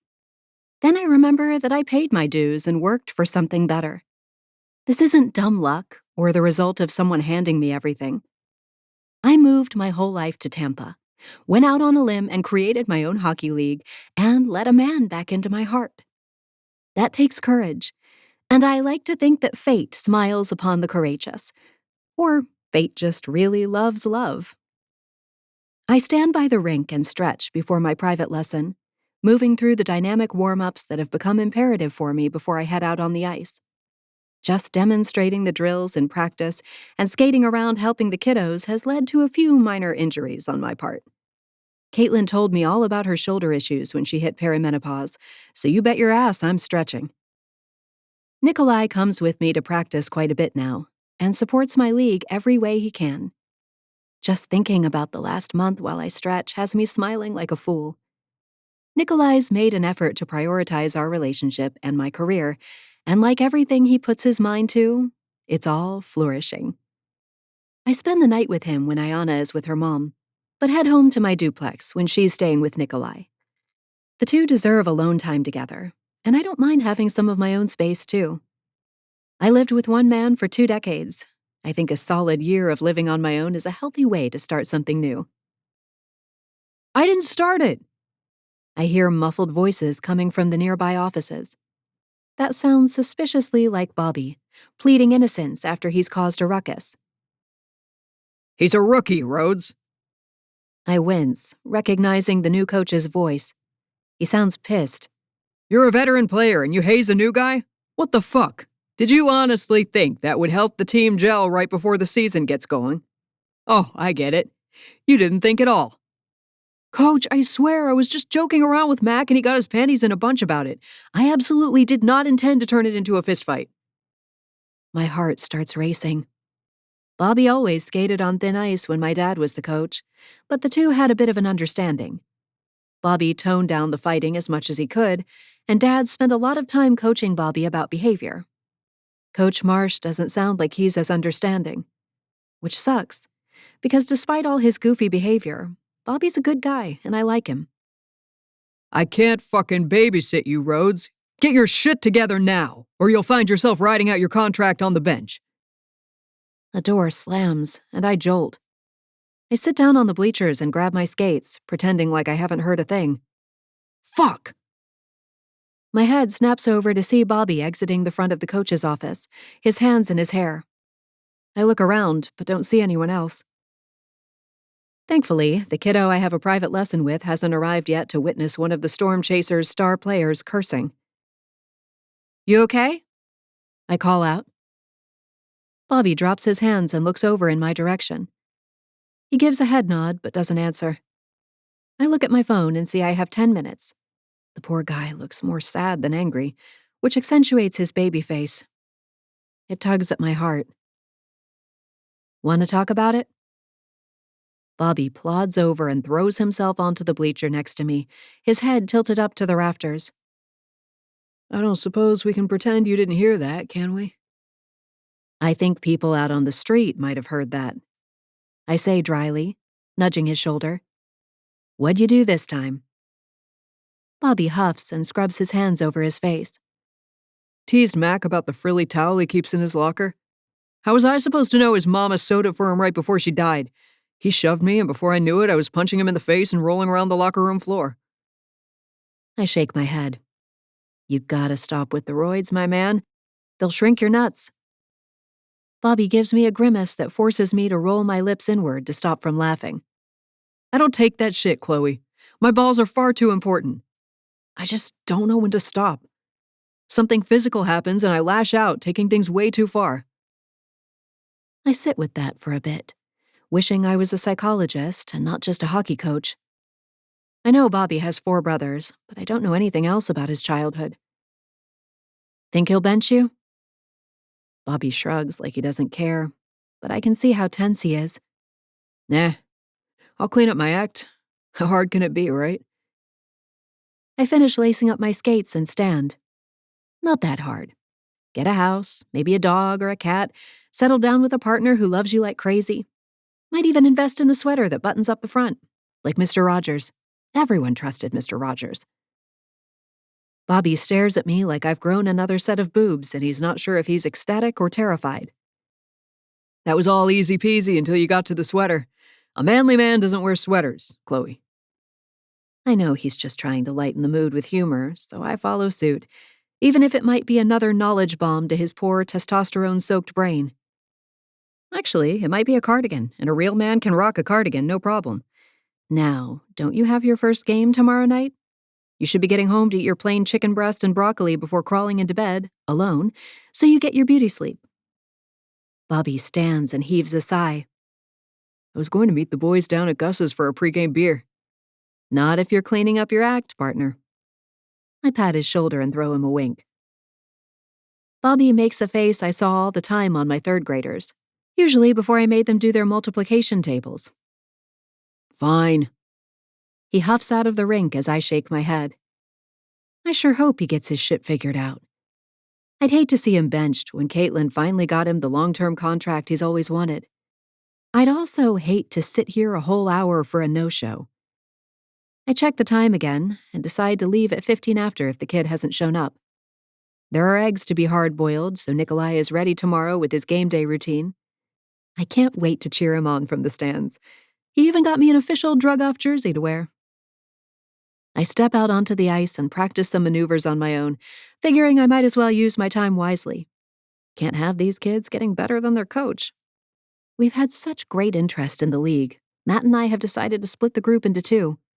10 and under will go in one group with Matt, and 11 and older will be with me. A few minutes later, the sound of another pair of skates on the ice hits my ears. I twirl around and see Nikolai skating out toward me. His sandy hair has gotten longer, but he refuses to cut it, mostly because he says he likes it when I curl my fingers into it when he kisses me. He's in black sweatpants and a black t-shirt that hugs his muscles. I swear they've gotten bigger over the off-season with him lifting so much. Hey, I call out, delighted to see him, but also confused. What are you doing here? I thought you had plans with Ayana. He stops right in front of me, his gaze drifting over me reverently before snagging on my signature red lips. I do. I blink, not understanding. A whispered, shh, comes from behind him. I look around his hulking body to see Ayana leading 3 older people and a young woman to the bleachers I just sat on with Bobby. My eyes nearly fall out of my head when I see Dad and my mom, together, pulling up the rear. A sight I haven't seen in decades. Nikolai? What? He interrupts me, taking my hands in his and dropping down to one knee right there on the ice. My mouth drops open, and everything around me fades as I stare into his icy blue eyes. Chloe, you and I have both been here before, so I will not try to say something eloquent. But I promise you that the life we will make together will be better than anything we could live apart. I want to spend the rest of my life making you smile, watching you bake with my daughter, seeing how you brighten up a room just by being there. I want to start every day by kissing you good morning and supporting whatever it is you choose to do.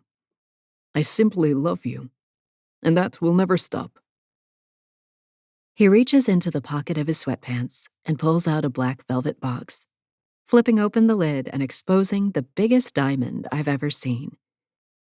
My mouth's still hanging open, and I can't seem to do anything about it. Ivan used to say, "A husband without a wife is like a goose without water." I do not want to be a waterless goose any longer.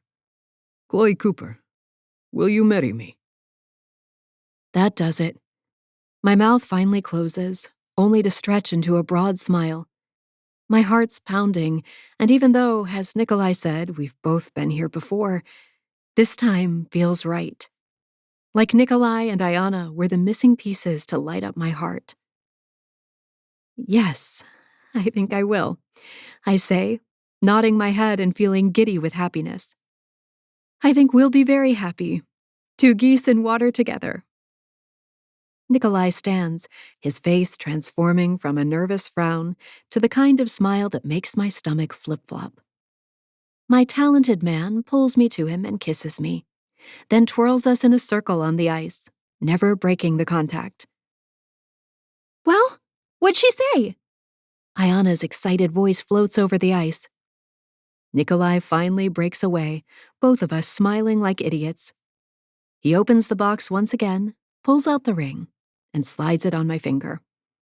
The square-cut diamond catches every single light source in here and bounces it back in a kaleidoscope of color.